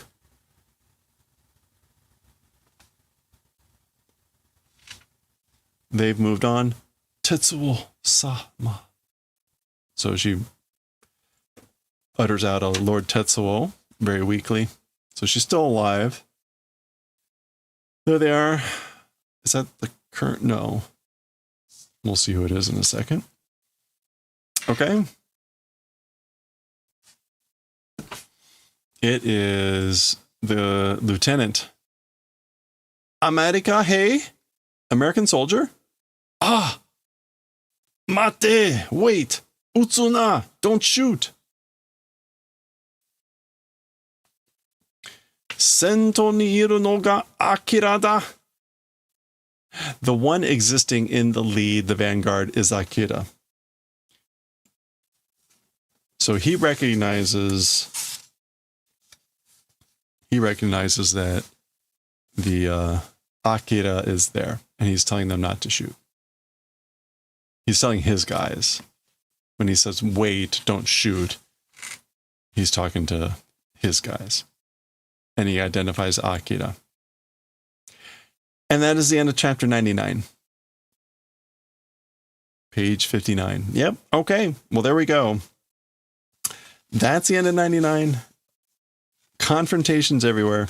We'll see maybe what's going to happen between the lieutenant and the special forces and AKIRA and the group. And who knows what else will happen, but we'll continue with chapter 100 next time. All right. Plugging along. It's 8:13. All right, we got two options. I can read this here, or I can just go offline and read it.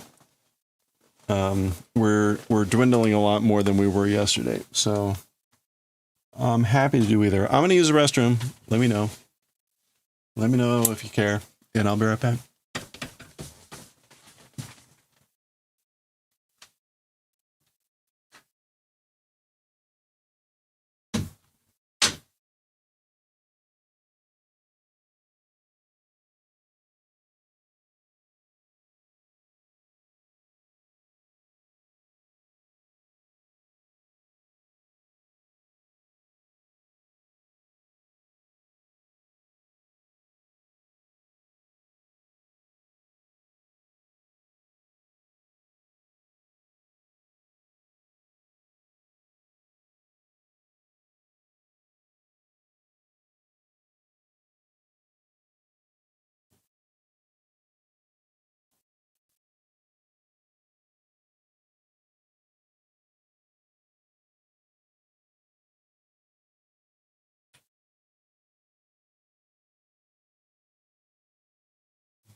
All right.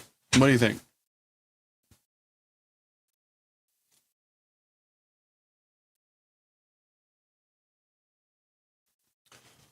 Oh, did I not? I didn't stop the recording.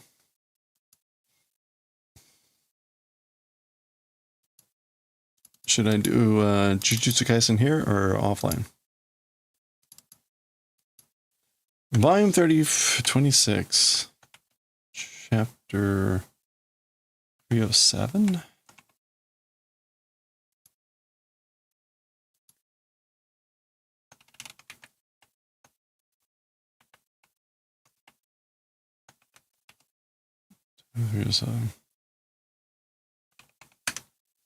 How's my brain? Oh, I'm fine.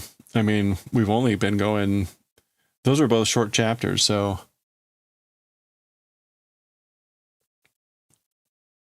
I'm doing good.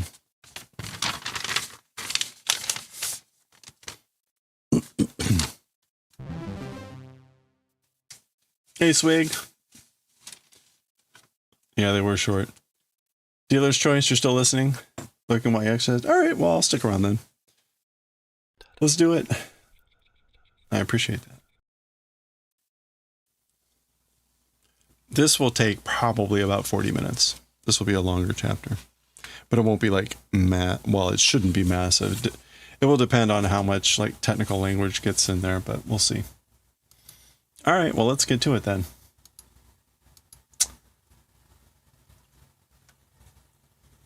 How did the previous chapter end? Oh, he had taken out the Agito. Or it seemed like it. All right, here we go. All right, let's do it. Oh, wait a minute. Oh, that's the Bleach chapter number. We're on 235, not 307. That's funny. Okay. Wishful thinking. All right, for reals. Oh, no, I need to change it over here too. Did it twice. 2, 3. All right. Here we go. All right, here we go with chapter 235 of Jujutsu Kaisen, the Jingai Makyo Shinjuku Kessen Part 13. We've seen that title many times. Go watch the previous chapters. Nido no Kokusen. Second time Black Flash. Okay, so our Black Flash of the second time. And the previous chapter ended with Gojo doing an attack that took out, presumably, the Agito. And then there was some comment about how a Murasaki was going to, a hollow style Murasaki was going to follow it like 40 or something seconds later. Meanwhile, we see the Makora there. There's Gojo. So still in this fight. You know this can't continue for another 4 volumes, right? Gojo Satoru no voltage ga agaru. Gojo Satoru's voltage increasing. His voltage.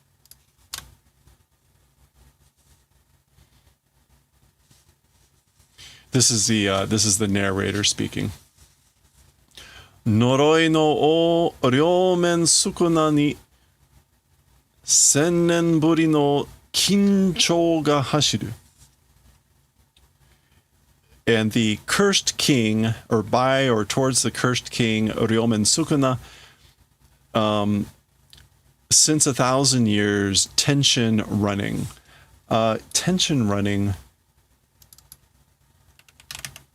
Strain.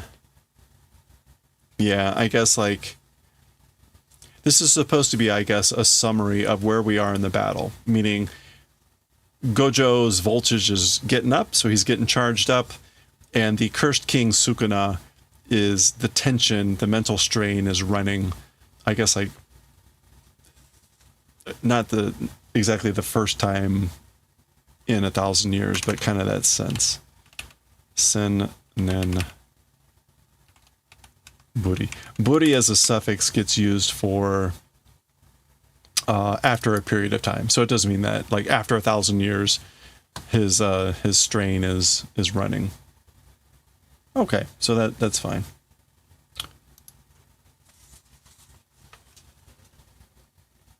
Okay, buggy. And so Gojo's doing something there, and it's making a loud noise. Gishi? That looks like the Makora. Okay, they're on the side of a building now. Gyua.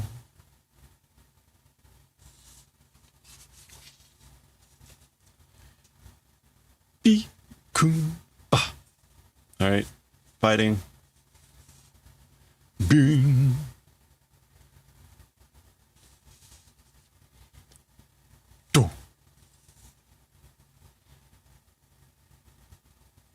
Okay, I guess Gojo tossed Sukuna into Makora there.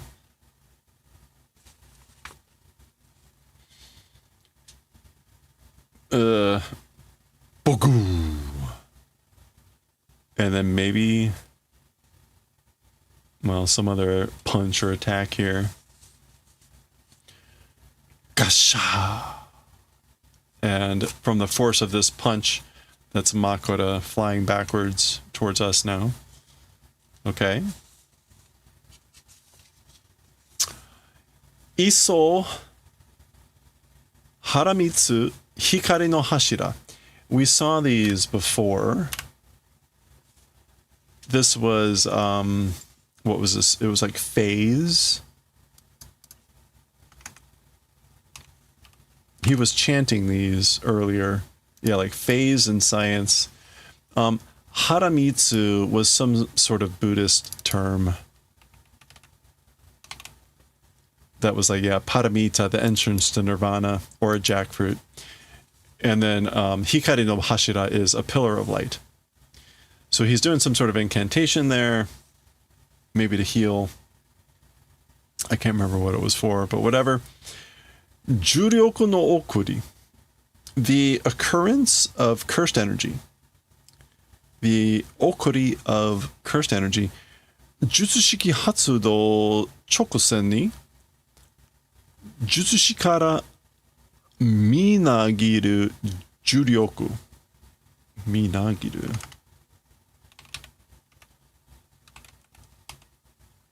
To well up, to swell up, rise up, brim. Okay. So the okuri, the occurrence of cursed energy, directly after the activation of a technique. So the occurrence of cursed energy directly after the activation of a technique from the sorcerer, the cursed energy swells up, rises up. Okay. Oh gosh. 領域展開直線非中術式の発動直線など domain unfolding, domain activation directly after, certain hit techniques activation directly before, and things like that. 大技の発動前には必ず起こりがある. And big techniques activation before, as for that, without fail, occurrence exists. Okay. So again, without fail, this okuri exists before the activation of a big technique and directly before the activation of the certain hit technique, which I guess before the activation of a domain. Okay. Whatever. Juryoku kouritsu ga. The cursed energy effectiveness is kouritsu, effectiveness or efficiency.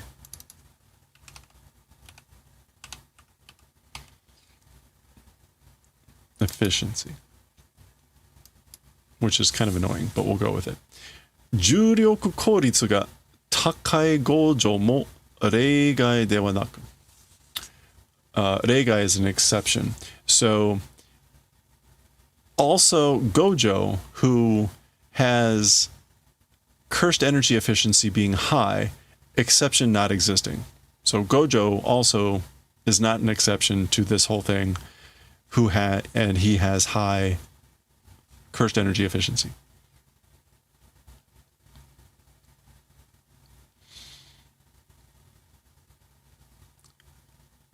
Kyoshiki murasaki to nareba nao sara de aru.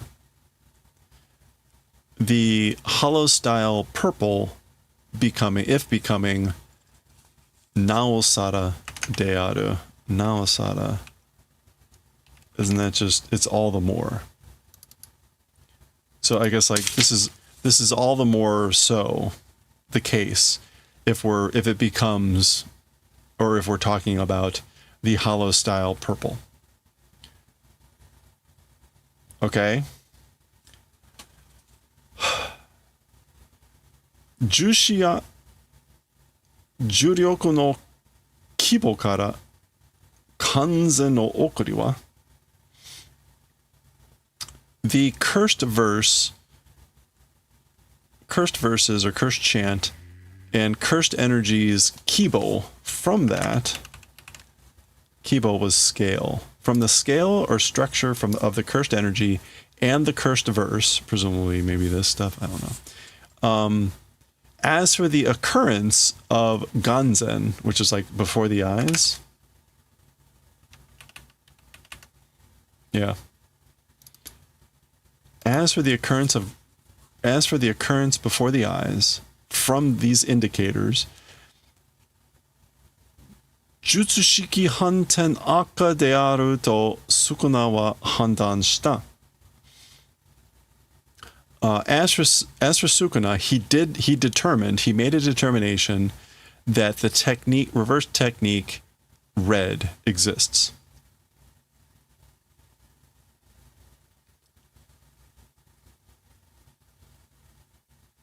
So Sukuna made the determination that it's red. It is red. It's the reverse technique red. As for the occurrence before the eyes from these things, if it's purple, I guess. No, this is separate. Okay. All right. Sono handan mo. As for that determination, keshite machigate wa nakatta. It was certainly absolutely wrong. No. Keshite machigate. Oh, I guess like not being wrong, it wasn't. It wasn't wrong. That determination wasn't wrong, certainly. And then meanwhile, so that's all narration. We finally get Sukuna's thoughts. He's saying, Makora de ukete, dameoshi no tekio o suru. Using Makura, receiving. So receiving using Makura, no good pushing of adaptation will do. We'll do adaptation of dameoshi.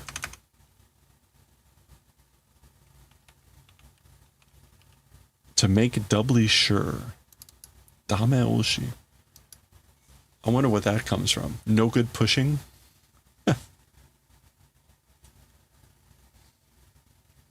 To make doubly sure. The second meaning is insurance run in baseball, right? That I think usually refers to if you're ahead, but you continue to play to get score just to make sure. So that's kind of what he's saying. Sukuna is like determining that this is coming up. And so he's thinking that he'll receive the attack with Makura and have that do adaptation. Again, to be doubly sure, I guess. Jutsushiki Hanten. Technique reversal. Okay. So there's Gojo. All right. And then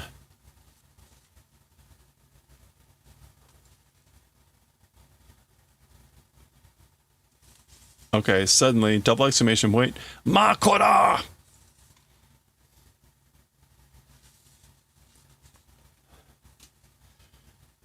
Okay, I guess that's Baka. That's Makura crashing through the ceiling. And then bun, bun, bun. going up through the various floors. Okay, then he's going to burst out here.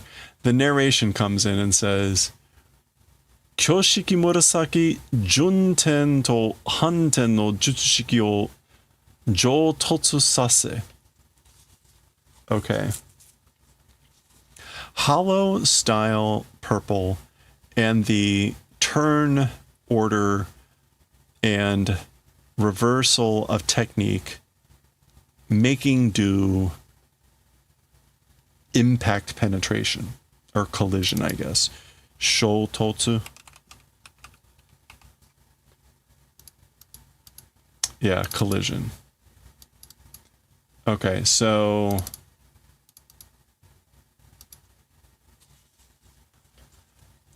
hollow style Murasaki makes the collision of reverse technique and turn order. Whatever this Junten. We never really officially had a thing for Junten, did we? It literally just means like turn and rotate. Like turn order. Jisho Jun. Yeah, no results. Okay. So again, Murasaki hollow style makes a collision or makes collide these two things. Whatever that means. Hasei shita kaso no shitsuryo o oshidasu.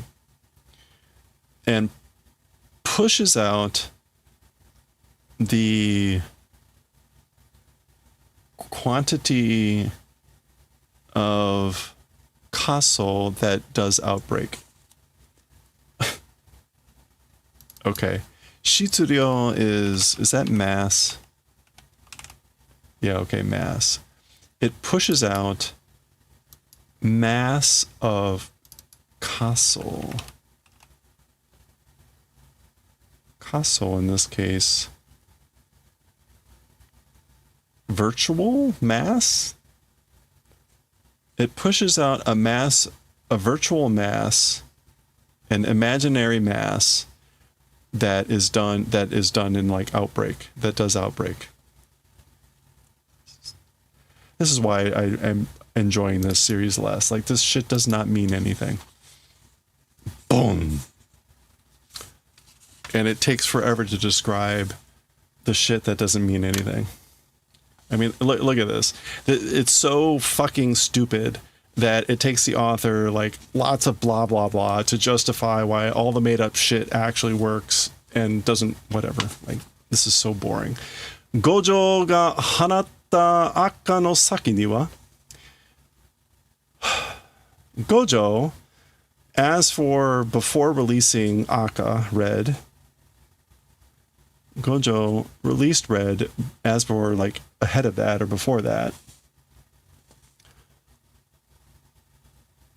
Agito o asatsu shite nao jutsushiki o keizoku shiteru ao ga atta. Okay. As for ahead, in front of the red that Gojo released, the blue was doing continuation of the technique that did crushing, killing of Agito. That existed. Okay. So I guess, is that the blue that was still out there, I guess?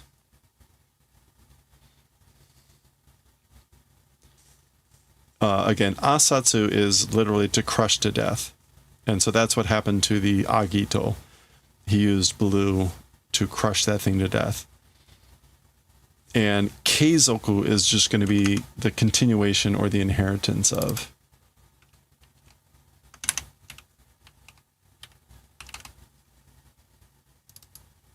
Yeah, the continuation of. So blue existed that was doing continuation of the technique that did crushing to death of Agito. And that was ahead of the, meaning like literally in front of the red that Gojo released. Okay, so I guess that's the red, and there's the blue. Oh, good. See, it's so convoluted. 聴者を一生し、少なの背後を取った赤と同様に、炸裂前の赤に速度はない。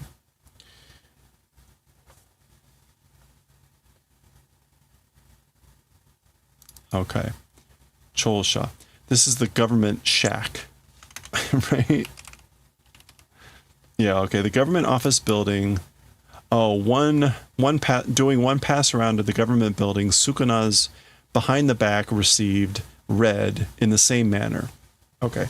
So in the same manner as the red that Sukuna received from behind that did the one lap around the government building. So that was a couple chapters ago. In the same manner as that,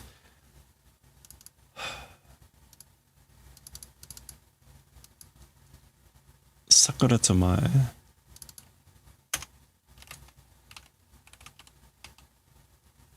Oh, explosion. Before the explosion of red, the speed does not exist. Yeah, so I guess as for speed, it does not exist to the red before it'll explode. Okay, so I guess this red isn't moving. Or is this the red and that's the blue? I don't know. Whatever. Tekio oe. Completing, finishing the adaptation. Kakujitsu ni keshisaru koto no dekiru ao e saki ni totatsu shi. Totatsu is to arrive? Yeah, reaching arrival. Finishing adaptation and like truthfully vanishing away event being possible, blue towards that ahead doing arrival. Aka to no shoutotsu wo habamu meirei o uketa Makura.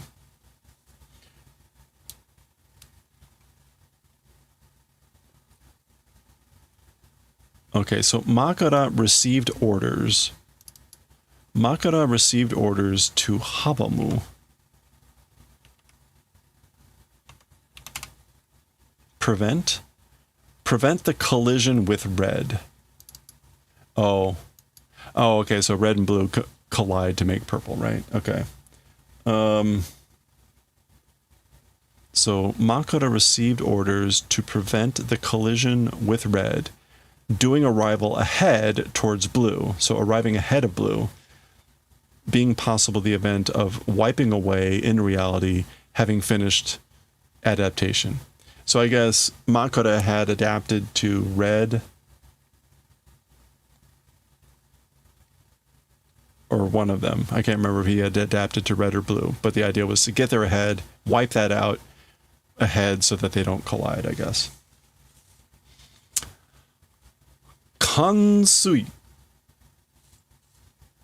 Kansui, jiritsu shita shikou ga Makura ni hashiru naka.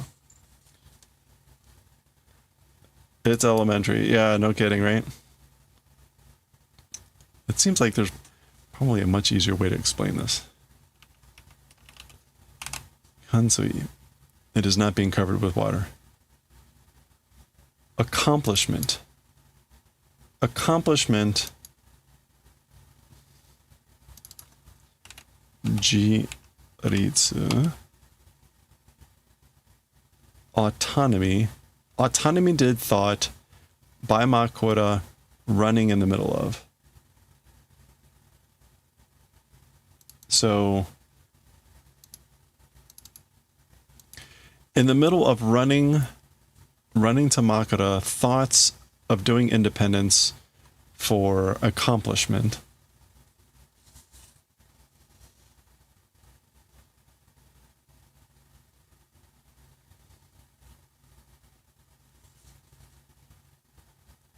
thoughts being done. Maybe this is something about Makura, like inside the thoughts that were running in Makura, were that independently or autonomously self-control that it would be accomplished. I don't know. There's something along those lines, but that just sounds terribly convoluted. Ao no inryoku o ryou shita kousoku idou ni yori, more than the high-speed movement doing use of the inryoku of blue, the attraction of blue,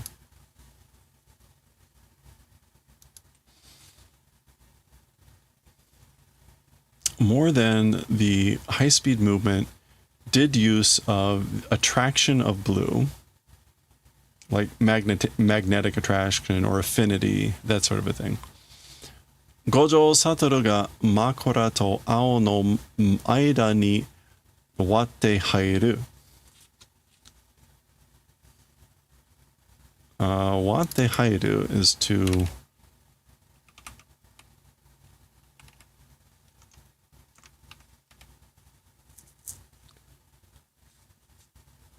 split and enter? Divide and enter. Dividing and entering into the space of blue, the gap of blue and Makura, Gojo. Oh, so, okay, that's got Gojo. Gojo entered into the gap, the Aida of blue and Makura. Okay. And maybe that's like before, or, oh, due to Niyoru. Okay. So Gojo splits and enters the interval between blue and Makura due to the high speed making use of the attraction of Ao. Okay. See, like, who cares? Who cares about that? Like, just, he did this.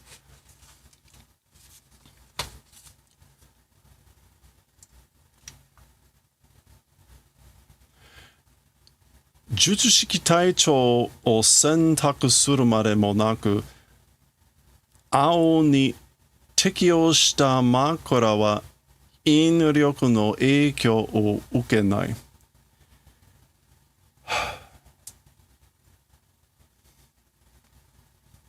Okay. The technique target selection doing until not even doing. Made mo naku.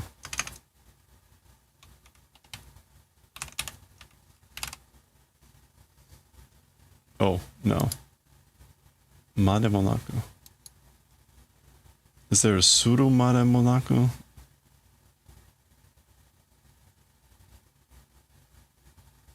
I guess this is like without doing selection of the technique target by blue. As for Makura, who had done adaptation to blue, attraction's effect not receiving. Okay. So Gojo used the attraction of blue, but Makura, who had adapted to blue, wasn't getting the effect of the attraction of blue because Makura had adapted to it. And so I guess there was no doing of selection of a technique target.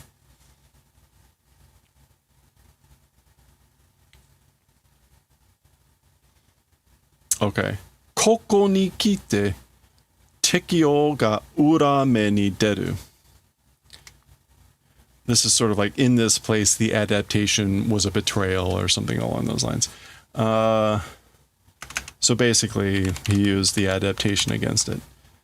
I guess like coming to this place, arriving at this place, the adaptation came out as urame. Reverse side, a backfire. Or a pearl stitch. Well, oh, look at that. Urame. That's funny. Yeah. So at this place, arriving at this place, the adaptation came out as a backfire. So there we go. I guess that's the blade of Makura. There's Gojo. Pictures of each step. Hey, I mean, if you got the time, it would be great to see it, but don't don't go to any great pains, but thank you. Ki. Zu. All right, so what's going on here? It looks like Sukuna's trying to appear. They're doing their thing. Aoto no shōtotsu mae ni. This is the narrator. Before the collision with blue, looks like Sukuna's going to try to do a piercing thing. Aka o senketsu de shigeki shi sakuretsu saseru. Using piercing blood, doing, I guess, like a piercing attack on red and making it explode. Now, there's no identification that this was Sukuna doing this, but it's clear from the image. Making explosion, doing shigeki, which is like piercing attack. No. Stimulus, encouragement, etc. Can it be piercing it? Yeah, okay, no. Doing that to red, using piercing blood. Okay. Bachu.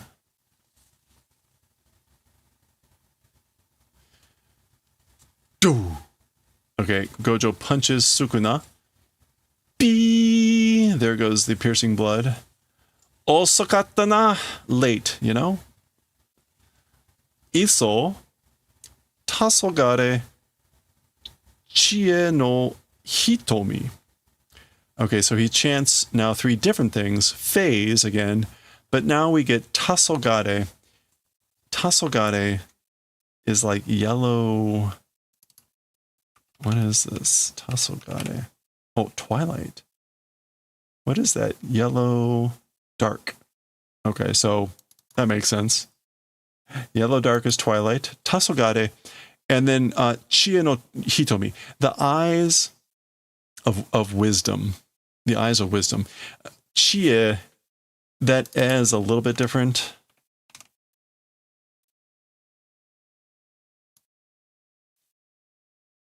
It's this kanji. It's just an older kanji, meaning wise. But Chie is wisdom. It's a very... There's not many other things. I mean, it can mean some other things, but you typically see Chie as wisdom or knowledge. Okay, so he chants that. And then what do we have here from the narrator?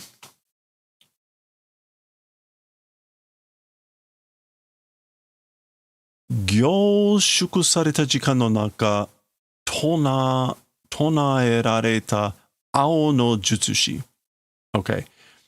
Cursed verse, chant of blue being chanted inside or in the middle of time that was made to like compress. Gyakushuku?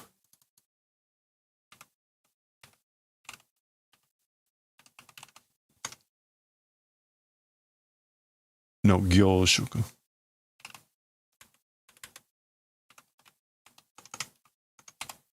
Condensation. Condensed time. In the inside of time that was made to condense, being chanted blues, cursed verse, curse chant. Okay. Or the curse chant of blue being chanted inside condensed time that was condensed. So I guess he's somehow like managing to chant this out in the time that this is heading towards red.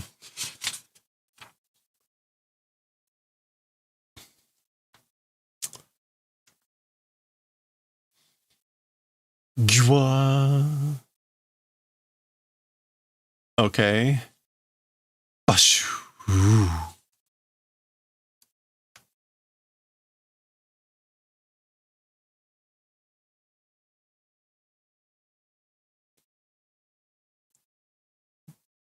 Okay, so the thing goes into blue instead. He was aiming for red, and it gets like absorbed, I guess, into blue, because blue's not blowing up. Jushi no ato oi eisho ni yori, shutsuryoku no torimodoshita ao ga. Okay, so blue that took back the output due to the, what would this be? The after effect? No, eisho is like song.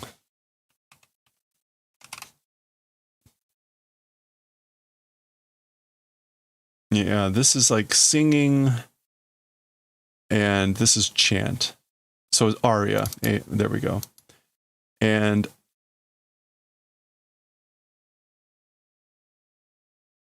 I guess this is like, what, atooi? Like coming after? Chasing after? Yeah, following someone. That's unusual. Atooi.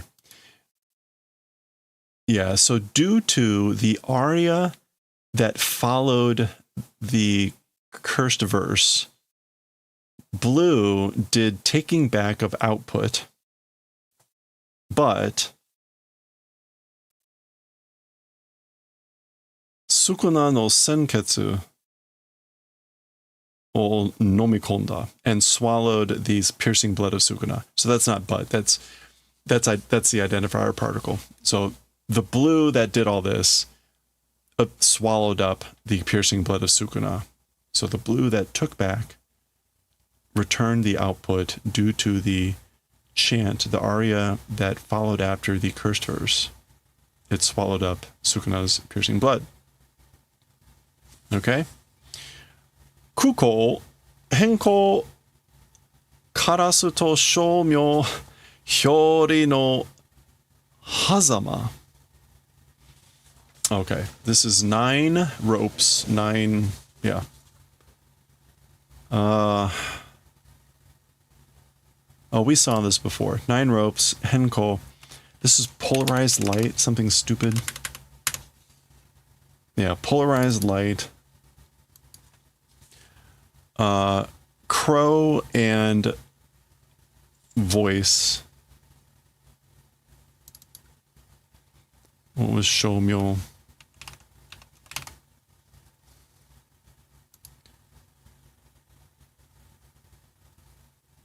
This is the Sabdavidya chanting. So crow and chanting. And chanting. And then Hyori no Hazama, which is, this is like the front and back, the interval between front and back. Yeah. And you don't, we talked about this before, you don't normally see it as Hazama, it's usually Aida, but Hazama, there you go, interval. Okay. So, more chanting. Kusakabe sensei. So teacher Kusakabe, we're switching scenes here to the control room, or the watching room. Sumimasen deshita. Sorry. Boku mitai na ashi de matoi ga itara, kore wa dasenakatta. Like me, encumbrance if existing, as for this, I guess like not able to put out. So last chapter, there was some discussion. Okotsu was thinking about going out to help. And and Kashimo said like, no, like if anyone's going out, I'm going out. But Okotsu is now apologizing to Kusakabe because he's saying, if someone like me existed, was out there as an encumbrance holding him back, this wouldn't have been possible. So Okotsu is realizing what's going on. Just to point it out, ashide motoi is to be an impediment, a burden, a drag. Kyoshiki, hollow style. Murasaki, purple.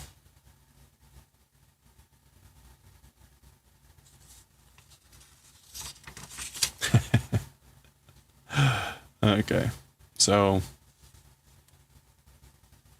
there we go. Purple made huge explosion. There goes the Makura wheel. Now, they're all right there. They're all right there.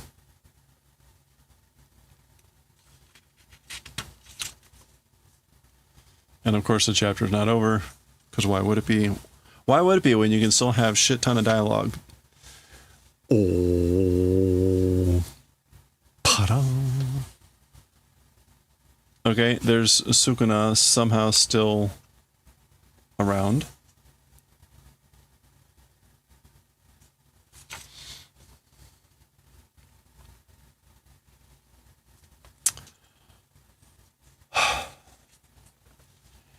Shiko o shibarazu, jishin mo makikomu musege no murasaki.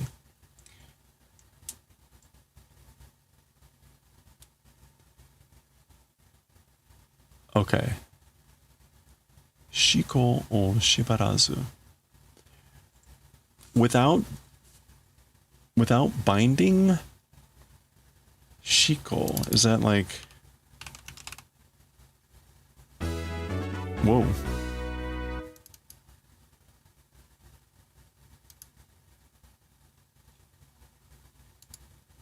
Shiko o shirazu. Without binding the orientation? The pointing? Okay. Even oneself getting wrapped up in purple of Museigen. That's just limitless.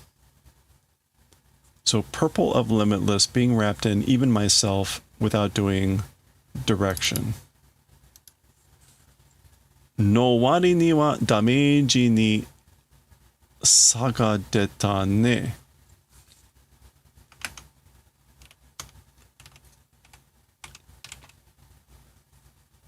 As for comparatively, towards damage, I guess like the difference came out. Or a difference came out. Saga deru? Yeah. Okay. So I guess he's comparing both of them, right? Saying like a difference in damage comparatively came out between them, and about with like purple that's unrestricted, that he himself gets wrapped up without being able, if he can't do, or if without doing a binding the direction. Yappa jibun no juryoku tte iu no ga ooki no kana? As expected, one's own cursed energy, talking about that sort of a thing, it's big, I guess. So like, wow, as I thought, my cursed energy is really big. Kekka orai. The results are all right. Enkaku no murasaki mo adoribu? Oh, ad-lib. Enkaku no murasaki mo adoribu ni shite wa joudeki desho. Even purple of at a distance, even purple of, again, like a long distance, as for doing it as an ad-lib, it was possible, I guess. Oh, I guess the fact that he like tossed out the red, then did the blue and combined them later. So that's what he means about like that. Hajimete no jibaku desu? First time self-exploding it is. This is the first time I've blown myself up. Yeah. This is the first time I've blown myself up, I guess. Okay, and Joel Dikiru, maybe this means like super possible. Yeah, it's a good performance. Okay. So he's saying that was all a good performance. Doing it as an ad-lib purple at a distance. Kokusen de Hanten Jutsushiki no Shutsuryoku wo torimodoshita Gojo ni taishi. Oh, this is Kusakabe in the and Itadori in the control room. So they're commenting. Using Black Flash to Gojo, or for Gojo, returning the output of reverse technique. So using Black Flash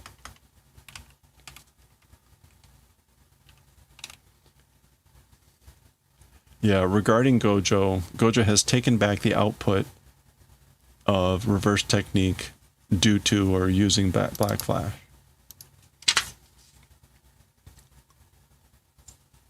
Hajimete no waza o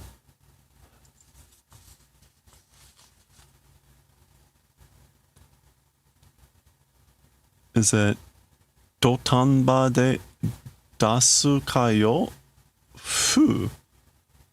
Or is that futsu? Okay. A first-time technique. Totanba? Like on the stage, on the... No. Oh, do.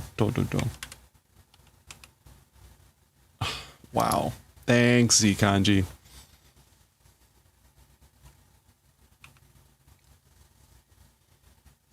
Okay, at the last moment.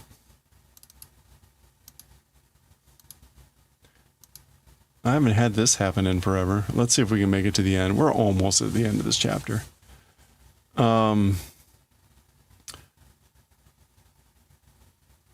Yeah, so first time technique, putting out at the last moment, question mark? Again, futsu would be like, that's normal, but I'm not sure why futsu.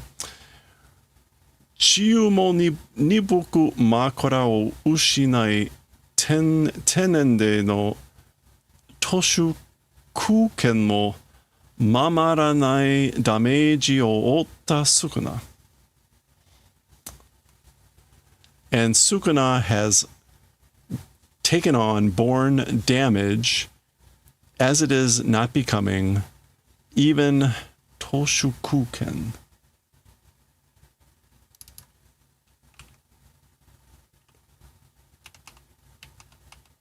Empty-handed, with nothing to start, of extension or amplification, losing Makura, and even the medical treatment is like dull.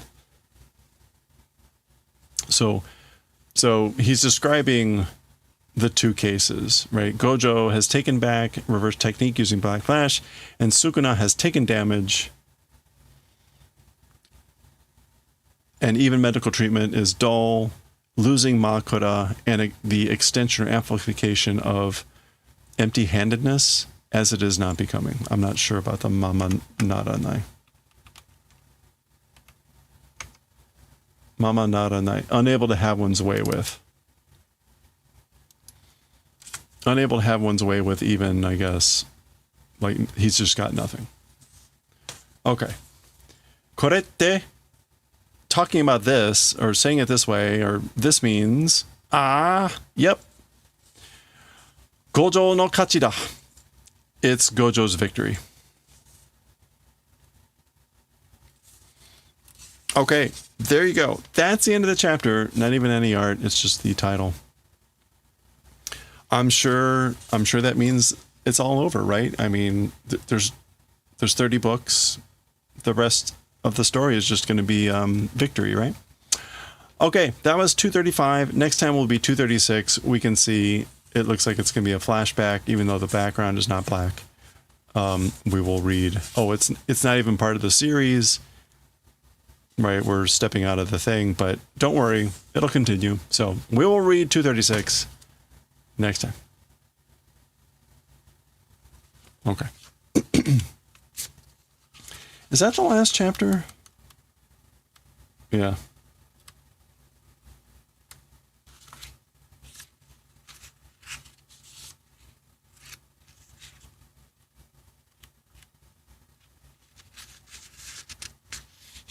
That is the last chapter. Okay. The next chapter. So we'll be on to the 27th volume after the next one. There was no reason for that to be as long as it was. That's why I'm getting very frustrated with Jujutsu Kaisen.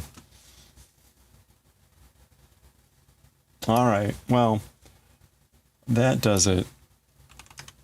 Oh, I don't want that. Thank you, everyone, for hanging in there.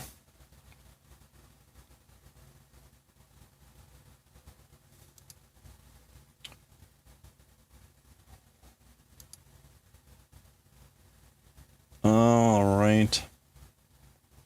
We are going to go raid Vintage Sogal. We haven't raided Vintage in a while. Okay. That's going to do it for us for today. Thank you again, everyone, for hanging out and surviving through all the manga. I do appreciate it. So have a good rest of your week here. We'll be streaming tomorrow. Might be starting a little bit late. I'm supposed to be over at one of the Air Force bases, checking out a space. Hopefully we'll get out of there and I can get home in time, but I have to drive back during rush hour, and so that will just be ungodly. But we'll start when we can. Choir tomorrow too, though, so shorter stream. Again, Thursday will be really iffy. I've got that all-day event over at the same place, and it's likely going to be a late start. But no music on Thursday, so we'll do what we can.